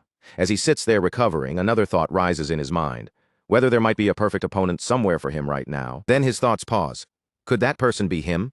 Before Lucian can settle on the answer, the sound of approaching footsteps begins echoing through the training hall. A voice announces that the fourth young master has arrived, immediately drawing attention toward the entrance of the hall. Joshua walks forward with confident steps, his posture relaxed and controlled, before giving a slight bow in front of Aizen. He greets Aizen, politely asking whether his master has been well, and introduces himself with respectful formality as his disciple Joshua. Aizen responds in his usual composed tone, calmly welcoming the fourth young master. But his eyes remain steady as he asks what has brought Joshua here so unexpectedly. Aizen then makes it clear that he is currently training the third young master. So if Joshua has something to say to this old man, he should come back another time. Joshua only gives a faint smile and gently shakes his head. Joshua says there is no need for that. Aizen's eyes narrow just slightly as he studies him, then asks if the reason Joshua came here is what he suspects. Joshua answers calmly that Aizen is correct, since his brother has finally opened his closed doors and devoted himself to training. Joshua claims he could not simply ignore it. As the younger brother who learned first, Joshua says he wanted to help with Lucian's training. Then his gaze turns toward Lucian, and a subtle competitive spark glimmers in his eyes as he asks what brother Lucian thinks. To Lucian, it is almost amusing the perfect opponent has just walked right into the hall on his own. The atmosphere inside the training ground changes at once. What had been quiet exhaustion only moments ago now sharpens into tense silence. Lucian slowly raises his head while the knights, guards, and attendants around them freeze in place, their eyes fixed on the situation as they wait for Aizen's response. The mood is far too heavy for an ordinary sparring request. It feels as though something far more serious is about to unfold. Aizen slowly turns his attention toward the fourth young master, his expression tightening as he demands an explanation. There is clear confusion in his voice as he questions why the third young master has suddenly been dragged into this. Joshua lowers his gaze with perfect politeness, presenting himself as respectful and well-mannered. In a calm, composed tone, he explains that some training methods also require sparring in order to improve the practical use of mana. When Joshua lifts his head again, a bright and seemingly innocent smile spreads across his face. With that polished expression, he offers himself as Lucian's sparring opponent. Turning toward Lucian, Joshua speaks with carefully measured humility. He explains that recent circumstances have given him very few chances to interact with his brothers properly. He claims that moments like this are rare opportunities for them to grow closer, while also sharpening their skills. Then he places one hand over his chest, admits that his request may seem rude, and insists that it comes only from sincerity before respectfully asking for permission. Lucian remains completely silent while Joshua speaks. His head is tilted slightly downward, giving the impression that he is listening without much reaction. But deep inside, a faint smile quietly forms. Lucian, the children of this household, are truly impressive in their own way. They are remarkably talented at twisting pretty words until those words serve their own hidden purposes. On the surface, Joshua's explanation sounds noble and considerate, but the intention buried underneath is painfully obvious. Lucian's gaze drifts toward Joshua's side, where a real sword is carefully wrapped in cloth. Lucian's thoughts sharpen the moment he notices it. Bringing a real blade against someone who has barely trained for a week leaves almost no room for misunderstanding. Joshua's goal is clear. He wants to crush his supposedly weak older brother in front of everyone here, then use that victory to strengthen his own position inside the family. Lucian slowly raises his eyes and meets Joshua's smiling face. The challenge has been disguised as helpful concern, which makes refusing it difficult without creating consequences. So Lucian weighs the situation carefully. If Aizen officially acknowledges this spar, then the match will carry real significance. And if Lucian backs down now, Aizen, who has already been pressuring him to withdraw from the succession, will be placed in an awkward position. After a brief pause, Lucian steps forward. The simple movement is enough to draw every eye in the training hall toward him at once. With a calm voice and steady posture, Lucian asks Aizen to accept Joshua's proposal and allow the spar to take place. Aizen's eyes widen slightly in surprise. He clearly did not expect the third young master to accept the challenge so easily. Lucian makes a light gesture, then begins explaining his reason. He says that his younger brother's enthusiasm for training is certainly admirable. However, behavior this disrespectful cannot simply be overlooked. As he says this, his gaze shifts directly toward Joshua. Since that is the case, Lucian declares that he will personally teach his immature younger brother a proper lesson. The moment those calm words leave his mouth, Joshua's expression stiffens. Lucian's words strike directly at Joshua's pride. Anger immediately begins to rise inside him, but he forces it back down, struggling to keep his face under control. Lucian continues in a steady voice, telling Joshua that today will be the last time he tolerates this kind of childish behavior. Causing more trouble, he adds, will only put Aizen in a difficult position. As the exchange continues, Aizen watches both brothers carefully. He understands Joshua's intentions perfectly, and yet the third young master has still chosen to step directly into the trap. After thinking it over for a moment, Aizen grants permission, but only under strict conditions. The spar will happen just once, and if it becomes dangerous at any point, he will stop it immediately. Both brothers place their hands over their chests and agree to Aizen's conditions, their voices polite even as tension continues to press heavily between them. Lucian then turns toward Joshua with a calm smile and suggests that the two of them have a good sparring match. As Lucian finishes speaking, he casually pats Joshua on the shoulder as if they are simply friendly brothers. That small gesture irritates Joshua at once, and although he forces out a laugh in response, the annoyance on his face is impossible to fully hide. A little while later, Lucian, Joshua, and Aizen stand together at the center of the training ground. Aizen steps forward between the two brothers, his posture calm and dignified, and begins clearly laying out the rules for the spar. He makes it clear that this is not meant to be a fight where they injure each other. This is only a sparring match, a controlled exchange meant to test their progress and reveal what each of them still needs to improve. Then Aizen turns his attention toward Lucian and reminds him that this will be his very first proper spar. Instead of obsessing over victory, Lucian should treat the match as a chance to learn, observe, and sharpen himself through experience. After that, Aizen looks toward Joshua. Since Joshua is the more experienced swordsman, Aizen reminds him that he has a responsibility to conduct himself with dignity and restraint. Finally, Aizen addresses both brothers at once, his voice carrying through the training ground as he instructs them to protect the honor of their house while crossing blades. The signal will begin once both of them draw their swords. That moment finally arrives, and the sound of steel sliding from its sheath rings out as the two brothers raise their blades into position. The air turns tense in an instant. Joshua fixes his eyes on Lucian, and frustration begins boiling inside him. The name Lucian Veldic echoes through his mind, irritating him more with every passing second. He cannot understand when his older brother started behaving like a proper elder brother. Every calm word Lucian says seems to remind him that he is the younger one, and that constant reminder scratches painfully at his pride. In Joshua's eyes, the difference between them is only a matter of being born slightly earlier. Yet Lucian keeps acting as though that alone places him far above Joshua. Joshua tightens his grip around the sword handle until his knuckles start turning pale. Fine, he thinks, letting that anger harden inside him. If Lucian wants to act superior, then this spar will decide who truly has the right to stand above the other. By the time this is over, Joshua intends to tear away that confidence completely. His rage grows so intense that even his reflection in the blade seems twisted and distorted. To Joshua, today will prove once and for all who is truly superior. Across from him, Lucian calmly studies Joshua's expression, and even against real enemies, he rarely remembers seeing such raw, uncontrolled emotion. Lucian adjusts his grip around the sword, feeling the cold and familiar weight of the weapon settle into his hand. It has already been 2 months since he last held a sword properly, yet the sensation returns to him almost naturally. For a brief moment, memories from his previous life rise to the surface, memories of ruthless battles where winning mattered far more than honor or fairness. A faint smile touches his lips, but he knows that today is different. Today, he is not standing here as the man he used to be. He is standing here as the third young master of House Veldic. His gaze briefly shifts toward Aizen. If Lucian carelessly uses the techniques from his past life, the Sword Saint will certainly notice something strange. So he quietly reminds himself to be cautious. Joshua may be arrogant, but in the end, he is still a child, and now he is Lucian's younger brother. So Lucian decides to restrain himself within a reasonable limit. That decision breaks apart the moment Joshua suddenly lets out a mocking laugh. Joshua glances around with a sneer and taunts Lucian, asking where all that earlier confidence has gone now that they are holding real swords. He goes on to say that accidents can happen in a real spar, but only when both sides are evenly matched. Then, with an even more insulting tone, Joshua suggests that if Lucian is afraid, they can always switch to wooden swords instead. Lucian watches him in silence for a moment. Then, without saying a single word, he throws away the idea of going easy on this disobedient younger brother. At this point, a proper beating may be the only kind of lesson Joshua will actually understand. Joshua's irritation grows even worse as Lucian's calm tone makes him feel like the younger one all over again. His eyes widen with anger, and without waiting any longer, he steps forward and lowers himself into a combat stance. In the very next instant, Joshua bursts forward, charging straight at Lucian with fury burning in his eyes. Lucian calmly raises his sword into a defensive cross, the blade coming up in front of him as he prepares to receive the attack.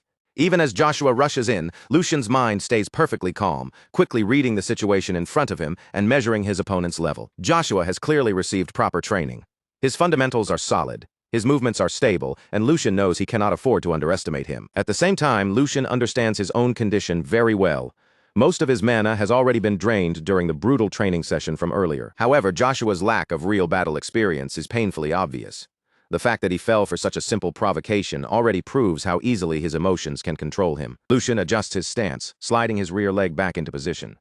Mana gathers quietly around that leg as he applies Aizen's teachings, focusing power with careful control, while Joshua continues charging toward him. Then, in a single instant, blue mana erupts from Lucian's back leg. Lucian's body launches forward like a released arrow. He disappears from where he was standing, leaving streaks of blue light behind as he closes the distance in the blink of an eye. That sudden burst of speed shocks everyone watching, making the entire training ground seem to freeze for a heartbeat. Aizen's eyes widen slightly, and even the guards standing nearby are left frozen in disbelief by what they have just seen. Joshua barely has enough time to react before Lucian appears directly in front of him, already inside his guard. Lucian lifts his sword high above his head. In that brief moment, he decides to seize complete control of the match, and his blade comes crashing down in a powerful vertical strike. Joshua instinctively looks up, barely managing to move as the attack descends toward him. Lucian's voice cuts through the air, cold and steady, warning Joshua to grit his teeth and block properly unless he wants his jaw shattered by the impact.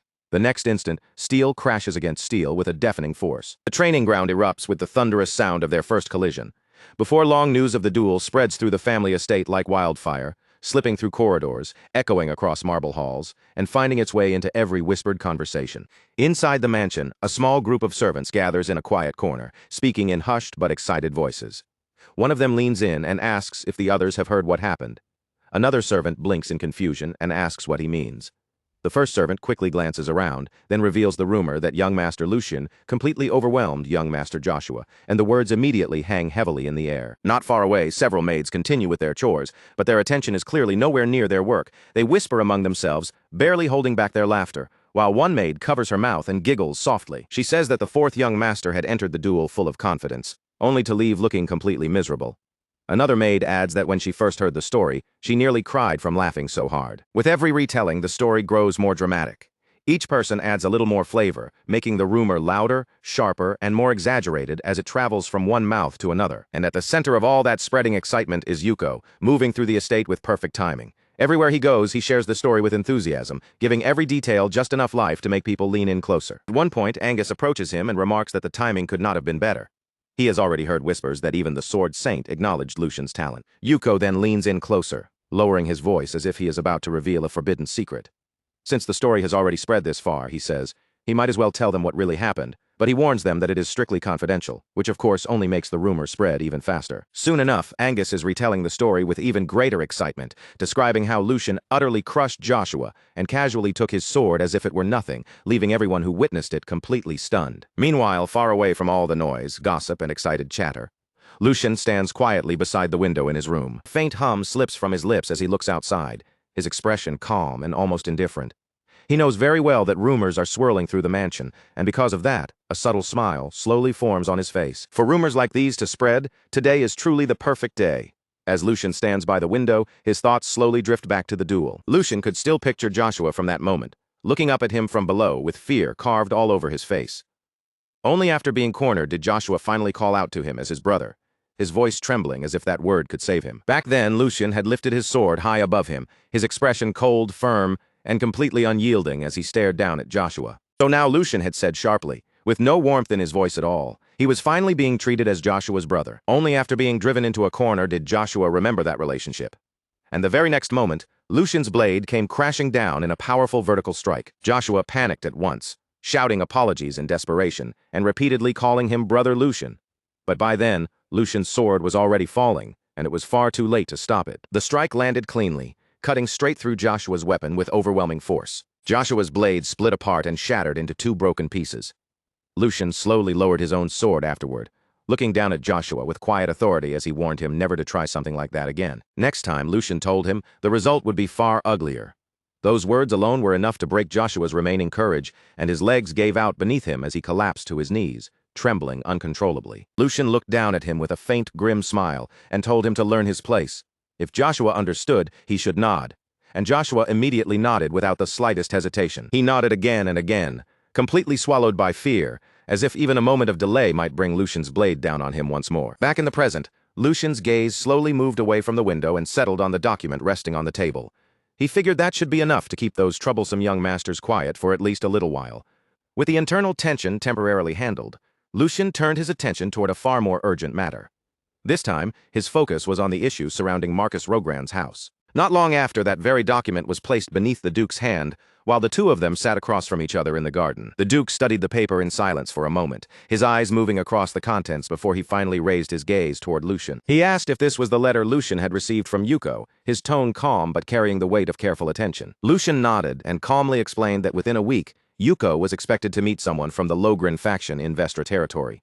At the mention of Vestra, the Duke's brow tightened slightly as he repeated the name with a faint frown. The Duke lightly tapped his finger against the table while thinking it over. Vestra had lost much of its importance over time, but it was still dangerously close to Kalovitz. After a moment, he muttered that the choice of location was absurd. Lucian agreed, explaining that the place had most likely been chosen for that exact reason.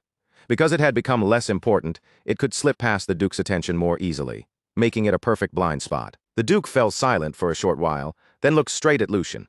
He asked him to speak honestly and tell him the real reason he had brought this matter forward, reminding Lucian that he had already entrusted the entire affair to him. Lucian answered without hesitation. He needed power. The Duke's eyebrow lifted slightly at that, and he repeated the word back to him. The Duke then asked what kind of power Lucian was talking about.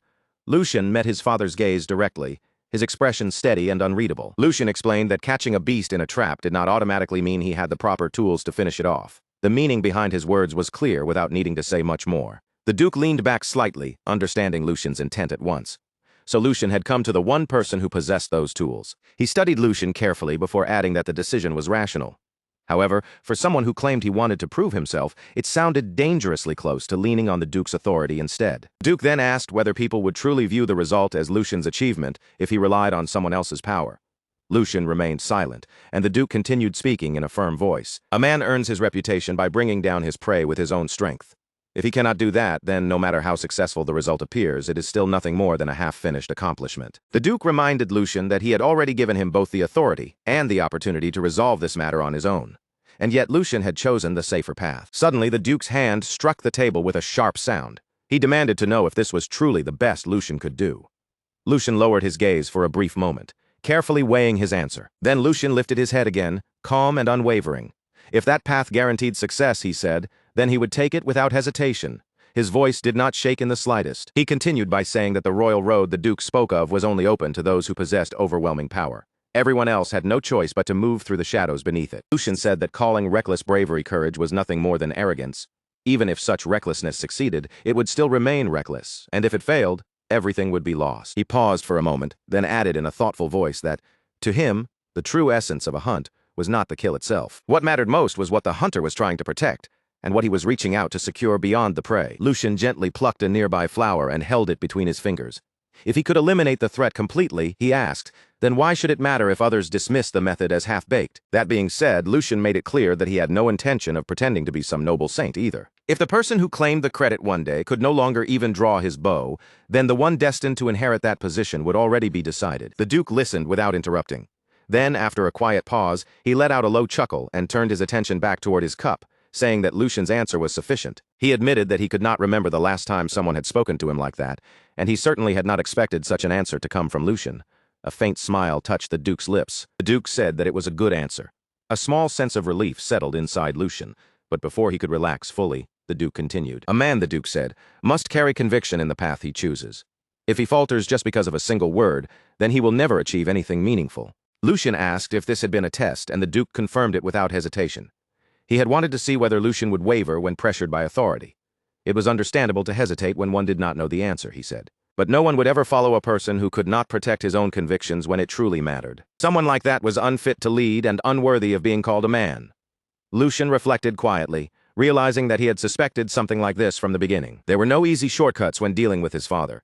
Even so, Lucian knew this conversation had gone in a favorable direction. When Lucian moved to ask about support for the operation, the Duke cut him off before he could properly continue. The Duke calmly corrected him, telling him to call him father. Then he continued, saying that he would give Lucian the tools he needed. However, sending a large force would draw too much attention, and the Rogrand faction would also be moving. That meant Lucian would have to move with a small elite group, just as the other side would. Lucian nodded in agreement, and requested a few skilled knights from within the family. The Duke looked at him for a moment, then gave his answer. He would lend Lucian the Black Lions. The Duke leaned forward slightly, his voice growing heavier. If Lucian wanted to understand the true burden carried by the one who sat in that seat, then he should go out and experience it for himself. 1 week later, Vestra stood as a hollow remnant of what it had once been. The city had long since lost its purpose, its empty streets buried beneath a heavy silence, while neglected buildings slowly crumbled with time, even though the territory sat dangerously close to Kalavitz. Vestra no longer had any real value left to its name. There were no resources worth protecting, no thriving people, and no reason for anyone to defend its existence. It had once been prepared as a reserve city, but time had swallowed that purpose, leaving it abandoned except for the occasional vanguard passing through. Now the place felt less like a city and more like a graveyard wearing the shape of one. The silence hanging over it was too deep, too unnatural, and that unsettling stillness made it the perfect stage for schemes that needed to stay hidden. As Lucian and Yuko walked through the deserted streets, their footsteps echoed faintly against the cracked stone beneath them. Lucian's eyes moved calmly across the ruined surroundings, and he quickly noticed that there was not a single person in sight. Something about the emptiness felt wrong. It was too quiet, even for a forgotten place like Vestra. Sensing the unease in Lucian's gaze, Yuko explained, without waiting to be asked, that Vestra had lost its strategic importance long ago, and that was precisely why this location had been chosen. No attention, no interference, and no one passing through at the wrong moment. In other words, it was the ideal place to set a trap. As they kept moving forward through the lifeless streets, Yuko finally could not hold back the question that had been weighing on him. He turned his eyes toward Lucian, his voice edged with sharp curiosity, and asked how Lucian had managed to uncover the plan with such terrifying accuracy. Lucian paused for a brief moment, then let out a small, amused laugh. He casually pointed out that even Hans had known nothing about it, which meant all of Yuko's careful secrecy had been meaningless in front of him. But Lucian did not continue with a proper explanation.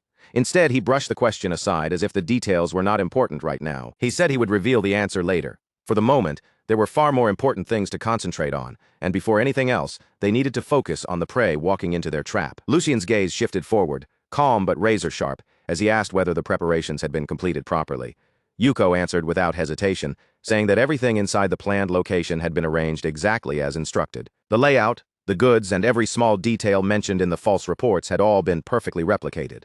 From the outside, nothing would look suspicious, and there would be no reason for the target to hesitate. The enemy would walk in confidently, believing everything was exactly as expected. All the preparations were finished, and only one thing was left to confirm the reinforcements. Then Lucian's next question came in an unexpected direction. He asked whether relying on his father's support bothered Yuko. For a brief moment, the question caught Yuko off guard, but he quickly shook his head and denied it, because he understood perfectly well what was at stake. This mission could not be allowed to fail, and yet as his gaze dropped toward his own hand, a faint flash of frustration still surfaced. Quietly, he admitted the truth to himself. He simply was not strong enough, if only he had been stronger. Then this entire achievement could have belonged solely to Lucian without needing to borrow anyone else's help. Lucian listened to that unspoken frustration without interrupting, then casually placed a hand on Yuko's shoulder as if it were nothing dramatic. Lucian acknowledged that feeling but warned him not to let impatience cloud his judgment. They had only just begun, and losing direction this early would only slow them down. Growth did not happen overnight, and Yuko still had a long road ahead of him. Then, in the most casual tone possible, Lucian added that he had assumed Yuko was already around 30. The air instantly froze. Yuko's expression barely changed, but the atmosphere around him shifted sharply as he flatly corrected him. He was 23. A short, awkward silence followed. Lucian stood there visibly embarrassed, while Yuko stared straight ahead with a blank face and pointed out that 30 was still far away. Their age difference, he added, was not even that significant. Lucian awkwardly tried to smooth over his words, but Yuko immediately cut him off, making it clear that any further explanation would only make the situation worse. The strange tension lingered for a moment before Lucian quietly let the subject go, turning his attention back to their surroundings as his senses sharpened. The appointed meeting time was drawing closer, but there was still no sign of the reinforcements. Then, without warning, a voice sliced through the silence and called out to the third young master. Lucian and Yuko reacted instantly, their bodies turning toward the sound at almost the same time. Yuko drew his sword in one smooth, practiced motion, pivoting toward the voice with full intent to strike. But before he could actually launch the attack, the situation had already changed. A man appeared within reach before Yuko could move any farther, and with nothing but his bare hand, he caught the blade. The motion was flawless, almost unreal, and the pressure radiating from him was overwhelming. In a cold, detached voice, the man remarked that Yuko was far too slow. Yuko froze in shock the moment he heard it. He tried to pull his sword back, but the blade would not move at all. The grip holding it was absolute and unshakable, and for the first time, Yuko clearly felt what complete suppression truly meant. No matter how much strength he put into his arms, he could not make the sword budge even slightly. The realization struck him hard. He was being overpowered with terrifying ease. Before the tension could rise any further, Lucian calmly stepped in. His voice remained steady as he assured Yuko that the man standing before them was not an enemy. Yuko hesitated for a moment, then slowly lowered his guard. Confusion still lingered in his eyes, but Lucian had already stepped forward. Lucian's gaze was sharp and unyielding as he questioned the man's intention. The killing aura surrounding him was impossible to ignore, and an approach like that demanded a proper explanation. Then, almost casually, Lucian identified him with a single phrase. He was one of the Black Lions. The moment those words left Lucian's mouth, the atmosphere changed completely. Yuko took a step back as understanding finally dawned on him. These were the reinforcements Lucian had mentioned. The Black Lions, the hidden force of the Veldic family. They were warriors who operated from the shadows, mobilized only under direct authority, as if they existed to answer a silent command from the family's true power. One after another, more figures emerged from the surroundings, appearing without a sound as if they had been part of the ruins all along. Within seconds, they had formed a complete perimeter around Lucian and Yuko. Every one of them carried a presence that was perfectly controlled, yet terrifying enough to make the air feel heavier. An older man stepped forward from among them, his posture composed and his bearing clearly marking him as their captain. Placing one hand over his chest, he greeted Lucian respectfully as the third young master. He explained that the brief clash from earlier had only been a test, meant to evaluate their reactions and readiness. There had never been any true hostility behind the move, only a cold and efficient way to measure them. Lucian observed the Black Lions carefully, his mind remaining sharp. Even in his previous life, their existence had always been uncertain, spoken of only in whispers like ghost stories. But now that they stood right in front of him, there was no room left for doubt. He had not sensed them at all before they chose to reveal themselves, and even now, while they were standing nearby, their presence remained almost perfectly concealed. Their auras were completely suppressed, impossible to read from any angle. Each one of them was a monster hidden beneath absolute control. Lucian quietly acknowledged just how overwhelming this level of support truly was. His father had not merely sent ordinary reinforcements. He had sent something far more dangerous. Something that could change the entire weight of the operation. Some time passed, and they gathered inside a ruined house that had been repurposed as their temporary base. Lucian sat calmly while the Black Lions stood around him. Every one of them focused on his words. Yuko remained nearby as well, still processing the overwhelming scene he had just witnessed. Lucian began explaining the mission with quiet clarity. House Logren had already taken the bait and was on its way, which meant the trap had worked exactly as planned. From this point on, the objective was simple. Capture the leader alive, and eliminate everyone else if necessary. Lucian's tone stayed calm, but the meaning behind his words was absolute, leaving no room for mercy. The enemy had crossed the line first, so whatever happened next would be nothing more than the consequence of their own actions. After laying out the plan, Lucian entrusted the rest of the operation to the captain and gave him full authority to act as needed. The captain watched Lucian closely as he listened. At first, he had assumed this mission was merely an easy achievement being handed to the young master. But now he understood that assumption had been wrong. Lucian was not depending on luck or hiding behind protection. He was calculating every step, observing the strength of the people around him, and preparing for every possible outcome before the enemy even appeared. There wasn't a trace of hesitation in him, not even the smallest flicker of doubt. This wasn't the clumsy reaction of someone acting on impulse. Every movement, every choice, carried the calm precision of someone who had everything under control. A thin smile slowly appeared on the captain's face as he understood exactly what he was seeing. This was not just a simple order being carried out. Something new was beginning to move in the shadows, and a fresh power was quietly taking form. Without wasting even a breath, he accepted the command. And as the sun slowly sank beyond the horizon, staining the edges of the sky with the last light of day, the final phase finally began. A carriage crept into the dead city of Vestra at a slow, heavy pace, its wheels grinding against the abandoned streets and disturbing the silence that had swallowed the place for far too long. The carriage door opened, and a young noble stepped down from inside. The moment his shoes touched the ground, he raised a hand to his face, covering his nose with obvious disgust. Even the air around him seemed to offend him. His brows tightened, his lips curled, and his entire expression twisted as if simply breathing in this place was an insult. A maid hurried forward at once, moving with practiced speed, as she presented him with a handkerchief. He snatched it up and pressed it firmly over his nose and mouth. The trip here had clearly already put him in a foul mood, and the sight of the city only made his irritation worse. In his eyes, Vestra was nothing more than a rotten, forgotten wasteland, a place so lowly it barely deserved even a glance from him. Had it not been for his father's direct orders, he would never have lowered himself by stepping into a place like this. Even so, his goal was simple. He planned to finish the matter quickly, turn around, and leave as soon as possible. But he had no idea what was already waiting for him. From deep within the shadows, unseen eyes had long since fixed on his every move. Not a single gesture escaped their notice. Every step he took was measured. Every movement silently followed. The trap had been prepared long before his carriage ever arrived, and now he had walked right into the center of it. The fourth son of House Logren, Philip Logren, had finally arrived, and with that, the hunt had truly begun. Lucian moved forward with quick but carefully controlled steps, then bent his posture into a deep, respectful bow as he spoke with almost exaggerated humility. "Oh, my lord, please forgive me. I have committed a terrible discourtesy by failing to recognize such a noble presence the moment you arrived." His voice carried the perfect blend of panic, urgency, and fear, all shaped to match the harmless image he wanted them to see. But before he could draw any closer, one of the knights reacted sharply. The man raised his sword in a single cold motion, aiming the blade directly at Lucian's chest. His voice came out flat and merciless. "Take one more step and I'll cut you down. State your identity now." Lucian instantly recoiled, his shoulders shrinking as though the threat alone had crushed him. His face tightened with fear, and his voice began to shake as the words spilled out in a clumsy rush. "Please forgive me, Sir Knight. I was only sent here on Boss Hugo's orders. I am nothing more than a guide, just a miserable, low-born wretch. I would never dare cause trouble for my lord." A heavy pause followed, hanging in the air for a moment before the young master finally spoke. Philip Logren's voice was filled with open contempt. "Put your sword away. It's beneath you to even waste words on something like this." The knight paused for only a brief second before lowering his weapon and obeying. Lucian immediately dipped his head even deeper, as if he had just been spared by overwhelming mercy. "Thank you for your mercy, my lord," Lucian said in a soft, trembling voice.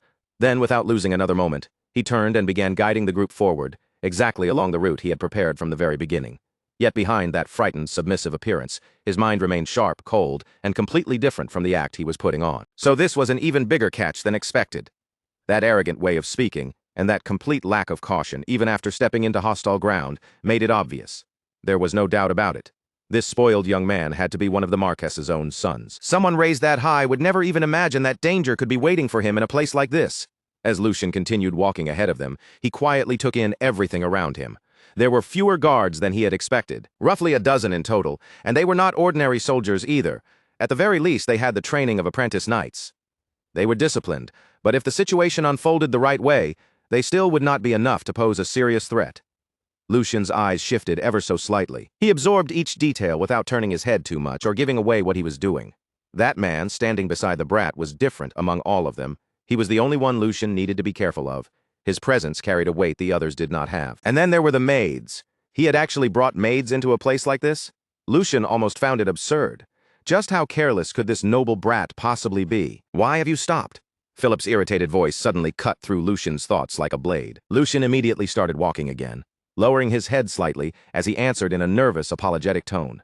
Forgive me, my lord. It is my first time standing so close to someone of your noble stature. I must have become nervous without even realizing it. Philip clicked his tongue, his annoyance plain on his face. Pathetic. Lucian kept his head lowered, never breaking the timid image he had created. But for one brief moment, his gaze slipped backward. His eyes landed on one of the maids, and something about her face made his thoughts hesitate. That face. Why did it feel so familiar? For a moment, the thought lingered in his mind. But then he rejected it just as quickly. No, that could not be it. It was only a resemblance. Nothing more than that. Lucian pushed the thought away before it could distract him any further and continued forward, forcing those unnecessary doubts to the side. Before long, they finally arrived at the main location, the place where everything had been prepared. The moment they stepped inside, Philip's expression crumpled with even stronger disgust. This place is even worse on the inside. The smell alone is unbearable. That commoner, Hugo, did he misuse the funds from my house? Was the outside only made to look acceptable? A calm voice answered without the slightest hesitation. What truly matters is what lies inside, wouldn't you agree? Philip's gaze snapped sharply toward the one who had spoken. And you are? The man stepped forward by a small measure, then offered a polite bow with steady composure. Hugo, the one in charge of this place. I greet you, my lord. The item required especially careful handling, so our preparations took slightly longer than expected. Philip narrowed his eyes and studied Hugo closely, suspicion clearly visible in his stare. Since you have shown yourself, I assume you have not done anything foolish. Hugo gave a quiet chuckle, completely unshaken by the accusation. Would I really throw away the Logren family's leash over something as small as profit? After all the reports I sent, the fact that you came all the way here personally proves just how curious you were. As Hugo spoke, the curve of his smile grew a little deeper. There was a faint sharpness beneath his polite tone, something that did not fully match the words coming out of his mouth. Curious about the item capable of rotting Rockelheim from its very core, for a short moment, silence settled over the room. The air turned heavy, tight, and uncomfortable before Hugo finally lifted a hand and gestured forward. Please, allow me to show it to you. From the side, Lucian watched the exchange carefully, and a faint sense of approval moved through his thoughts. Hugo had been the right person to trust with this role. The way he lied so naturally, without the smallest crack in his expression or the slightest hesitation in his voice, was genuinely impressive. Meanwhile, Philip's already thin patience began to wear away completely. His face hardened, and the disgust in his eyes slowly shifted into anger. What an insolent dog. If this turns out to be a disappointment, you will regret making me come here. Then he turned his head sharply, his cold gaze landing directly on Lucian. You, go and bring it. Lucian bowed at once, keeping his voice obedient. Yes, my lord. Without the slightest delay, Lucian stepped toward Hugo and spoke as if he were merely carrying out an order. Boss, please bring out the item we prepared. Hugo handed the object over without saying a single word. For one brief second, their eyes met. No words passed between them, but the meaning was clear. Everything was moving exactly according to plan. Lucian turned back toward Philip's group, holding the object firmly with both hands. His posture stayed low and humble, his expression perfectly obedient. I have it right here. And then, with one smooth and precise motion, everything was set into motion. Lucian's words had barely finished settling in the room when something about him suddenly changed. It was subtle, so faint that it was almost impossible to point out, yet everyone could feel it. His posture remained humble, and his voice still carried that same submissive tone, but underneath it all, something else had surfaced. There was arrogance there now, a calm confidence that did not belong to a frightened guide. That small shift was enough to unsettle everyone present. The knights stiffened by instinct. their fingers tightening around their weapons, while even Philip felt a strange, creeping dread coil deep inside his chest. And before anyone in the room could fully understand what was happening, Lucian moved. "I'll make sure it's delivered." In the very next instant, he hurled the object straight toward them, and the entire situation exploded at once. "You bastard! What do you think you're doing?" Philip's voice broke into a furious shout, but panic was already tangled inside his anger. "Have you lost your mind?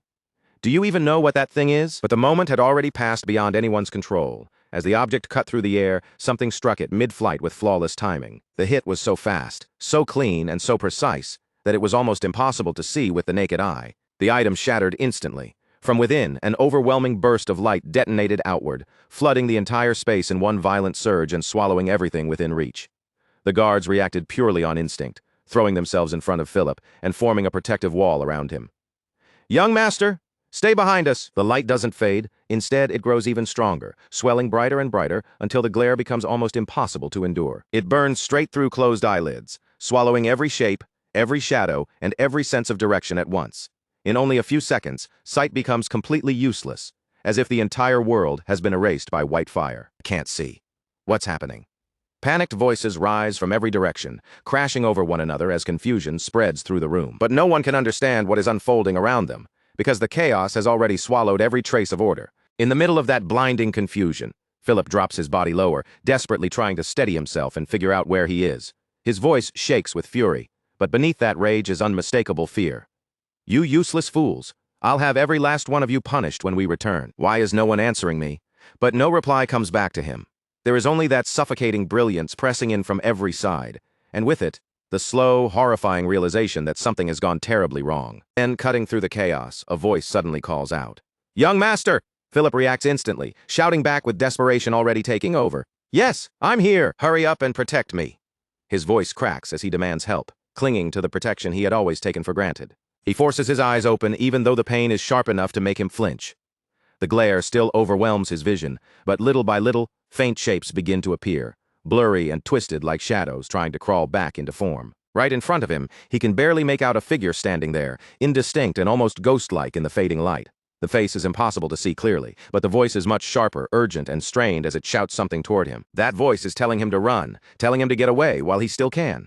At the same time, another voice tears through the room, filled with shock and furious disbelief. "He betrayed us." Before Philip can even understand what those words mean, a man collapses right in front of him. The heavy thud of the body hitting the floor sends a cold jolt of terror straight through him. His breath catches in his throat, and his thoughts begin spiraling wildly, but he has no time to gather himself or react. All around him, one guard after another begins to fall. In the blinding aftermath of the light, movement is impossible to follow, but death is clearly moving through the chaos with frightening speed and absolute certainty. The members of the Black Lion group strike with brutal precision, cutting down the disoriented knights before they can recover their sight or raise their blades properly. Philip's mind races, and broken pieces of understanding begin forcing their way through his panic. A flash magic stone, tool that releases blinding light the instant it takes an impact. It is rare, costly, and difficult to handle, but for stealing someone's sight in a single moment, there is almost nothing more perfect. Even so, to wipe out all of the Marquess's guards within that tiny opening should have been impossible. But before Philip can finish that thought, it is violently cut short. A man steps forward out of the chaos, his presence calm and completely controlled, untouched by the fear spreading around him. His voice remains steady, carrying a quiet authority. "All threats have been neutralized. I will escort the women and the one in charge to Kelheim." Not far away, Lucian stands silently, his expression unreadable and his gaze distant. In that stillness, his thoughts turn inward, and his father's words echo through his mind with a heavy clarity. "The weight of the seat you occupy. Bear it yourself." Lucian exhales slowly, as if releasing something he had carried inside for a long time. "I think I finally understand." On the other side, Philip has lost the last scraps of composure he had left. He staggers backward, his legs giving out beneath him until he collapses onto his knees, his voice shaking uncontrollably as fear swallows his pride. "Don't come any closer. I said stay back." Even now, he desperately clings to the authority of his name. "Do you even know who I am? I am the fourth son of Logren, a noble." A knight steps forward, his expression cold and completely unmoved. "Your fate will be decided by His Highness, Grand Duke Valdic. Submit quietly." Philip freezes in place, and the name strikes him like a physical blow. "What?" His voice crumbles as the realization begins to sink in. "House Valdic?" His eyes dart wildly around the room before finally locking onto Lucian. His voice drops into a trembling whisper, every word dragged out by disbelief. "Then don't tell me. The one disguised as a commoner is a son of House Valdic? Panic surges through him all at once. If that is true, then allowing himself to be captured is no longer an option. He whips around desperately and screams at the top of his lungs. "What are you all doing? Guards outside! Get in here and protect me! Are they all dead too?" Lucian steps forward with complete calm, his voice steady and almost indifferent. It's over. There are no more threats. But then he suddenly stops. In the middle of speaking, his eyes widen, and his gaze snaps sharply toward one of the maids. At that exact moment, Philip, still clinging to the last pieces of control he has left, shouts in desperation, "I grant you permission to take up the sword. You should be able to handle this." And then the maid moves. At first, it looks like nothing more than a single step, but there is something wrong with it. Something far too composed, far too deliberate for an ordinary servant. Lucian watches her without blinking as she walks toward the fallen weapon. His thoughts begin to spiral, and the realization crashes into him all at once. That face, that resemblance he noticed earlier, that faint sense of familiarity he had tried so hard to dismiss. And now, even the atmosphere around her changes the very moment her hand reaches the blade. Lucian's voice sinks into a whisper. It is barely audible, yet filled with disbelief. This can't be. His eyes remain fixed on her as the truth settles over him, undeniable and overwhelming. Sword Demon. Felix. Is it really you? Then Philip Logren suddenly breaks away from the Black Lion group and rushes straight toward Felix, stumbling in his panic as he tries to reach him. The moment he gets close, he begins pleading desperately. "Get me out of here. If you do, I'll do whatever you want. I'll make sure you're no longer insulted for the lowly blood of your mother," as Philip says it. His voice is frantic, spilling out promises without dignity or restraint, practically collapses in front of Felix, trembling as he begs for his life. Then he continues in a panicked voice, "Say something. Isn't protecting me the whole reason you exist?" Felix, the sword demon, answers him coldly. "Shut your mouth if you want to live." His body steadies as he prepares himself for battle, his attention already shifting toward the enemy ahead. Then, with unmistakable irritation in his voice, Felix adds one more cutting sentence. "I'm sick and tired of your stupidity, young master." The words land coldly, without even the slightest attempt to soften them. Watching this unfold, the white-haired knight speaks with a strange mixture of disdain and respect. Unbelievable. To think you would hide behind a woman without even a shred of dignity. Still, I commend your will to fight. His eyes remain fixed ahead, but his voice carries a warning edge. However, do not throw your life away. Do not mistake foolish bravado for courage. This is a mercy I offer to a child and a woman. Then the white-haired knight turns his gaze forward, focusing entirely on Felix as the air between them grows heavy. At that moment, an overwhelming and terrifying energy begins surging from Felix's body, pressing into the room like a storm about to break. Sensing that power, the knight mutters quietly, "So, that is your choice. Very well." In the next instant, the white-haired knight launches forward with incredible speed, closing the distance between them almost before anyone can react. Their swords collide in a sharp, ringing clash, the impact cutting through the room like metal striking lightning. The knight's blade flashes dangerously close to Felix's eyes, stopping just short as the deadly exchange begins. Yet even with the knight's blade flashing so close, Felix does not show the slightest trace of fear. His eyes remain steady, and his body refuses to shrink back. With clean, precise footwork and control so perfect, it almost looks effortless. Felix shifts his stance at the exact right moment. He catches the attack and deflects it smoothly, guiding the force away from his body instead of trying to take it head-on. A faint smile begins to form on Felix's face as he pushes the white-haired knight's strike off its path. He turns the blade aside with complete composure, as though he had already seen the attack coming from the start. And in that very instant, Felix launches a sudden counterattack straight toward the white-haired knight, catching him off guard. For the first time, even the knight's expression shifts with visible surprise, and before that surprise can fully settle, the next exchange begins. A thin spray of blood flickers through the air as their clash grows even fiercer, the battle sharpening with every movement. Then the sword demon drops from above with a powerful descending strike, cutting down with terrifying force, yet somehow still emerging from the exchange completely unharmed. Watching everything unfold, Lucian is left stunned. His thoughts race as he follows each movement, realizing that Felix's reactions are so fast, they almost border on foresight, and his movements are strange, free, and completely unbound by ordinary swordsmanship. There is no mistaking it. As Lucian continues to watch, his gaze falls on Felix's stance, and in that instant, something buried deep in his memory suddenly stirs. Fragments of the past rise back to the surface, and realization slowly dawns on him. This is the sword demon, Felix. Even back then, Lucian remembers clearly, Felix carried a kind of grace and presence that never truly fit the rough, bloody world of mercenaries. Brief flashes from those old days passed through Lucian's mind one after another, each one confirming the same thought. Felix had always been different from everyone around him. That slender frame, those delicate features, and that sharp, unforgettable presence had always made Felix impossible to overlook. Then the moment snaps back to the present. The panicked young master pushes forward again, desperately trying to hide behind Felix and use him as a shield. At the same time, Lucian finally puts every piece together in his mind. Now he understands. The illegitimate child, Felicia, left her family behind and lived in disguise as a man named Felix. The focus returns to the white-haired knight, who steadies himself after the exchange and looks at Felix with a much more serious expression. If my defense had been even a moment slower, my head would already be rolling on the ground. I still have a long way to go. I underestimated her without even noticing the hidden fangs beneath the surface. His tone changes as he speaks, his pride giving way to a colder, sharper resolve. Then he declares with rising intensity, "I will swallow my pride and treat you as a true enemy." In that moment, a terrifying surge of energy begins pouring from the white-haired knight, and his presence grows heavier with every passing second. Across from him, Felix continues facing the knight head-on.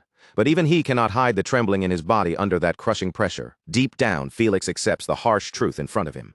This opponent is a master several levels above him, someone he cannot defeat with his current strength. He can no longer rely on a lucky opening or a sudden surprise. And worse than that, there is another swordsman of the same caliber waiting upstairs. His gaze instinctively shifts upward toward the leader above, and the weight of the situation becomes even clearer. Beyond those two, there is still someone who surpasses them entirely. There is no realistic chance of surviving this. For one brief moment, the outcome feels absolute and inescapable. And yet, instead of falling into fear, a calm resolve settles inside Felix. If this is the final strike he is allowed to make, then he will put everything into it and leave behind no regrets. That thought fixed in his heart, Felix steadies his breathing, tightens his grip on the sword, and prepares himself for what may be his final attack. From above, the leader watches with sharp interest, and his voice cuts through the tension with clear admiration. Amazing. She still isn't wavering even in this situation. The man beside him agrees without hesitation, adding that she is taking Nixon's killing intent head-on. Even they begin preparing themselves, fully aware that the next exchange could decide everything in a single instant. Below them, both fighters move at blinding speed, charging straight toward each other with unstoppable force. Their movements become so fast that the eye can barely follow them, leaving only flashes of motion and the sharp pressure of their killing intent. In the next instant, their swords collide, and a violent surge of energy bursts outward, rippling through the area around them. Every eye nearby locks onto the two of them, unable to look away as the clash becomes more intense by the second. When their blades meet fully, the sheer force of the impact causes the surrounding energy to spike even higher, shaking the very air around them. And just as the battle reaches its most dangerous point, Lucian suddenly shouts with everything he has, his voice echoing across the battlefield. "Stop! Both of you, stop!" The moment Lucian's voice rings out, both Felix and the white-haired knight freeze for a brief instant. The pressure of their clash fades as they instinctively pull back from one another, creating distance between their blades. Lucian steps forward and finally reveals himself clearly as the young master in command. Both fighters withdraw slightly, acknowledging his presence, while his expression remains firm and filled with authority. With restrained anger tightening his voice, Lucian declares, "That's enough. I will not tolerate any more bloodshed." But the white-haired knight is still burning with frustration. He immediately protests, his voice sharp as he addresses Lucian. "Third young master, you gave us full discretion. If she is left alive, she will grow into a major threat to Valdic." His concern is obvious, but so is his unwillingness to accept the sudden order to stop. Lucian's gaze hardens, and he answers without hesitation, his tone carrying command. "Black Lion, have you forgotten who gave you that authority?" His words carry a weight that leaves no room for argument. "I fully understand your concerns. However, if this continues, someone will certainly die." Lucian steps forward and formally declares his identity, his presence taking control of the entire scene. "I am the third young master of House Valdic, Lucian Valdic. As the one in charge of this mission, I have a proposal for you, Felicia." His eyes settle directly on Felix, now fully acknowledging her true identity. "Let us settle this matter with a duel between the two of us. If I lose, I will allow you to leave this place safely. However, if you are the one who loses, you will lay down your sword and surrender peacefully." Lucian stands perfectly still after making the offer, his presence calm and unwavering, as if the suffocating tension pressing down on the room has no power over him at all. Across from him, Felicia hesitates, clearly caught off guard by his sudden declaration. Her brows draw together and confusion flickers in her eyes as she tries to understand what he is truly aiming for. "A duel with you, young master? What exactly are you saying?" she asks carefully, her voice cautious but steady as she searches for the meaning behind his words. But before Lucian can answer, a harsh voice lashes through the moment like a whip. From behind them, Philip shouts with open irritation, his arrogance spilling out through every word. He barks at Felicia to stop hesitating and accept the duel immediately, insisting that her only purpose is to protect him. He mocks the guards who failed him, calling them useless, and then pushes even further, ordering her to prove that she is different, that she is better than the rest, and even better than her own mother. The instant those words leave his mouth, the atmosphere changes sharply. the quiet tension in the room snaps like a stretched cord. Lucian's calm expression disappears in an instant, replaced by something far colder, sharper, and much more dangerous. His eyes darken as he turns slightly toward Philip, and when he speaks, his voice is low, but it carries a terrifying weight. "Shut your mouth." The words land like a blade. He does not raise his voice, yet the fury beneath it is unmistakable as he warns Philip not to speak so lightly of those who died protecting him, and never to insult Felicia any further. Then, with a cold finality that made the entire room go still, Lucian added that if one more word came out of Philip's mouth, he would personally cut out his tongue. As he spoke, a crushing wave of killing intent poured from him, unseen by the eye, but impossible for anyone there to ignore. That pressure fell over everyone present like a heavy weight. The air turned thick and suffocating, as if even taking a breath had suddenly become difficult. This was no longer just anger. It was an absolute warning, clear enough that no one dared treat it lightly. Then, as if cutting through that deadly silence himself, Lucian stepped forward and raised his voice. It was not a shout of rage, but a declaration filled with firm resolve, meant for every person there to hear. He made it clear that whatever consequences came from this decision would belong to him alone, even if he lost, and that his promise was not something anyone should take lightly. His words echoed through the quiet, reaching the knight captains and Hugo, who now watched him with sharpened attention. With quiet pride and unwavering composure, he introduced himself in full as Lucian Valdic, the third son of House Valdic, and formally challenged Felicia to a duel. After that, Lucian took another step forward, his gaze steady as it settled directly on her. His voice softened just slightly, but the authority behind it did not weaken. He told her to draw her sword, not for anyone else's sake, but for herself. The weight of those words spread across the battlefield, and a deep silence followed. No one spoke, and no one moved, as if the entire world had paused to wait for Felicia's answer. In the middle of that stillness, a white-haired man moved closer to his master. His expression was tense with concern, and when he lowered his voice, there was clear unease in every word. He questioned Raymond, asking whether they truly intended to stand back and simply watch this unfold. He admitted that when he had crossed swords with Felicia earlier, he had not been fighting with full intent to kill. His goal had only been to subdue her. But even under those conditions, she had not merely blocked his strike. She had managed to wound him, he continued, explaining that while her swordsmanship clearly lacked the polish of formal training, that weakness did not make her harmless. Her raw talent, sharp instincts, and frightening perception more than made up for what she lacked in discipline. In his eyes, that natural ability made her shortcomings almost meaningless. He paused and looked between Lucian and Felicia, his concern growing even deeper. Judging by the third young master's current level, he believed there was no realistic path to victory. Lucian's courage was admirable, and his decisiveness deserved respect. But courage alone did not decide a sword fight. This was combat, and something needed to be done before the situation went too far. Raymond remained silent for a moment, his eyes fixed on the scene in front of him. When he finally answered, his voice was calm, composed, and unexpectedly firm.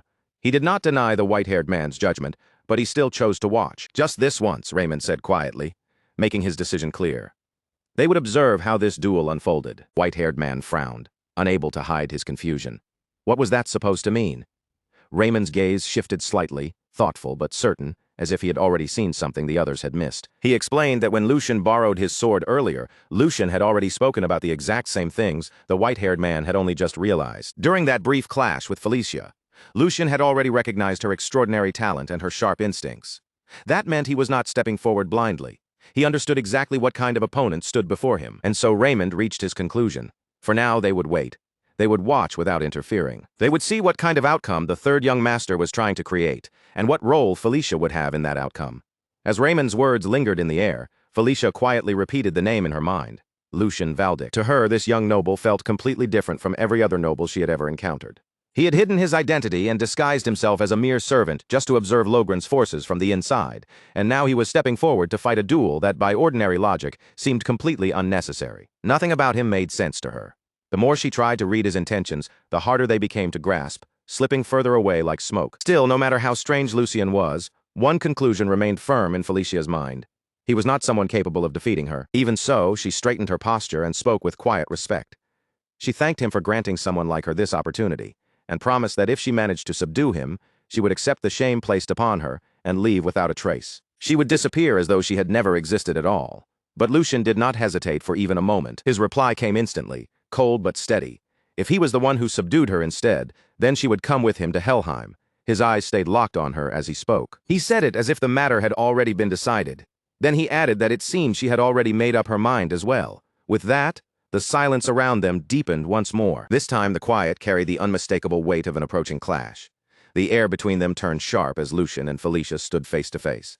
their gazes locked without wavering. Both of their bodies remained perfectly still, yet every part of them seemed ready to explode into motion at any second. This was no longer just an exchange of words. It was a battle waiting to erupt. Inside her mind, Felicia made her final decision. She did not want to leave any unnecessary wounds on him. She would neutralize him in a single strike. Her eyes sharpened and a cold glint flashed through them as her focus reached its peak. In the very next instant, Felicia moved. Her figure blurred forward with incredible speed, crossing the distance between them in the space of a heartbeat. Her blade sliced through the air in a clean, decisive arc as she launched a precise attack straight toward Lucian. But Lucian reacted just as quickly. With perfect timing, he raised his sword and met her strike head-on, stopping the attack before it could reach him. A flicker of surprise flashed through Felicia's eyes. He blocked her attack. The thought echoed sharply in her mind, but she did not allow herself to freeze. The moment Lucian tried to launch a counterattack, Felicia immediately sprang backward, creating distance between them with one smooth, fluid motion. Her landing was light and controlled, her stance already prepared for the next exchange, and her eyes never left Lucian for even a second. The duel had only just begun, yet the intensity between them had already climbed to a level where neither side could afford to underestimate the other. As the clash continued, a sharp and unsettling thought echoed through Felicia's mind. His breathing and reaction speed should not have been able to keep up with her movements at all. So how had he managed to block her sword? The question stayed with her, refusing to disappear, and doubt slowly began to creep in. But before she could reach an answer, her eyes widened slightly. In the next moment, Lucian was already right in front of her, closing the distance with terrifying precision. His sword came down without hesitation. Caught off guard, Felicia barely managed to lift her blade in time, struggling to block the strike. The impact sent a sharp jolt through both of her arms, forcing her to tighten her grip and steady herself. From that point on, the duel began escalating at a frightening pace. Their swords collided again and again in a relentless exchange, each impact ringing sharply through the air. Every clash seemed ready to scatter sparks, and despite Felicia's skill, she found herself being driven backward step by step. Every movement of Lucian's blade carried pressure, forcing her into a defensive position she had never expected to take against him. Amid the storm of clashing steel, Lucian's calm voice cut through with chilling clarity. He told her that the reason she was being pushed back was because she was exhausted after overusing her mana during the clash with the Black Lions. And even if she was conserving some strength just in case, the difference between them right now was still painfully clear. Before she could fully process what he had said, Lucian launched a powerful and lethal strike. The force behind the blow was overwhelming, far beyond what Felicia had expected from him. She gritted her teeth and fought to hold her ground, her body straining under the pressure as she blocked the attack. Then Lucian spoke again, his tone steady and almost chilling in its certainty. He told her that he knew her better than she knew herself. Her habits, her weaknesses, and even the flow of her sword's path were all clear to him. His words carried a weight that went far beyond simple confidence. It felt as though he was not merely fighting her, but reading her, predicting her, and taking control of the rhythm of the battle itself. In the past, even though his encounter with her had been brief, as those words echoed between them, the present seemed to overlap with fragments from long ago. Back then, just like now, the two of them had faced each other with blades drawn, meeting each strike without hesitation. They had crossed swords fiercely, taking what the other possessed and making it their own. It had not been only a fight. It had been a silent exchange of skill. Instinct, movement, and understanding had all passed between them in that fleeting clash. In those brief moments, they had learned from one another, absorbing each other's motions, reading each other's intent, and sharpening themselves through the collision of steel. "Felicia," Lucian said, his gaze fixed on her with unwavering certainty. "My body remembers you, and you alone." The memory faded away, and reality rushed back in all at once. In the present, the result had already been decided. Felicia's sword was broken, its shattered blade leaving no room for denial. The fragments of the blade caught the light, reflecting the stunned faces of everyone watching. A heavy, absolute silence spread across the battlefield, pressing down on them like a weight. The knight captains, Hugo, and even Philip stood frozen in place, their eyes wide as they struggled to accept what had just happened before them. Lucian stood firmly in front of Felicia, his feet planted and his posture steady, as he pointed the tip of his sword directly toward her. As that image settled into place, fragments from the past surfaced again. Back then, Felicia had looked at him with quiet sincerity and said that, of course, the time she spent with him could only be called a fleeting moment of sparring. Even so, he had generously taught her the way of the sword, despite knowing that one day, the two of them might stand on opposite sides as enemies. And because of what he had given her back then, she had been able to survive. Those words echoed inside her mind now, colliding painfully with the reality standing right before her. Felicia remained completely stunned, unable to move or speak. She had never once imagined that she would lose like this. And more than that, she had never imagined she would lose to him. The very person she had once crossed swords with, the one she had learned from, had now surpassed her in a way she could not understand, Meanwhile, inside Lucian's mind, a calm and resolute thought quietly surfaced. With this, he would repay at least a small part of the debt he owed her from back then. There was no arrogance on his face and no mockery in his eyes, only a quiet sense of closure, as if this duel had been waiting to happen for a very long time. After that, night settled over the Duke's castle. The air inside its walls was calm, but there was a heaviness beneath that calm, as though an important decision was being made in silence. In a grand chamber, the Duke stood alone with his back straight and his gaze distant, as if his thoughts were fixed far beyond the room in front of him. After a short stretch of silence, he finally spoke. His voice was measured, steady, and filled with authority. "So, how was it, that boy, Lucian? Does he have what it takes to uphold House Valdic in the distant future?" At that moment, a man stepped forward from the shadows. It was none other than the captain of the Black Lion, offering proper respect as he appeared. The captain lowered his head slightly before answering in a calm but firm voice. He possessed an unwavering core. Hearing that, the Duke turned his gaze toward him, and a faint trace of surprise crossed his otherwise composed expression. "I thought it would already be a relief if he simply avoided being swept along by your pace. But to think I would hear such an unexpected answer from you." The Black Lion captain hesitated for only a brief moment before speaking again. "Your Highness, could my assumption be correct?" In response, the Duke slowly stepped forward, and with each step, his presence seemed to grow heavier. "The reason I deployed all of you for this mission was because the matter was that serious. It is still too early to make judgments regarding the succession." Realizing he had gone too far, the captain immediately bowed his head even deeper. "I misspoke." The Duke dismissed the apology with a calm expression. "It is fine. Assuming there was no exaggeration in your report, it must have been quite an impressive sight." As the conversation drew to a close, the Duke remained where he was, now holding a sheet of paper in his hand. His eyes moved carefully across its contents, but his expression stayed unreadable, as if the future itself had been pressed into those written words. After that, the Duke walked straight up to the Black Lion captain and placed a firm, almost familiar hand on his shoulder. His voice lowered slightly as he said, "If only for your sake." Hearing that, the captain let out a faint breath before replying, "I suppose I can humor the boy for a while." The Duke's expression softened just a little, as another thought crossed his mind. "Come to think of it, it has been quite some time since you and I last shared a drink. I recently acquired some fine liquor. Would you care to join me? It is the vintage you always enjoyed, so I imagine it should suit your taste." At those words, the Black Lion captain gave a small, knowing smile and answered, "Your Highness, you may soon regret saying that. One night will not be nearly enough to hear the full story of this mission." Then the scene shifts to the following morning, when the darkness has lifted and the journey begins again. Lucian's entire team has already set out, leaving the area behind as they begin their return after successfully completing the mission. The atmosphere becomes more reflective as the events of the previous night settle into place. Right after her bout with Lucian came to an end, Felicia collapsed from exhaustion, the aftermath of pushing her mana circulation too far, finally catching up with her. To help her recover, Lucian sent Felicia and her maids ahead to a nearby city. Meanwhile, in another part of the group, Philip Logren was trapped inside his own thoughts. Dread filled Philip's mind as he imagined what waited for him. No, he was definitely going to be kicked out of the family. That fear gnawed at him, heavy and unavoidable. As for that man, the one who displayed the deep-rooted arrogance of a noble until the very end, Lucian forced him to dig his vassals' graves with his own 2 hands. What followed was a grim sight. Rows of graves stretched across the land, each one marking a soldier or knight who had lost his life that night. The air around the graves was silent and heavy, filled with the weight of death and loss. Lucian had done it all with one purpose in mind, hoping Philip would finally understand what it truly meant for a life to be extinguished. Lucian rode forward calmly on his horse, leading the group as they continued along the road.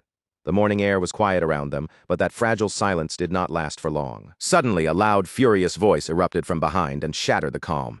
It was Philip Logren, shouting at the top of his lungs with unrestrained anger.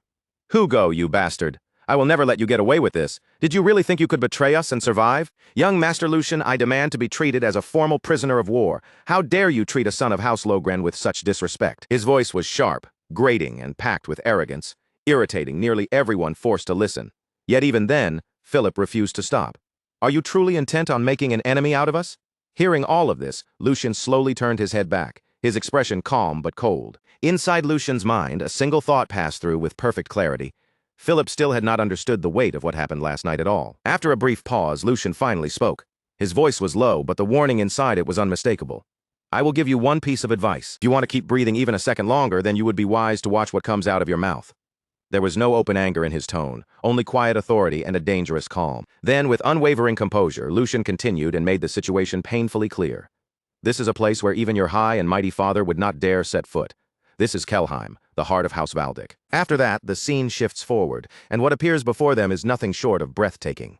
Ahead lies a vast and magnificent city, filled with life, scale, and grandeur. Rows of elegant buildings stretch into the distance, wide streets open beneath the morning light, and the lively atmosphere reflects the strength and pride of House Valdic. At the entrance stands a massive gate, towering over everyone beneath it, and with a deep, echoing sound, it slowly begins to open. Lucian is the first to move forward, riding his horse with calm confidence as he passes through the great gates. Behind him, Hugo and the knights follow in formation, escorting the captured prisoners along with them.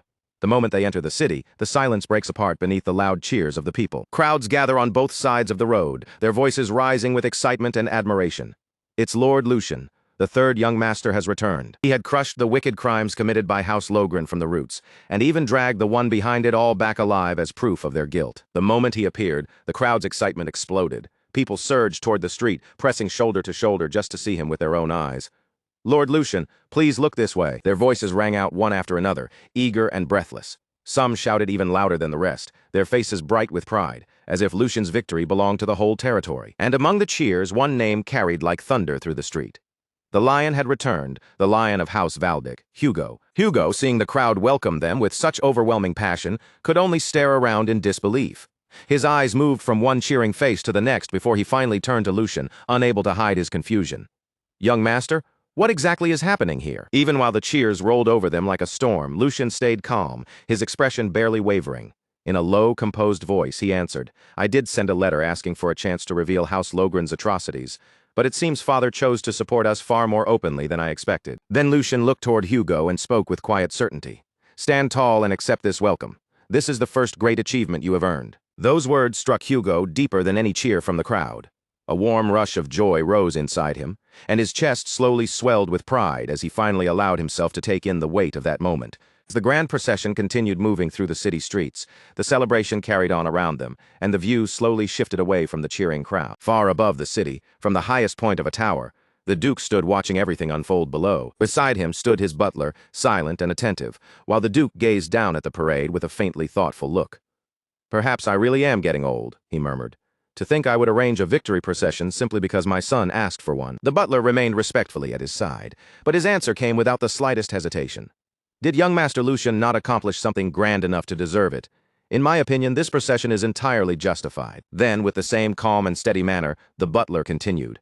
And beyond that, young Master Lucian's letter was not written merely to strengthen his own standing.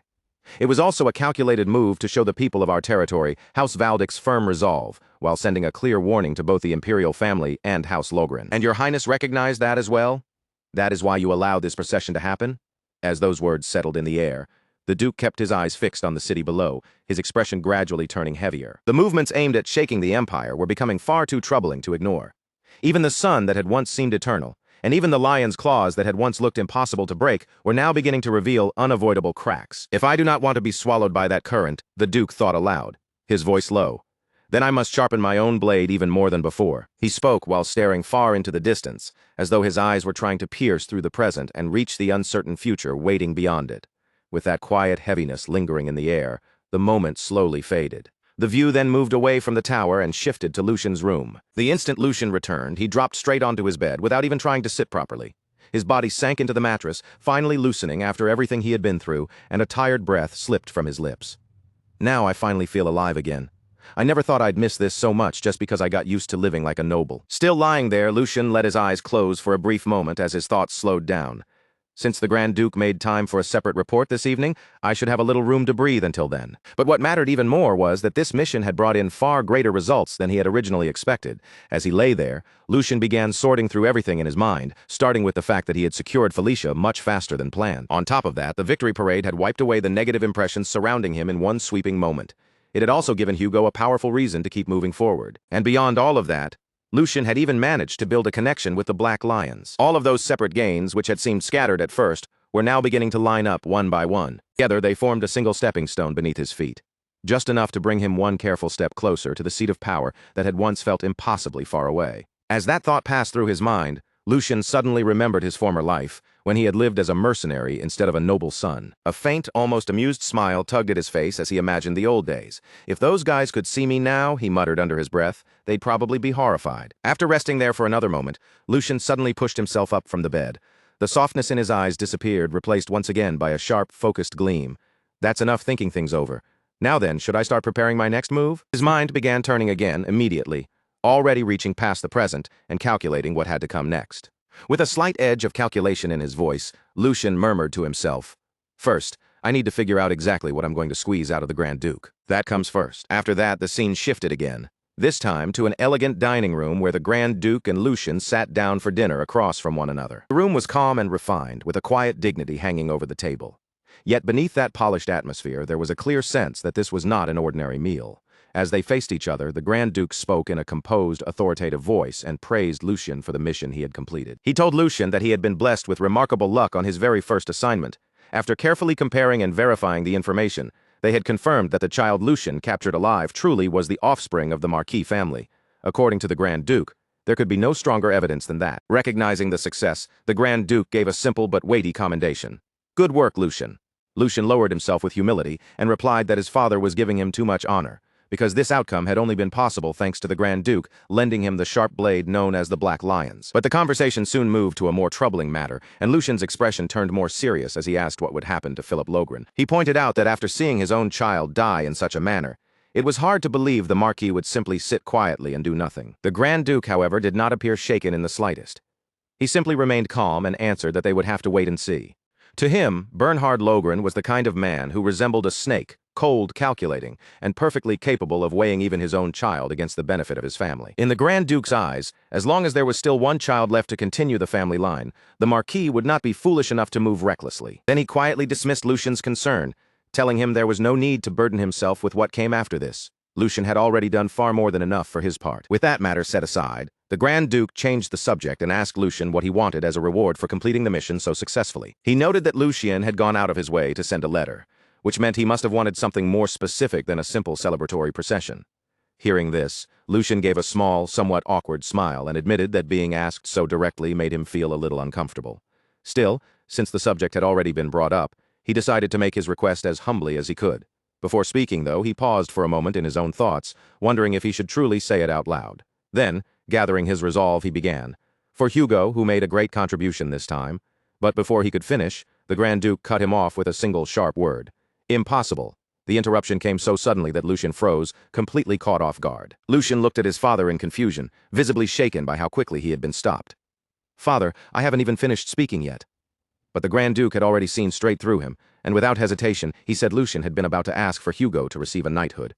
Was he wrong? The Grand Duke's expression did not change at all as he gave his answer in a firm, immovable tone. He acknowledged that Hugo had contributed this time, but made it clear that this single achievement could not erase everything else. Hugo's previous connection to the Marquis family was not something they could simply overlook. If Lucian had not stepped in and captured him, the Grand Duke said, Hugo would have continued down that path with them without hesitation. Lucian immediately pushed back, keeping his voice controlled even as urgency entered his words. He argued that this was only a hypothetical judgment, and what mattered now was the reality in front of them. Hugo had chosen to cooperate, and he had played a major role in making the mission succeed. But before Lucian could press the point any further, the Grand Duke cut him off again. Calling his name in a sharp tone, he told him that was enough. There was no room for argument in the Grand Duke's voice as he explained that a knight must forge his own honor and pile up merits so undeniable that no one could question them. Then, fixing his gaze directly on Lucian, he asked whether Lucian truly believed Hugo already possessed those qualifications. At that question, Lucian fell silent. A faint trace of disappointment passed over his face, though he managed to keep his composure. Deep down, he had expected this answer from the beginning, but hearing the rejection spoken so bluntly still left a sting in his chest. Inwardly, he admitted that the answer really was no. Meanwhile, the Grand Duke continued in the same measured, practical tone and offered other possibilities. If Hugo wanted wealth, he could be rewarded with chests filled with gold coins. If needed, the Grand Duke could even prepare an entirely new identity for him. But making Hugo a knight was impossible, at least for the time being. The Grand Duke made it clear that the timing simply was not right. Lucian, realizing there was no room to push any further, quietly lowered his expectations and swallowed his disappointment. In his heart, he apologized to Hugo, thinking they would have no choice but to wait for another chance later. On the outside, Lucian gave a calm nod and accepted his father's judgment. He admitted that the Grand Duke was right, and that perhaps he had been too impatient in making such a request. Seeing that Lucian had backed down, the Grand Duke told him to ask for something else instead, something more reasonable this time. Lucian stayed silent for a short moment, as if carefully choosing his next words. Then he lifted his gaze again and said that, in that case, he had one very small request to make. Then, with a smile that looked just a little too bold to be called innocent, Lucian made his request. Please allow Felicia to meet the Sword Saint. The instant those words left Lucian's mouth, even the Grand Duke was caught completely off guard. For the first time during their conversation, his steady composure visibly cracked, and he stared back in genuine surprise, as if asking Lucian to repeat what he had just said. Before the heavy silence in the dining room could settle completely, the view suddenly shifted away from them. The next place was entirely different, a guarded prisoner camp where the air felt colder and much more tense. Outside, 2 guards stood watch near the entrance, while inside the room, Felicia sat quietly by herself. Felicia slowly looked around the space, taking in every detail with cautious eyes. The more she observed it, the more certain she became that this was not an ordinary prison. If anything, the place seemed more like a special holding facility prepared for nobles. And what confused her even more than the room itself was the way she had been treated since arriving there. She was supposed to be nothing more than a maid, yet she had been placed in a facility like this. Not only that, she had been given proper meals and even medical care for her condition. No matter how much she thought about it, Felicia could not understand their real purpose. Why would they go this far for someone like her? But after thinking for a while, the tension in her face softened just a little. Perhaps, she told herself, this might actually be better than the fate she had expected. As she sat there in the quiet room, her eyelids slowly lowered and her expression became calmer as her thoughts drifted inward. In that stillness, memories of her past rose up one by one. With a feeling that was both exhausted and strangely relieved, Felicia admitted to herself that at the very least, she had finally escaped from that hellish place in the end. She remained seated in silence, her hands resting quietly as her thoughts continued to flow, almost like she was whispering one last wish only to herself. She thought that before she died, it would be nice if she could hold a sword one final time. And if she allowed herself to be just a little greedier, even for a single moment, then there was something more she wanted. As that desire formed in her heart, the quiet room seemed to give way to a vivid memory, the intense sparring match she had once shared with Lucian. The sharp clash of their blades, the fast footwork, the pressure in the air, and the tension of each exchange all returned to her mind as clearly as if she were standing there again. Seeing that moment replay inside her memories, Felicia quietly admitted what she truly wanted. She wanted another chance to cross swords with him, just one more time. But almost as soon as that thought appeared, she rejected it herself. She called it absurd, as if such a wish could never possibly come true. Then, right at that moment, a voice suddenly broke through the silence from outside. According to the physician, the voice said, her mana control was still unstable. The voice continued, and by then it was clearly Lucian speaking. In the same calm tone, he added that she was also suffering from severe malnutrition and fatigue. His voice stayed measured, but his words went straight to the point as he asked whether her body felt any better now, and whether she was well enough to hold a sword again. The question struck Felicia so suddenly that her eyes widened in surprise. Completely caught off guard, Felicia stared at him in confusion. Before anything else, she asked what he even meant by saying she could hold a sword again. Lucian looked at her with his usual composed expression and answered with a question of his own. Did she truly intend to stay in this place forever? Then, with a faint trace of dry irony, he added that, surprisingly enough, prison life seemed to suit her rather well. After that, Lucian stepped closer and gestured toward the bed nearby, making it clear that he had not gone through all that trouble just to leave her here like this. Dropping any roundabout wording, he spoke to her directly and asked if she really did not want to let her talent with the sword bloom in this place. Lucian stated firmly that he had no intention of letting her remain as some ordinary sword fighter.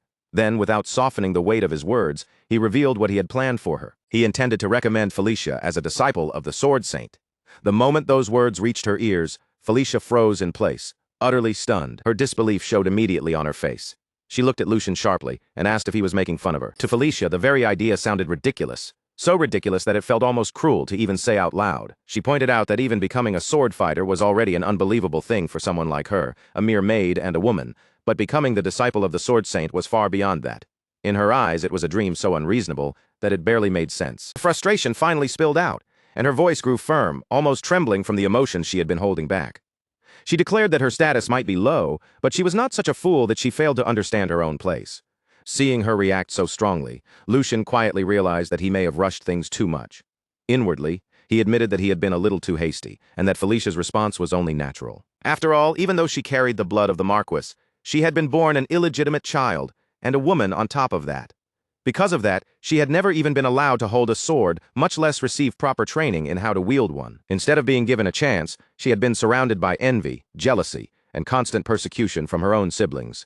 Those circumstances eventually gave birth to the person later known as the Sword Demon, Felix, the one who abandoned House Logren. Bringing his thoughts back to the present, Lucian faced Felicia again and spoke in a calmer voice. He told her that he understood why she could not trust him and that she did not have to give him an answer right away. She could take as much time as she needed to think it through. Felicia looked at him with clear confusion in her eyes and asked what exactly he meant by that. Lucian answered without hesitation, explaining that he was leaving the choice entirely in her hands. He even told her that if she wished, she could leave as soon as today. But before ending the conversation, Lucian left her with one final thought. She should never give up on the sword. He told her that the moment she held a sword in her hand was when she became her truest self.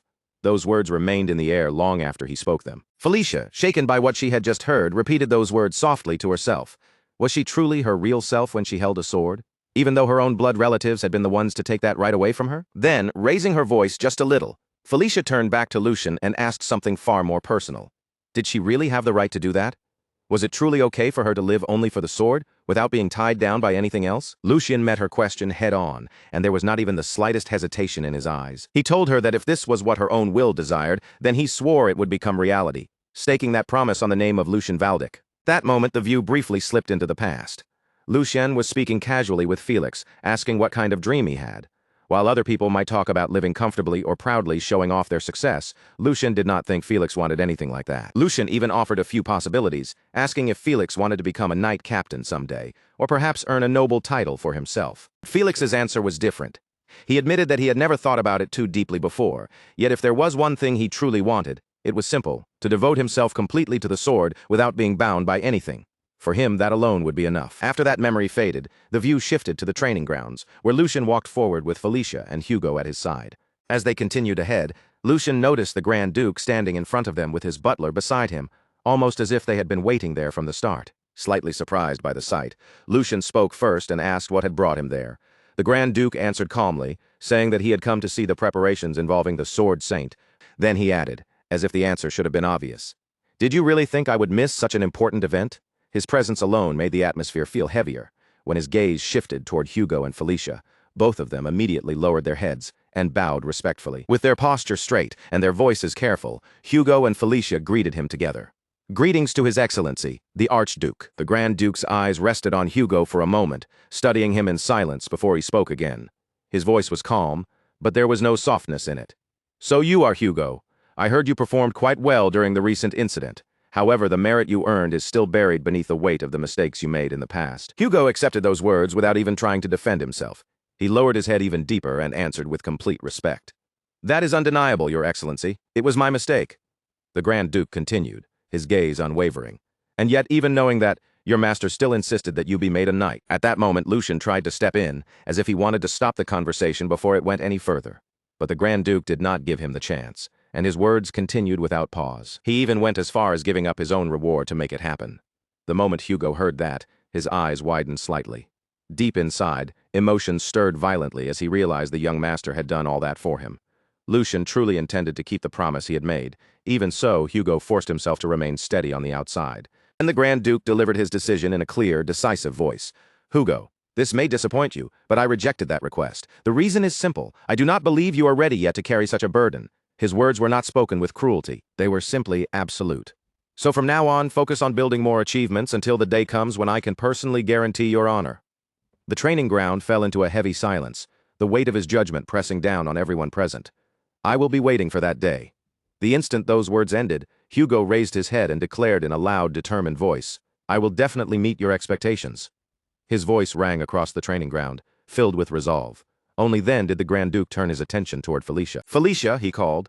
She was still bowing respectfully in front of him, her back stiff and her entire posture tense with nerves. Startled by his voice, she answered carefully, Yes, Your Excellency." The Grand Duke did not soften his gaze as he continued, his tone sharp and probing. "Since you were born and raised in that place, you should understand better than anyone what Lucian is putting at risk for your sake. The struggle for succession has not ended yet. If you fail to prove your value, the world will call Lucian a pathetic man who was blinded by lust." His words cut straight into the heart of the matter, and then he pressed her even harder. "Answer me. Do you truly believe you are worth that much?" Felicia's lips parted as she tried to gather enough courage to answer.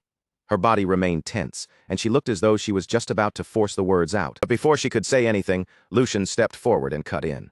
"I will answer in their place." "Of course, father. Is that all?" His voice was firm, steady, and filled with absolute conviction. He did not hesitate for even a heartbeat. "Her worth is more than enough. Everyone may doubt my choice and call me a fool. Even Felicia herself may still be uncertain. But all of that ends today."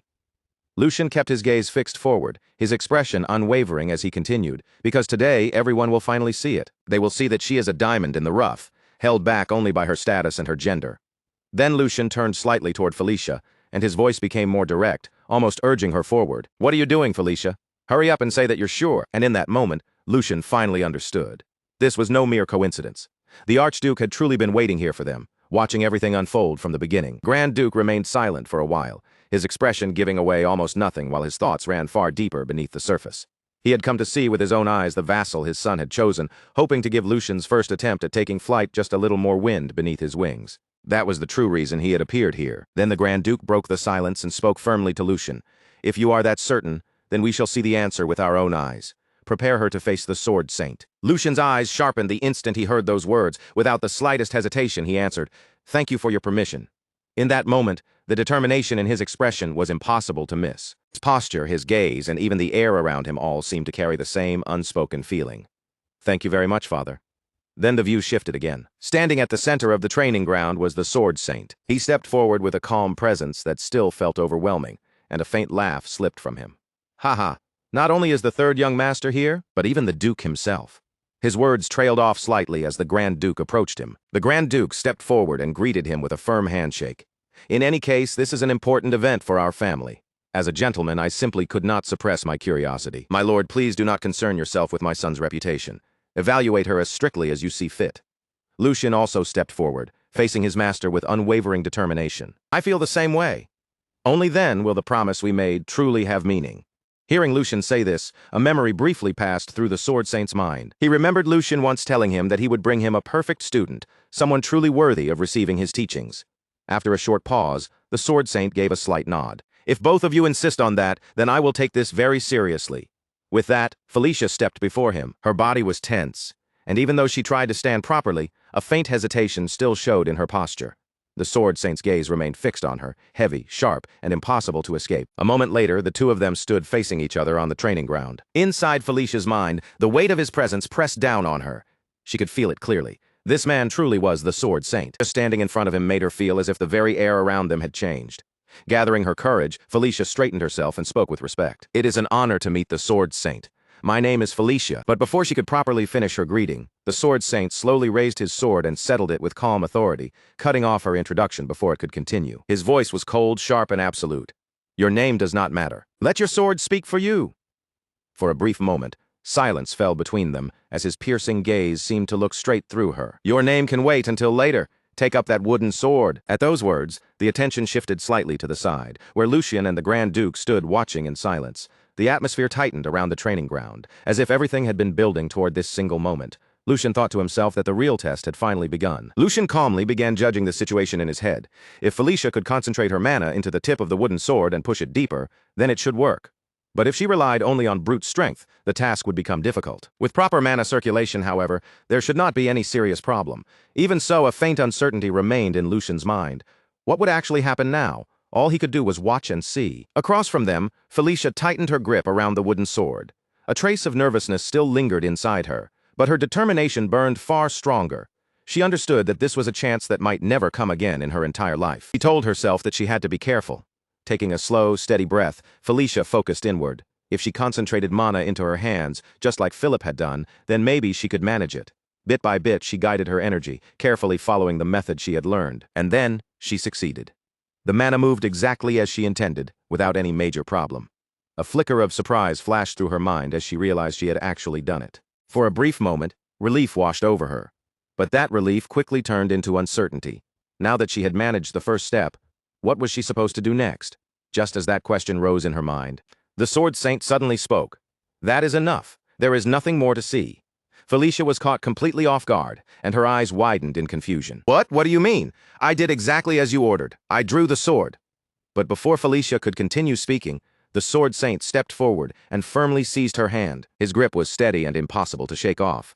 "The reason is obvious," he said, his voice calm but absolute, as if the answer should have been clear from the start. The Sword Saint tightened his grip slightly as he looked at her, his expression turning even more severe. "Your circulation shows that you ignored your internal condition out of fear of pain, and your mana management completely disregards the state of your own body." His voice became sharper, and every word landed with heavy force. "This is the typical result of arrogance, the kind seen in those who rely only on their natural talent." The Sword Saint paused for a brief moment, his eyes never leaving Felicia's face. Then he continued in the same unwavering tone. You are standing before the black lions with the body of a woman. So yes, there is no doubt that you possess talent. But talent alone is not enough. Flaws rooted in a person's character are far harder to correct than flaws in technique. His voice grew colder, pressing down on her like a blade. Is that explanation sufficient for you? Go back and properly understand the words of the master who taught you. The first thing you need to learn is how to listen. As he spoke, the sword saint turned slightly away, as though the matter had already reached its end. I have nothing more to say. But then Felicia's voice suddenly cut through the air. I never had the chance to have a teacher. Those words stopped him in place. There was no defiance in her voice, only a painful honesty mixed with quiet embarrassment. And I'm ashamed to say this, but I don't understand anything you just told me. I don't even know what circulation or mana management is supposed to mean. Felicia lowered her gaze slightly, her fingers tightening around the wooden sword in her hand. I only copied what I saw. I really am stupid, so please show me. For the first time, the sword saint's steady composure began to waver. What did you just say? He asked, slowly turning back toward her. Are you telling me that you did all of that by yourself, just from watching someone else, with no guidance at all? His brows drew together as disbelief crossed his face. That should be impossible. Did you not just use mana circulation to draw that sword? Felicia hesitated under his stare, clearly intimidated, but she still answered honestly. I only copied what my brother showed me when we sparred. I could feel the weight and speed of his sword changing. The sword saint's eyes narrowed as confusion began to mix with disbelief. Felicia continued, doing her best to put the sensation into words. When that blue energy inside my brother's body pulsed strongly, but to the sword saint what she was saying sounded completely absurd. Nonsense, he thought, unable to accept what he was hearing. Inner mana was not something a person could simply see whenever they wanted. At that moment, his gaze slowly lifted toward Lucian. His thoughts were still unsettled. Even he could not perceive inner mana without making physical contact. So how could this girl recreate something close to a sixth sense purely through her own will? As that question took shape in his mind, his eyes narrowed even further. Third young master, the sword saint said at last, his voice carrying a new weight. Who exactly is this girl? Lucian met his master's gaze calmly, with confidence already settled in his expression. Didn't I tell you? I said I would bring someone with extraordinary potential, a true masterpiece of fencing talent. There was no hesitation in Lucian's words, only quiet certainty. And with that silent understanding hanging between them, the atmosphere on the training ground changed. The match between Felicia and the sword saint finally began. Felicia was the first to move, launching herself forward with startling speed. She circled around the sword saint in rapid bursts, her eyes searching every angle for even the smallest opening. Her movements were sharp, desperate, and relentless. Every step she took carried urgency and determination. But at the center of it all, the sword saint remained completely still, calm and unmoved, as if her speed meant nothing to him. Then, for one brief instant, Felicia saw a gap. She did not waste even a heartbeat.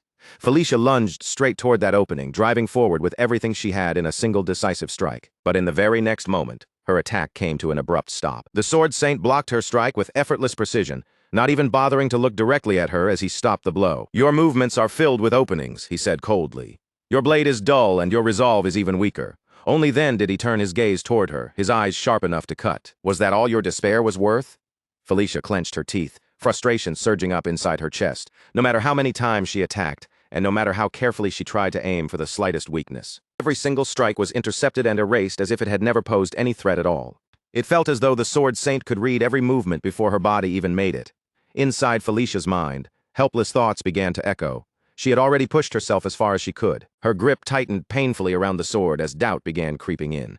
And yet, even after giving everything, her blade could not so much as graze him.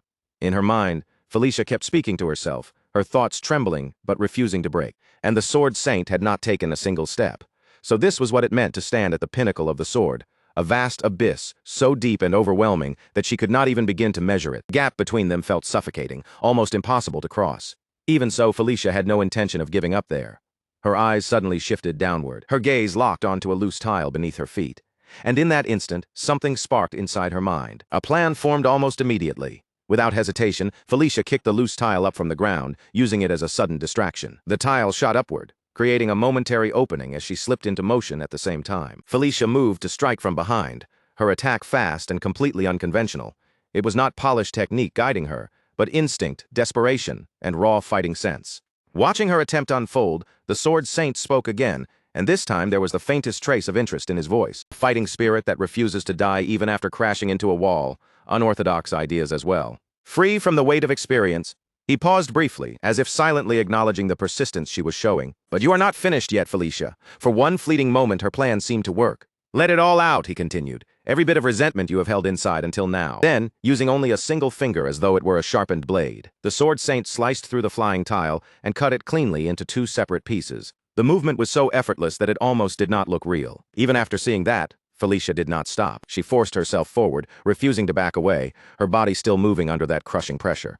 But the instant she advanced, her eyes widened in shock. Right in front of her, an enormous surge of power began to take shape, gathering into the image of a massive lion, fierce, vast, and terrifying. The sheer presence of that force froze Felicia for a split second, as if even the air around her had begun to tremble.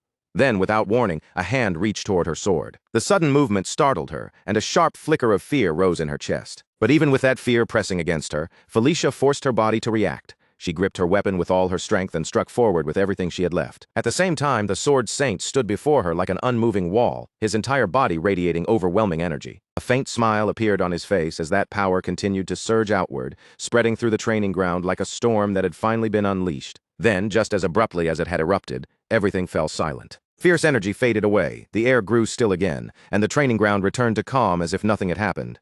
Yet the weight of that single exchange continued to hang heavily over everyone watching. From above, Lucian and the Grand Duke silently watched the entire clash unfold, their eyes fixed on the scene below. After a brief moment, the Grand Duke finally opened his mouth to speak. The Grand Duke's voice remained calm, but every word carried a heavy meaning.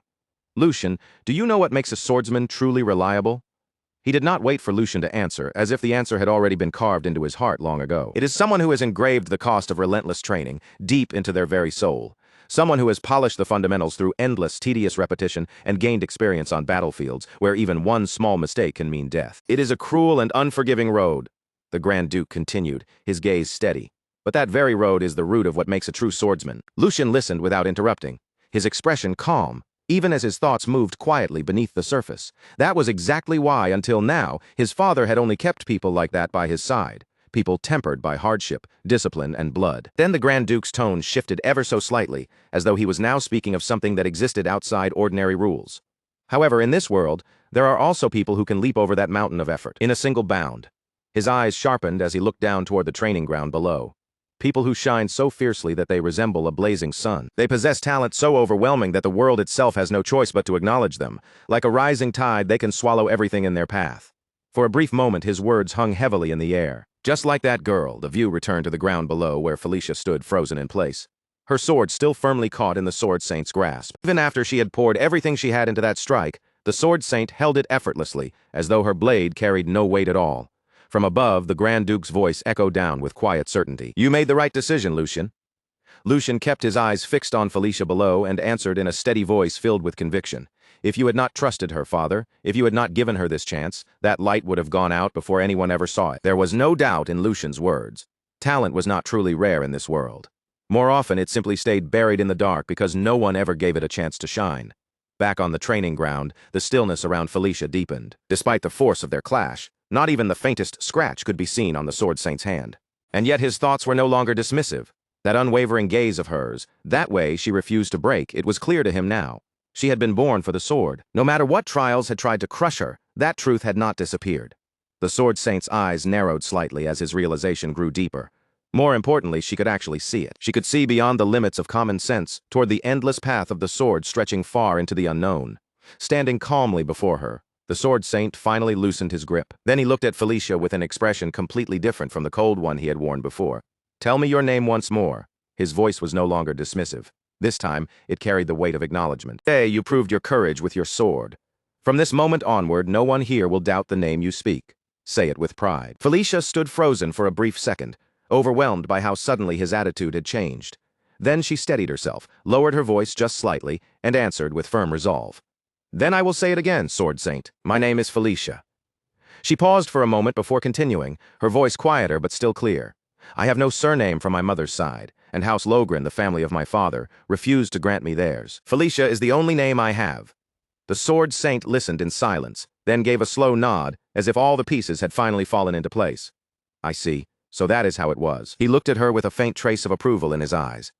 "You held your ground very well then." With firm clarity, he spoke the name that would change everything. "Felicia Brittner, from today onward, that will be your name." Felicia's eyes widened slightly. The sword saint continued without hesitation. From this day forward, I will take you in as my adopted daughter. I will teach you everything from swordsmanship to noble etiquette. His tone remained steady, but there was not the slightest uncertainty in it.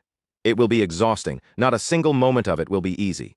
Are you prepared to endure that? Felicia did not hesitate. She immediately dropped to her knees before him. The sword saint gently placed one hand on her shoulder, and when he spoke again, his voice lowered with a rare sincerity. Felicia, I am a stubborn old man. I judged your character too quickly, and I spoke too lightly. He paused for a moment, openly admitting his own faults. There will likely be days when my pride and rigid beliefs clash against your free spirit. Then he looked directly into her eyes. When that happens, will you convince me with your sword? A faint smile touched the sword saint's face as he continued. I, too, will do my best to accept your sincerity through the blade. Our paths until now have been different, but our hearts beat for the same sword. His hand tightened slightly on her shoulder, as if sealing the bond between them. So, from this moment on, let us walk that path together. His voice carried both finality and the warmth of a new beginning. Felicia Brittner. After that, the night swallowed the scene, and rumors began to spread, as they always did, starting from the places closest to the source. In a dark and secluded area, a man urgently handed a letter to another person. His face was tight with tension as he spoke in a low, serious voice. Deliver this to the elders of the family. The future of House Toledo depends on it, so make sure it reaches them as quickly as possible. The man receiving the letter looked confused by the sudden urgency. Clutching the message in his hand, he immediately asked, My lord, what exactly do you mean by this? The other man answered slowly, his voice heavy with concern. I heard that the sword saint has finally taken a disciple. Until now, he has always remained neutral in every succession dispute, but the will of his disciple cannot possibly remain neutral forever. If the child backed by the sword saint chooses to support one side, then the balance within House Valdick will only be a matter of time before it is overturned. He paused briefly, and when he continued, his voice had grown colder. If the ship we boarded, the one named Geordie, can no longer carry House Toledo to greater heights, then it would be wiser to abandon it before it sinks completely. Instead, we should move toward the one who has recently built great merit and brought the Sword Saint's disciple onto his ship. That man is Lucian Valdick. The instant Lucian's name was spoken, the view shifted again without pause. This time, the scene moved into a room inside the Valdick mansion. Inside the luxurious chamber, the Grand Duke sat calmly, his presence steady and imposing. Nearby, his butler stood respectfully as he delivered his report. As your grace predicted, the butler said in a composed tone, not only have the elders continued sending letters of concern, but the maternal relatives of the young masters have also begun sending letters of their own. The head butler continued, and this time worry could be heard beneath his controlled voice. I have already taken measures on my end, but they are not the sort of people who will simply stand aside and watch. Would it not be better to act before these sparks spread any further? Even after hearing those concerns, the Grand Duke remained perfectly calm. His expression showed no fear, no hesitation, and no surprise. After a short silence, he finally opened his mouth and spoke in a deep, steady voice. If they truly intend to make their own children the head of the family, then they are exactly the type of people who will do anything, without even realizing that their actions are slowly ruining the very children they wish to elevate. The air inside the room grew heavier as the Grand Duke continued. Head butler, summon every child within the domain for a family dinner. If there are complaints, then all we need to do is offer them a fair opportunity. Is that not right? A cold, imposing aura began to spread from him as he declared his decision. A true man must know how to open doors with his own strength, and if he carries the name of Valdick, then he must speak with his own blood. We shall see who truly possesses the lion's fangs. Right after those words, the view shifted once more, moving into the quiet night inside the Grand Duke's mansion. At that same time, Lucian was walking calmly through the grand halls of the estate, accompanied by a servant at his side. As he moved forward with steady steps, the eyes of countless servants immediately turned toward him. Their faces were filled with shock and disbelief, as though they still could not fully accept the sudden change in the way everyone now looked at him. Then, almost at the same time, every servant lowered their head respectfully and greeted him in unison. Greetings to young Master Lucian. Lucian calmly looked over them without showing even the slightest hint of arrogance. In a composed and gentle voice, he replied, You have all been working hard. Do not mind me. Please continue with your duties. Lucian let his gaze drift across the servants gathered around him, taking in the way they stood straighter, and watched him with careful respect. Quietly, he thought to himself that it was not only the annex where he lived that had changed. Even here, in the main house where his father stayed, the servants' attitudes had shifted far more than he had ever expected. A small smile gradually tugged at the corner of Lucian's mouth, as the reason became clear to him. If everyone was treating him this differently now, then it could only mean one thing. His position inside the family had risen much higher than he had imagined. At the same time, another thought quietly surfaced in his mind. Until now, Lucian had believed that becoming a direct disciple by his own strength would already be enough to call a massive success. But the way he was being welcomed and respected right now was on an entirely different level, far beyond what that achievement alone should have brought him. And now that Felicia had actually met the Sword Saint, Lucian could not help but wonder what kind of terrifying existence she might grow into later. Just imagining her future potential was enough to make his thoughts pause. After moving through the long corridors for some time, Lucian finally reached the front of a large door, its heavy frame standing silently before him. He stopped there for a brief moment, calmly straightened his tie with his fingers, and gathered himself. Then another thought passed through his mind. Well then, it was about time he started handling the work that belonged to him as well. Without showing even the slightest hesitation, Lucian reached forward and pushed the door open. As soon as the door swung open, the mood inside the room came into view at once.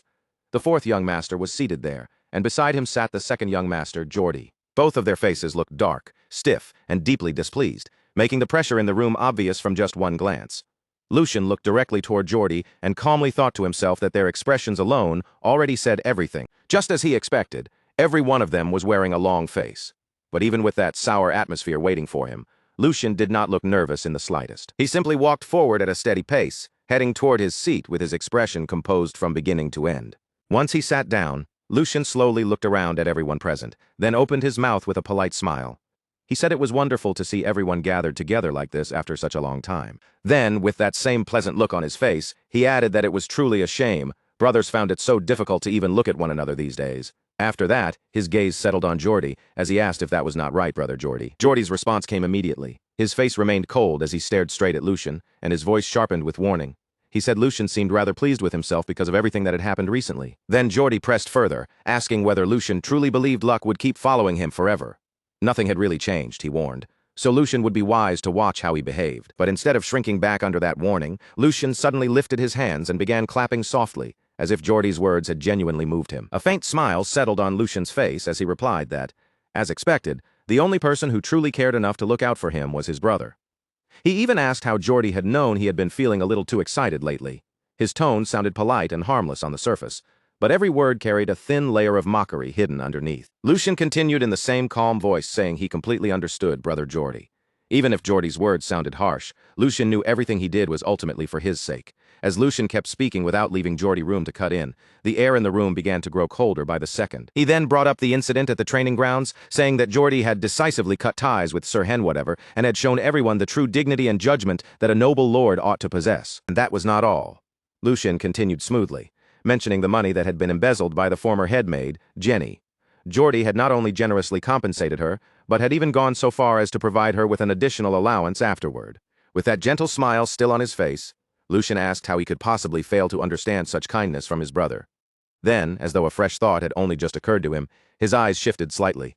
Lucian suddenly spoke again with an innocent expression, saying that now that he thought about it, he wondered how Jenny was doing these days after all. He had stopped right before she died. The instant those words came out of Lucian's mouth, Jordy's face contorted with fury.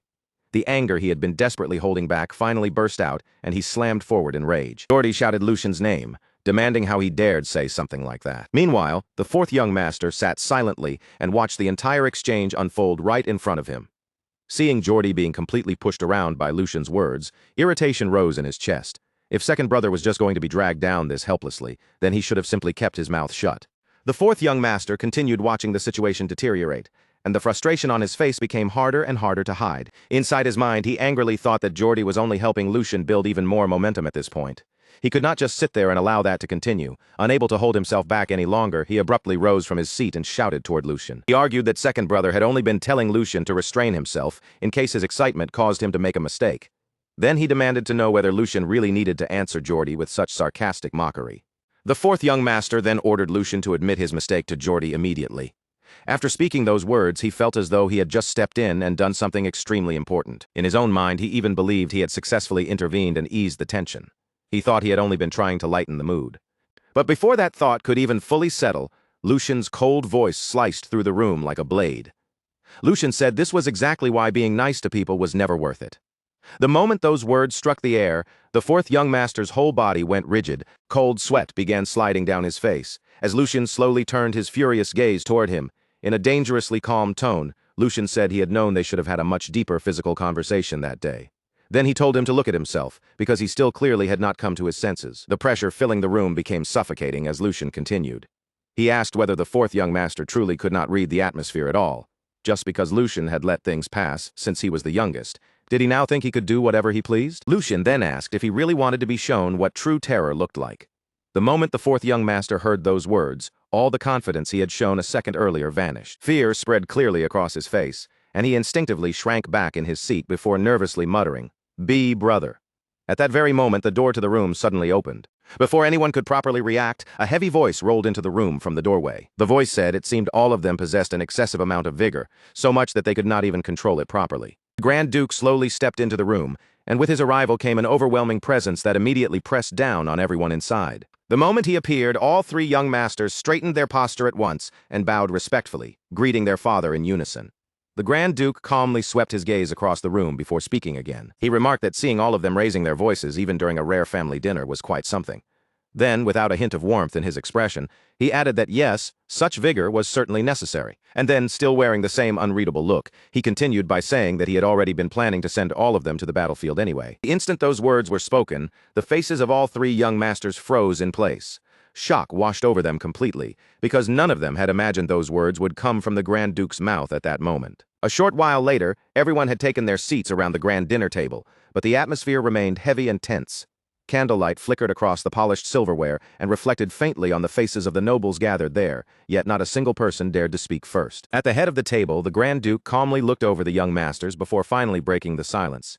He asked if they were all aware of the Empire Liberation Alliance. The moment that name left his mouth, the mood around the table turned even more serious. The Grand Duke continued in a cold, steady voice, explaining that they were remnants of former vassal states. They were rebels who had gathered together across different regions with the goal of breaking free from the Empire's rule. He explained that they had been stirring up local rebellions and spreading unrest wherever they appeared. They had even gone so far as to assassinate nobles without hesitation. To the Empire, they were like a thorn buried under a fingernail, small enough to seem minor at first, yet far too painful and dangerous to ignore. Everyone at the table listened in complete silence while the Grand Duke continued laying out the situation. A few months earlier, traces of the Alliance's activity had been discovered in the border region of Bornholm. Because of that, he had dispatched the firstborn, Tristan, to crush the rebellious movement before it could spread any further. Since then, countless clashes had taken place, both large and small. However, none of them had yet been serious enough to throw the entire region into complete chaos. As the Grand Duke spoke, the expressions of the three young masters slowly became stiffer.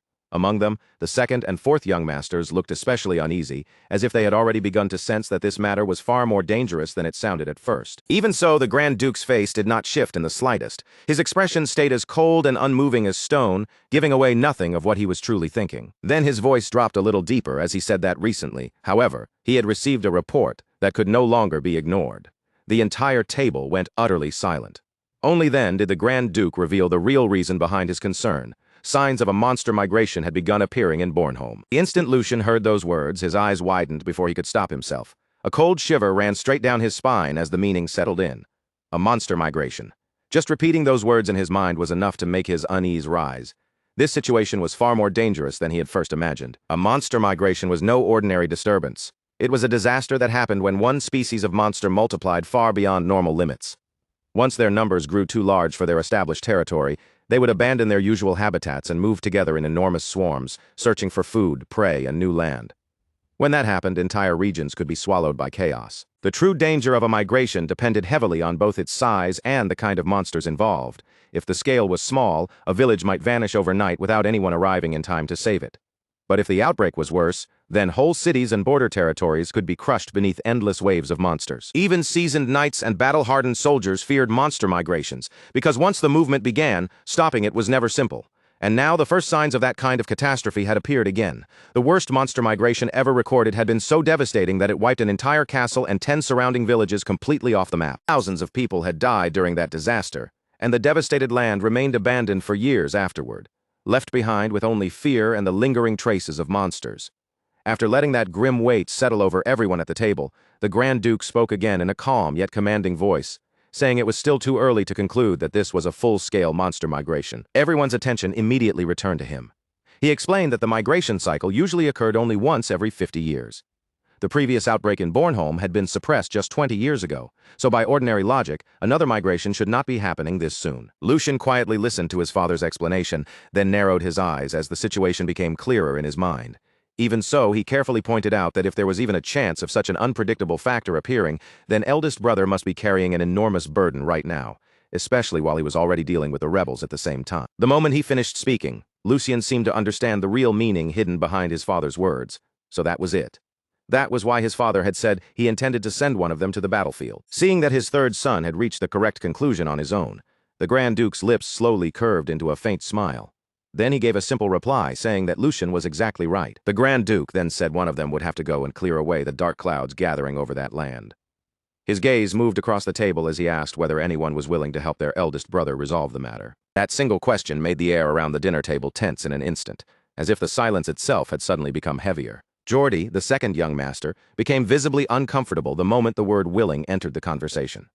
His brows drew together while countless thoughts rushed through his head.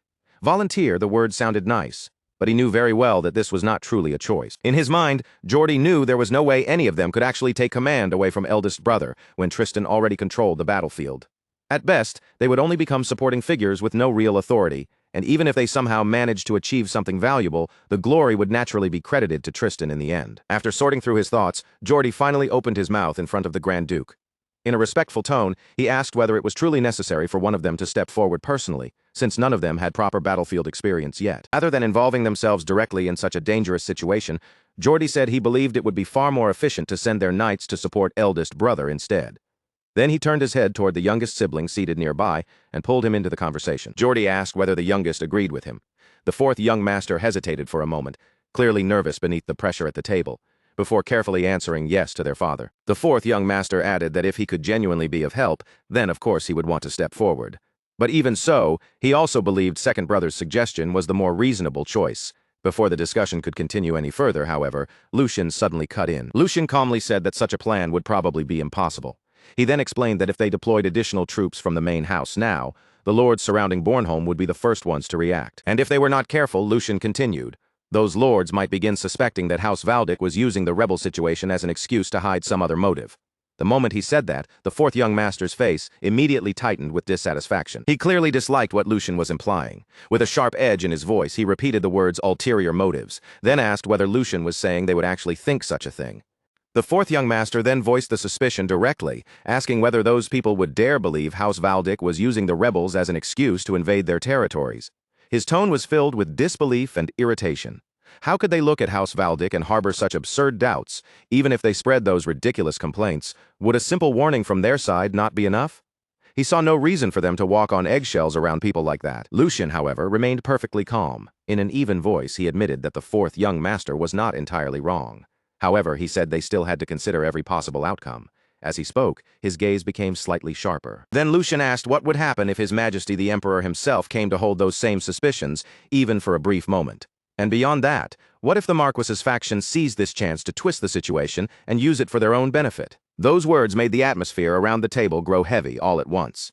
The Grand Duke slowly nodded in agreement, then firmly stated that Lucien was correct. He explained that even with the strong relationship their house shared with the imperial family, any large-scale movement of troops would inevitably make others uneasy. Furthermore, if the noble faction chose to use the situation against them politically, His Majesty would certainly be placed in a difficult position. The Grand Duke then folded his hands together, his sharp eyes sweeping over each of his sons. In a deep voice that echoed quietly through the dining hall, he asked what they suggested they should do now. Under the current circumstances, an official military deployment was impossible. At the same time, however, they still needed forces capable of responding immediately if some unforeseen development occurred. As he said this, the Grand Duke's expression hardened ever so slightly. What they needed was a method that could stabilize the region without spreading needless anxiety or tension among the surrounding territories. Silence followed his words, and all three young masters sank into thought, each trying to find an answer worthy of the problem before them. The Grand Duke demanded to hear their thoughts. Meanwhile, Lucien had already reached a clear conclusion in his own mind. If those were the conditions, then there was only one possible answer. The forces they needed had to satisfy several requirements at once. They had to be people with genuine combat experience, people who would move regardless of politics or personal interest as long as the pay and conditions were good enough. More importantly, they had to be natives of the region itself. They needed an armed force that could act without provoking unnecessary suspicion or controversy from the surrounding territories. And among all the options available, only one group fit those requirements perfectly. Lucien said they had to make use of Bornholm's mercenaries. His eyes narrowed slightly as he continued organizing the plan in his head. Even if the goal was only to gather those unruly groups together and keep them from scattering in every direction, the blood of House Valdic would still be necessary. Lucian's voice rang clearly through the dining hall as he volunteered for the position. Unlike the others, there was not even a trace of hesitation on his face. If anything, he almost seemed excited by the opportunity before him. The Grand Duke silently observed his third son for a moment. Then, 1 week later, the scene shifted to a large ship cutting through the cold waters on its way toward Bornholm. Sea wind roared around the vessel, waves crashed hard against its sides, and Lucian stood quietly on the deck beside Hugo throughout the long journey. Even during the voyage, Lucian remained lost in thought. As the cold wind brushed past him, he calmly reflected that the only thing truly capable of making mercenaries move was money. But Lucian also knew that money alone was never enough to truly bind people like them in place. A faint smirk appeared on his face as memories from both this life and his previous life surfaced one after another. Mercenaries were the kind of people who changed their words whenever the situation demanded it, then tossed aside yesterday's contract as casually as if it had become today's joke. That was the breed of people known as mercenaries, and Lucian understood their nature far better than most nobles ever could. After all, he had once been a mercenary himself. Even knowing that, he could not help but feel impressed by the brutal simplicity of their way of thinking. For mercenaries, survival came before absolutely everything else. To them, abandoning even their own employer the moment a situation turned hopeless was not considered shameful. In fact, that kind of cold judgment was often seen as the mark of a proper mercenary. Lucian's gaze drifted toward the distant horizon beyond the rolling waves. Of course, dealing with difficult personalities was nothing new to him. Managing a mercenary group itself was not the true problem here. Then his eyes narrowed slightly. There was only one reason his father had sent him all the way to Bornholm, and the image of one particular man immediately surfaced in his mind. First young master, Tristan Valdic. The moment Lucian thought of his eldest brother, his expression twisted with open annoyance. That bastard had absolutely no flexibility whatsoever. Painful memories from his previous life began rising in his mind one after another. From the guards' uniforms to the exact timing of their breaks, Tristan was the type of person who enforced every single rule with merciless precision. Even the smallest violation was enough to bring immediate disciplinary punishment. Back then, dealing with someone like Tristan had been exhausting beyond words. Lucian let out a quiet sigh. Considering Tristan's personality, there was no chance he would willingly negotiate with mercenaries who were trying to exploit the Empire's crisis for profit. But at the same time, Lucian understood the mercenaries themselves just as well, perhaps even better than anyone else in House Valdic. And because of that, he knew there was no way the mercenary groups would ignore an opportunity like this. With the situation shifting, political instability spreading, the threat of monsters growing, and desperate nobles willing to pay fortunes for hired blades, Bornholm had become exactly the kind of place mercenaries would swarm toward. For anyone who knew how to read the situation, Bornholm had become the perfect battlefield to make a profit from. In the end, Lucian's amusement only grew as the thought settled in. To him, this entire crisis looked less like a disaster and more like a banquet prepared just for him. A strange grin slowly spread across Lucian's face, and a sharp excitement flickered in his eyes. It had been a long time since he had been given a proper chance to show what he could really do. Just wait for me, he thought, aiming that grin toward the unseen mercenaries. You mercenary bastards! Standing nearby, Hugo quietly stared at his master with a deeply puzzled look, unable to understand the sudden change in Lucian's mood. What in the world had gotten into him all of a sudden? Not long after that, the ship finally reached the port and slowly came to a stop. As Lucian stepped down from the vessel and onto the port, a familiar figure was already waiting there to greet him with proper respect. Lucian immediately recognized the man before him as Sir Raymond, captain of the Black Lions. With a composed expression, he thanked him, saying that thanks to him, the journey had been extremely comfortable. Lucian gave a small nod, then said he had heard Sir Raymond had voluntarily applied to accompany this mission as well. The captain's expression remained confident as he answered him. Sir Raymond explained that since Lucian had taken on such an important assignment, he believed an escort suited to the mission would be necessary. Then he moved on to the current situation, saying that the members who had previously carried out the Vestra mission with Lucian had already arrived ahead of them. Those members were currently gathering information and assessing the situation in the area, so they would meet up with Lucian later at the designated rendezvous point. After giving that report, Sir Raymond respectfully asked whether Lucian would like to head directly to the first young master for the time being. Lucian answered with a light smile, telling him yes and asking him to lead the way. But before they could move any farther, sudden shouts erupted from the nearby streets, cutting sharply through the air. Someone yelled that the bastards from the Empire Liberation Alliance were there and ordered the soldiers not to let them escape. A group of men was desperately running through the streets while armed soldiers chased them from behind with urgent footsteps. Panic quickly spread through the area as civilians hurried to get out of the way. Among the fleeing rebels, one man looked toward his leader with desperation written across his face. He warned that at this rate, it was only a matter of time before they were caught, then offered to stay behind and buy time so the squad leader could escape. But the squad leader rejected the idea immediately, snapping that he should not say something so foolish. He asked how long the man thought he could survive alone against House Valdic's soldiers. Then, in the middle of that desperate exchange, both men suddenly looked ahead. Standing in the distance was a young boy with the appearance of a noble, accompanied by only 2 escorts. One of the rebels noticed him and muttered darkly that there was a noble-looking kid right in front of them. The rebel quickly decided they would take down the escorts and use the brat as a hostage to buy themselves time. As soon as the thought formed, his hand moved toward the sword hanging at his waist. He told himself he would not make a single mistake. In the next instant, the rebel swiftly drew his blade and prepared to rush forward. But at that exact moment, Lucian had already appeared right in front of him. With the distance between them erased in an instant, Lucian calmly asked what exactly he planned to do. The rebel's eyes widened in shock. Lucian looked at him with a calm smile, almost as if he had simply stepped into an amusing game. Then he spoke again, asking why they did not let him join in on the fun as well. At the same time, a terrifying wave of energy began pouring from Lucian's body, crushing the atmosphere around him in an instant. The rebels froze where they stood, and the pressure bearing down on them became so suffocating that even breathing felt difficult. After that, the lingering mist slowly spread across the battlefield, curling through the tense air, while Lucian remained standing calmly in front of everyone. His sword rested quietly in his hand, and despite the calmness of his posture, the pressure surrounding him made the entire scene feel frozen in place.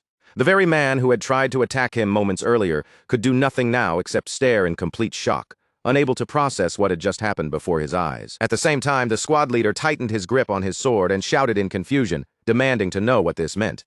But before anyone could properly respond, another man behind him called out to him nervously, his trembling voice revealing just how much fear had already taken hold. Deep inside his mind, the squad leader had already realized the horrifying truth. Lucian was not an ordinary child at all. Just thinking about how their squad leader had been subdued in a single strike, without even being able to react, sent a chill through his entire body. And even worse, Lucian had done it with nothing but a scabbard. The thought hit them like a hammer. He was a monster. As that realization sank in, the atmosphere grew unbearably heavy, and everyone present began to understand just how overwhelming Lucian's strength truly was. On the other side, Lucian quietly lowered his gaze toward his sword, calmly feeling the immense power flowing through every part of his body. A faint smile slowly appeared on his face as he muttered to himself. So this was what it felt like. His eyes gradually sharpened as he focused on the sensation. His body moved exactly the way he wanted it to, and his fully recovered heart burned inside him with the force of a volcano. The mana responded to that heart and spread through his entire body, releasing a level of power that could not even be compared to what he had possessed before. The pressure around him continued to rise higher and higher with each passing second. It felt as though the mana inside Lucian was overflowing without end, turning his very presence into something terrifying. Lucian briefly looked down at his own hands, studying the strength now resting within them. Then, in a cold whisper, he said this body's performance was beyond anything he had imagined. Immediately after that, the remaining 2 men began slowly backing away in fear, while hurriedly pulling out their swords. They tried to ready themselves for battle, but the terror in their eyes was impossible to hide. Their hands shook so badly that their blades barely looked steady, and neither of them could understand how they were supposed to fight someone like Lucian. Seeing that fear spread across their faces, Lucian slowly raised his gaze toward them and asked, in an overwhelmingly intimidating tone, whether they still failed to grasp the situation. The instant those words left his mouth, an incredibly powerful aura exploded from his body. The air itself became unbearably heavy under the weight of his presence, making it hard for everyone nearby to breathe. Fear swallowed the 2 men completely, as Lucian stared straight into their eyes and coldly declared that there would be no more warnings. His terrifying pressure continued crushing them from every side, and his cold gaze alone shattered what little fighting spirit they had left. Then, in a calm but commanding voice, Lucian ordered all of them to get on their knees. The moment that command echoed across the battlefield, the 2 men dropped their swords to the ground, without the slightest hesitation. Metallic sound of their weapons hitting the earth rang strangely loud in the suffocating silence. One of the men lowered his head as his entire body trembled, desperately thinking that Lucian was an opponent they could not endure for even a single moment. For the sake of their great cause, they had to survive first. The fear of death had already consumed them completely, leaving nothing behind but desperation. A few moments later, the squad leader finally opened his mouth with defeat written all over his face. He said they surrendered, that they would cooperate, and begged Lucian to spare them. Panic filled his voice as he continued pleading, asking for mercy, if only for the sake of their innocent children. After those words were spoken, the atmosphere around them grew even quieter, and Lucian silently looked them over. He carefully watched every movement and every emotion they tried to hide. Even though they had surrendered, he could still sense killing intent leaking from their bodies. The hatred and resentment buried deep inside them had not disappeared at all. Lucian's gaze slowly shifted toward the nearby children. In their eyes, he could clearly see resentment and anger burning quietly beneath the fear. This was why war always left such a bitter aftertaste.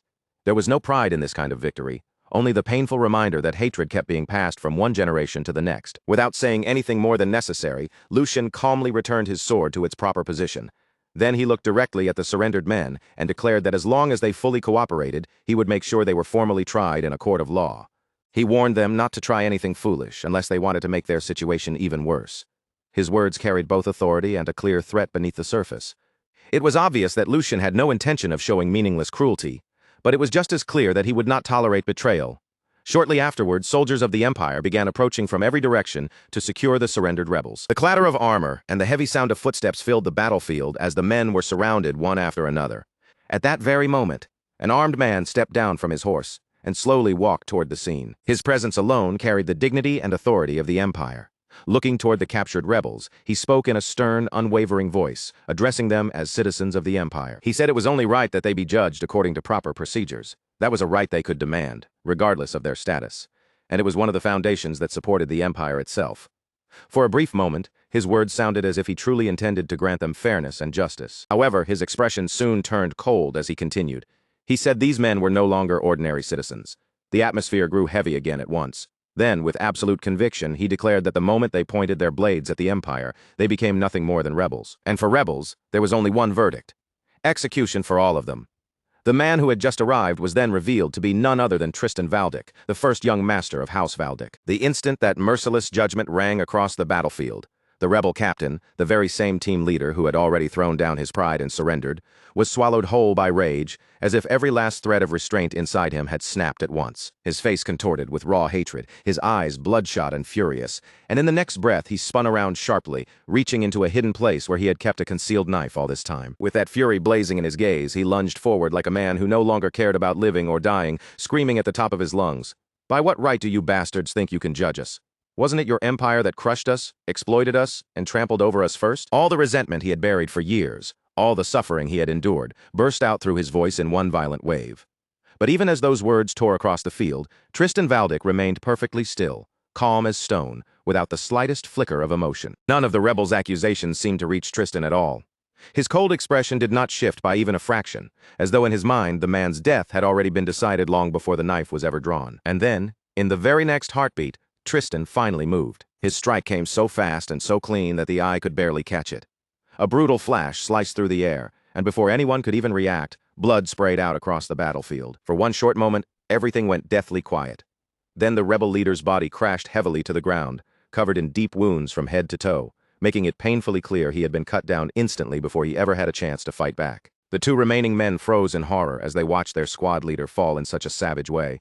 Terror flooded their faces, and they cried out desperately, their voices cracking with panic, "Squad leader." But before either of them could rush forward, or even properly lift their heads, the surrounding soldiers forced them down with brutal strength, slamming their faces against the ground and pinning them there. A suffocating silence settled over the battlefield, thick with fear and the weight of what had just happened. After that, Tristan turned away from the corpse and slowly approached his younger brother, Lucian. In a voice as cold as the blade he had just used, he said, "Lucian, burn this clearly into your mind. This is the standard we are required to uphold, and this is our principle." His words carried the harsh doctrine of the Empire itself, leaving no room for doubt, pity, or mercy toward anyone marked as an enemy. But Lucian did not look convinced at all. His face tightened with visible discomfort, and his expression made it clear that he could not simply accept the bloody reality Tristan was trying to carve into him. Not long after that, the focus moved away from the blood-stained battlefield and toward the massive stronghold known as Bornholm Fortress. Inside the fortress walls, the air felt tense and unsettled, as if everyone there was waiting for something terrible to happen. Soldiers hurried back and forth through the area without rest, while the nearby citizens wore exhausted, anxious expressions, their faces showing that fear had already spread deep through the territory. In the middle of that uneasy atmosphere, Lucian stood quietly by himself, lost in heavy thought. His expression had turned sharp and serious as question after question rose in his mind. Remembering everything that had happened earlier, he silently murmured to himself, "Tristan Valdic." At the same time, memories from his previous life began to surface one by one. He had been a stubborn man in my previous life too. But I never saw him do anything as extreme and violent as what he did today. Lucian could not hide the confusion weighing on him. The Tristan he remembered had always been strict, rigid, and unyielding, but the brutality he had just witnessed went far beyond anything in his past memories. As that thought continued to gnaw at him, Lucian's face darkened even more. Come to think of it, I have no memories of Bornholm from my past life, even though I was serving on active duty during this very period. The moment he realized that, a deep unease rose in his chest. An incident this large should not have slipped past him. If something on this scale had truly happened back then, there was no way I wouldn't have known about it. So what is it? Is there something here that I still don't understand? The more Lucian considered it, the more suspicious the whole situation felt, almost as if a crucial piece of history had been erased from his memory. While keeping a careful eye on the fortress and everything happening around it, Lucian calmly spoke his assessment aloud. The atmosphere here is worse than expected, with the Empire Liberation Alliance running rampant and the citizens of the territory drowning in anxiety. This situation seems far more serious than the reports made it sound. His sharp gaze continued moving across the surroundings, checking the soldiers, the empty spaces, and the exposed pathways before he added, "This is not just a simple manpower shortage. Isn't the security perimeter practically empty?" From one glance, it was clear that the fortress defenses were dangerously thin for a crisis of this level. The shortage of soldiers around key areas made the entire fortress feel exposed, as if it was only barely holding itself together. Hearing Lucian point this out, Tristan answered immediately in a calm but grave voice. "You're right." He did not try to soften the truth or deny how bad things had become. "Most of our main forces are currently locked in a standoff with the rebel main forces. The Empire had already committed the bulk of its military power elsewhere, leaving Bornholm dangerously weakened." Tristan then continued, "The troops left here are barely enough to maintain public order. The soldiers who remained were clearly being stretched to their limits, and keeping the territory stable was becoming harder by the moment." Then Tristan revealed another serious problem pressing down on them. "That is why we hired mercenaries to fill the gap." But as he said it, his expression grew noticeably colder. "They're ignoring the contracts they first agreed to and are now demanding new negotiations." Greed and opportunism had clearly made the situation even more unstable. Tristan narrowed his eyes slightly and finished in a low voice. "They plan to use the Empire's danger as leverage so they can line their own pockets." After listening to Tristan's explanation, Lucian fell silent again. His face stayed composed, but inside he had already grasped the real flaw behind the way the problem was being handled. "That's nothing more than the logic of nobles," he thought to himself. "That kind of thinking would never work on mercenaries. Nobles might care about honor, authority, pride, or loyalty, but mercenaries lived by a completely different rule. To them, survival and profit came first, and war was simply another chance to earn money." Lucian slowly turned toward Tristan and spoke his thoughts calmly. "To them, this probably just looks like a chance to make a fortune then." With complete certainty in his voice, he added, "They simply don't realize that you have no intention of negotiating with them again." "Brother," Tristan answered without even the slightest pause. "At least not here while I am the one in command." His tone was as firm and cold as ever, leaving no room for argument. Even with the fortress under pressure and the Empire facing danger on every side, Tristan had no intention of lowering imperial authority just to appease greedy mercenaries. After that, he looked straight at Lucian and added, "Even with things being the way they are, I do not expect much from you." The words came out bluntly, almost dismissively, as though Tristan still did not truly believe in Lucian's ability to handle anything important. Then he continued in a practical tone, "You were probably half forced into coming down here anyway." It was obvious that he assumed Lucian had only appeared because of political pressure or their father's orders. Tristan then laid out the simple role he expected Lucian to take. "Just keep watch over the mercenaries and make sure they don't run away if things take a turn for the worse." The Empire's situation was already unstable enough, and if the mercenaries abandoned their posts in the middle of battle, the fortress could collapse into total disorder. Tristan continued, "As long as you are nominally in command, they will not be able to act too recklessly. That is all I am asking from you." In Tristan's eyes, Lucian's presence was mainly useful as a symbol of authority, something that could keep the mercenaries restrained by name alone. But after hearing everything, Lucian simply looked back at his older brother with steady eyes and replied, "You seem to be mistaken about something, eldest brother." Tristan's eyes narrowed slightly. "Mistaken?" Lucian did not flinch as he began to explain. "First, I was not forced to come here. I volunteered to go." The moment those words left his mouth, the air between the brothers shifted, because there was no hesitation or uncertainty in his voice at all. Then Lucian continued in the same calm tone. "Second, I know how to resolve this situation." At that very moment, he took out an official letter and held it forward, the document carrying a weight of authority that could not be ignored. Looking directly at Tristan, Lucian declared, "Since father has delegated full authority over the mercenaries to me, from this moment onward, their negotiations and control fall under my jurisdiction." His calm confidence made it clear that he had not come unprepared, and that his plan had already been set in motion before this conversation ever began. Then, with absolute assurance, Lucian finished, "So please, put your mind at ease." Immediately after that, the focus shifted again, and Lucian's silent thoughts rose clearly within him. His eyes sharpened with determination, and one firm conviction echoed through his mind. "Because I will definitely resolve this." After that, the scene moved to a completely different place, where a large group of mercenaries had gathered together and were spending the night in loud celebration. Food and drinks were scattered everywhere. Cups clinked together one after another, and the mood around them grew louder, roadier, and more cheerful with every passing moment. At the center of the gathering, a red-haired mercenary lifted his drink high into the air and shouted with a broad grin, "Eat and drink as much as you want, because we can squeeze plenty of money out of that noble lord." The moment he said that, the mercenaries around him burst into roaring laughter and excited cheers. They raised their cups again and again, shouting, "Long live the captain! Long live the captain!" Their voices echoing through the night as they celebrated without the slightest sense of danger. In the middle of all that excitement, a green-haired mercenary looked at the captain with clear admiration in his eyes. Unable to hide how impressed he was, he grinned and said, "Captain, you're seriously incredible. To have the nerve to pull something like this against House Valdic, there probably isn't anyone else in the entire empire who could do it." To him, openly provoking such a powerful noble house was the kind of gamble most people would never even dare to imagine. And yet their captain was handling the whole thing as casually as if it were nothing more than another job. Hearing the praise, the captain calmly lowered the cup in his hand, his posture relaxed and his expression full of confidence. "Because we are not the ones sweating bullets right now. The people above us are already on the verge of clashing with the current Empire Liberation Alliance. On top of that, with demonic beasts moving so strangely these days, an unprecedented boom has arrived for mercenaries like us." His words were calm, but they carried complete certainty. The Empire was being pressured from several directions at once, and because of that, hired fighters had become more valuable than ever. The nobles needed manpower badly, and the mercenaries understood exactly how much bargaining power that gave them. Green-haired mercenary quickly caught on to what the captain was getting at. Leaning forward with interest, he asked, "So that means all we have to do is keep holding out until they can't stand waiting anymore?" The captain's expression immediately curled into a satisfied smile, as if the man had finally understood the heart of the plan. With a slow nod, he replied, "Right on. When they finally come to us carrying bundles of money, that is when we slowly start opening the door for them. I've already spoken with the other mercenary groups stationed around this area, so now all we have to do is wait." The confidence in his voice made it obvious that in his mind, everything was moving exactly according to plan. The mercenary groups had already formed their own agreement behind the scenes, and all of them were simply waiting for the nobles to grow desperate enough to accept their demands. But just outside the entrance, two silent figures stood in the darkness. The campfire light barely reached them, only outlining their shadows from a distance. Those two figures were none other than Lucian and the captain of the Black Lion. A moment later, the green-haired mercenary suddenly sensed that something was off and turned his head with a puzzled look. His gaze shifted toward the entrance, but before he could even speak, a slow, deliberate clapping sound rang out through the noisy gathering. The cheerful mood instantly began to fade as several mercenaries turned toward the source of the sound. One of them frowned, narrowing his eyes at the entrance as he muttered, "What's with that crazy bastard? There are some guys at the door I've never seen before." The sudden appearance of strangers immediately put the entire group on guard. Before the mercenaries could make their next move, the newcomer calmly stepped into the light, ignoring every suspicious stare aimed at him. Lucian walked into the gathering with the relaxed confidence of someone entering his own hall.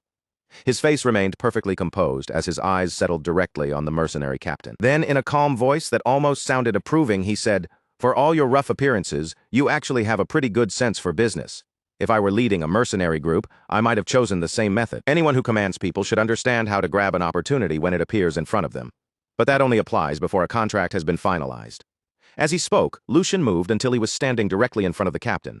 There was not even the smallest trace of fear in his posture. His words may have sounded like praise at first, but every mercenary there could feel the hidden blade beneath them. Without looking away from the captain for even a second, Lucian continued, "Once you've already accepted the money, you should at least pretend to do the work. Red Blade Sven." The moment that name left Lucian's mouth, the captain's expression changed at once. The relaxed look he had been wearing began to vanish. For one brief instant, the smile slipped from his face completely, and what replaced it was a far sharper, far more serious expression. Around him, the mood shifted just as quickly. The other mercenaries tightened their hands around their weapons almost immediately. Swords, axes, and spears were quietly brought within reach, each man preparing himself in case the situation turned into a fight. The festive air that had filled the camp only moments earlier disappeared without a trace. In its place came a tense silence, so heavy it felt like one wrong word could make the whole place erupt. But instead of flaring up in anger, the captain suddenly smiled. That grin slowly widened across his face, as if Lucian's arrival had amused him more than threatened him. Looking around at his men, he spread both arms wide and said, "Everyone, show your respect. It looks like House Valdic has brought us bundles of money. Thank you, noble lord." His voice was thick with mockery, and the mercenaries around him immediately understood the joke, breaking into low laughter among themselves. The captain went on with that same sarcastic cheer, saying, "Thanks to you, we'll be eating well tonight. If only there were more noble lords as generous as you, life would be wonderful." But throughout every mocking word, Lucian remained completely calm. He did not cut him off, and he did not react to the ridicule being thrown at him. Instead, he simply stood there in silence, watching Captain Sven and carefully taking in the mercenaries gathered around him. That steady composure only made the air feel even heavier, as though Lucian was calmly waiting for the perfect moment to act. Meanwhile, Captain Sven kept his mocking smile fixed in place, acting less like a man facing someone he had cheated and more like a host greeting an honored guest. He spoke again in a casual tone. "It's going to be a long discussion, so why don't you wet your whistle first?" On the surface, he sounded friendly, but every person there could feel the hostility hiding beneath those words. What had begun as a celebration had now turned into a direct confrontation. Captain Sven's smile stayed firmly on his face as he continued speaking, pretending to keep the mood light and friendly. He spread his hands slightly, like an innocent man caught up in some unfortunate misunderstanding, and said, "If there has been some kind of misunderstanding, shouldn't we clear it up? I've been waiting anxiously for your arrival." The words were polite, but the mocking edge behind them was impossible to hide. He clearly had no intention of treating Lucien seriously. Lucian, however, did not show the slightest sign of being provoked. His expression stayed calm and steady as he answered in a clear voice. "A misunderstanding between House Valdic and you? There is only a contract between us, so there should be no reason for things to become complicated, especially when you have already taken half of the advance payment." His answer was direct and left almost no room for excuses. To Lucian, this was not a matter of hurt feelings, confusion, or negotiation. It was a simple agreement the mercenaries had accepted, and now they were trying to avoid fulfilling it. Hearing that, Captain Sven gave a scoffing laugh and leaned back in his seat. With a dismissive look on his face, he replied, "You mean that little pocket change? I thought it was just charity handed to poor, lowly commoners, because for a dangerous mission like clashing with rebel forces, that amount was far too pathetic." As soon as he finished speaking, the mercenaries around him burst into loud laughter. His subordinates immediately joined in, treating the advance payment like some ridiculous joke. Captain Sven kept mocking the amount and added, "Shouldn't it at least be enough to cover our meals?" That remark made the mercenaries laugh even harder. Then Captain Sven turned toward his trusted subordinate with a grin and asked, "Isn't that right, Vice Captain?" The green-haired mercenary played along instantly, nodding with exaggerated seriousness as he answered, "That's right, Captain Sven. With that little money, I can't even afford to feed my elderly mother back home." His over-the-top response sent another wave of laughter through the gathered mercenaries. To them, this entire negotiation had become a source of entertainment. Once their laughter finally began to die down, Captain Sven spoke again, and although his tone became a little more controlled, the greed beneath his words remained clear. "However, as citizens of the Empire, we cannot simply ignore this matter completely either. Isn't it better for both sides if things are mutually beneficial? Let's take it easy, young master." By now, his real purpose was impossible to miss. He had no interest in honoring the original agreement. Instead, he was trying to use the Empire's desperate situation to pressure House Valdic into paying even more. Lucien quietly watched Captain Sven and the mercenaries around him for a few moments, his gaze calm as he measured the greed filling the room. Their arrogance, their confidence, and the way they openly laughed at the contract made their intentions perfectly clear. Then, without showing even the faintest trace of anger, Lucien calmly reached into his belongings and took out a heavy bag filled with money. The moment that bag appeared, every eye in the camp was drawn to it. Holding it in one hand, Lucien looked straight at Captain Sven and said, "If that is how it is, then there is no need to talk in circles. Problems that can be solved with money are the easiest ones to handle." As soon as he finished speaking, Lucien loosened his fingers and let a single coin slip from his hand. Clink. The sharp metallic sound rang clearly through the gathering as it struck the ground, and in an instant Captain Sven and all his men looked down at it. Their eyes fixed on the coin, and the mocking expressions that had covered their faces only moments earlier slowly began to fade. The camp, which had been filled with laughter and ridicule, fell into an odd silence. Lucien looked at them calmly and said, "Captain, isn't this a Wilhelm the Great Birth commemorative coin? Just one of these is worth well over hundreds of gold coins. Can you really be satisfied with only that much?" His voice stayed even and composed, as if he were merely discussing something ordinary. His words hit the mercenaries immediately. They stared at the coin in disbelief, unable to take their eyes off it. Before anyone could respond, Lucien casually dropped another coin to the ground. Then another. One by one, the priceless coins fell, each sharp clink sounding like it was striking directly against the mercenaries' greed. As the coins scattered across the dirt, Lucien continued in that same calm voice. "You should make sure you are properly compensated for risking your lives." On the surface, the statement sounded perfectly reasonable, but with those dazzling coins lying before them, it became a temptation almost impossible to ignore. Captain Sven watched the scene unfold before him, and his thoughts began to shift almost immediately. The arrogance and confidence he had shown earlier started cracking under the weight of pure greed. Deep inside, he thought to himself, "This guy is a complete pushover. With that much money, we could live even more luxuriously than the lord of a small castle." The amount of wealth being thrown onto the ground so casually was far beyond anything Sven had expected to squeeze out of them. Almost at once, Sven's attitude changed completely. The hostility vanished from his face, replaced by an exaggerated expression of respect. Rising from his seat, he spoke in a tone that was completely different from before. I have committed a grave discourtesy by speaking so arrogantly to such a generous and open-minded young master. From this moment on, I will put my life on the line for any task you give me. With just one word from me, all the mercenary groups around here will gather. His sudden transformation was so extreme, it almost looked ridiculous. Only moments earlier, he had mocked Lucian and demanded more money without shame. Now he was acting like Lucian's most devoted supporter. As he spoke, Captain Sven even reached his hand forward, as though he intended to shake Lucian's hand and seal their cooperation.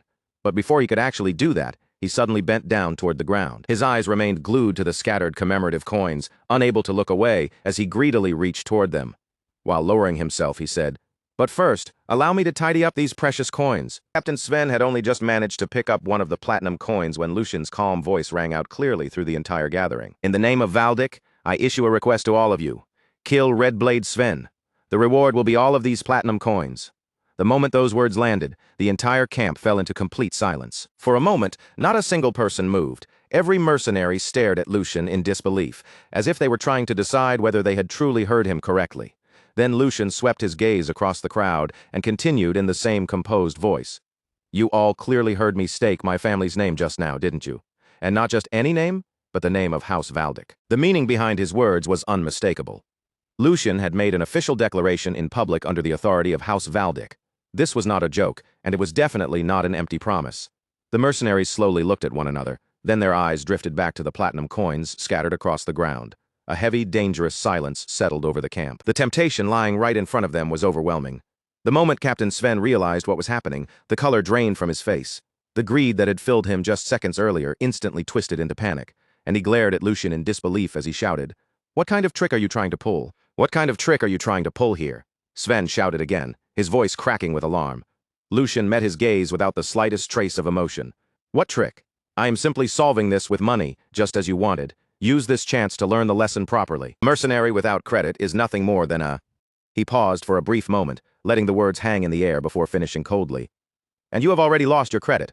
Those words struck Sven harder than any blade, because for a mercenary, reputation was their most valuable possession. Contracts, trust, and reliability were the foundation that allowed mercenaries to survive in their profession. By taking the advance payment and then refusing to fulfill the agreement, Sven had destroyed the very thing that gave him worth in the eyes of other hired fighters. Without saying another word, Lucian reached out as casually as if none of this had anything to do with him and lifted a mug filled with alcohol. His gaze stayed calm as he brought it near his lips. "You have until I finish this drink. The second this mug is empty, the reward gets cut in half." The mercenaries instantly shifted their eyes back and forth, looking from Sven's tense face to the ridiculous mountain of platinum coins scattered across the ground. Little by little, the looks in their eyes began to change. The hesitation faded first, and in its place, a much uglier desire rose up. The same greed that had swallowed Sven only moments earlier was now turning straight toward him. When Sven saw those murderous stares closing in around him, his heart almost froze in his chest. "You idiots, this is you. You don't actually believe him, do you?" His voice shook as he tried to force authority back into it. "I am Red Blade Sven. The first person who dares come near me dies. But even after that threat, not a single mercenary stepped back. Not one of them looked frightened anymore." The mercenaries kept staring at Sven with cold, hungry eyes, as if he was no longer their captain, but a corpse waiting to fall. And while that pressure crushed down on him from every side, Lucian simply kept drinking at his own pace. That calm, indifferent sight finally drove Sven into complete panic. Sven spun back toward Lucian, his pride breaking apart, as he shouted in desperation, "Young master, please withdraw your request. Half. No, I'll work for only a third of this money." But Lucian did not even bother to answer him. He only continued drinking, and sweat began pouring down Sven's face like rain. As the alcohol inside the mug steadily lowered, Sven's fear grew heavier with every passing second. The more Lucian drank, the closer Sven felt death creeping toward his back. At last, unable to withstand the pressure any longer, he rushed toward Lucian and cried out, "I was wrong, please forgive me." All of Sven's earlier arrogance had vanished without a trace. The proud mercenary captain now looked desperate enough to throw away anything. "I'll become your loyal dog right now," he pleaded. But Lucian only tilted the mug and calmly swallowed the final drop. After emptying the drink, Lucian set the mug down with a quiet, steady motion. Then he looked at Sven and said calmly, "There's a reason you're in that position." The instant those words left his mouth, a blade suddenly flashed through the air. Sven's eyes shot wide open in shock. He whipped around at once, and only then did he see the attacker standing right behind him. It was none other than his own vice-captain, the green-haired mercenary who had served under him. Sven's face twisted in disbelief. "How dare you betray me?" Sven roared, unable to accept what was happening, but the green-haired mercenary stared back at him without the slightest remorse and said, "You climbed into your position the exact same way. This time I simply struck first, eh? A cold smile slowly spread across his face. You've worked hard all this time, Captain? In the very next instant, he ended it. His attack landed cleanly, and Captain Sven's body lost its strength before collapsing to the ground. Sven's lifeless body slammed against the floor with a heavy thud. The feared leader of the mercenary group had not died in battle against some powerful enemy. In the end, he was cut down by the very greed festering inside his own subordinates. For several long moments, silence filled the area. No one spoke, and no one moved carelessly. All that remained in plain sight was the glittering pile of platinum coins scattered around Sven's corpse. The green-haired mercenary calmly wiped the blood from his weapon, then turned toward Lucian with a respectful bow of his head. "Young master, I handled it swiftly. The promised reward will still be honored, right?" His voice carried obvious expectation. After all, he had just murdered his own captain for the sake of that reward. Lucian quietly looked at him for a moment, his expression unreadable. Then he answered, "Of course." A faint smile appeared on his face as he added, "Congratulations on your retirement." The words sounded strangely ominous, as if they carried a meaning the mercenary had not yet realized.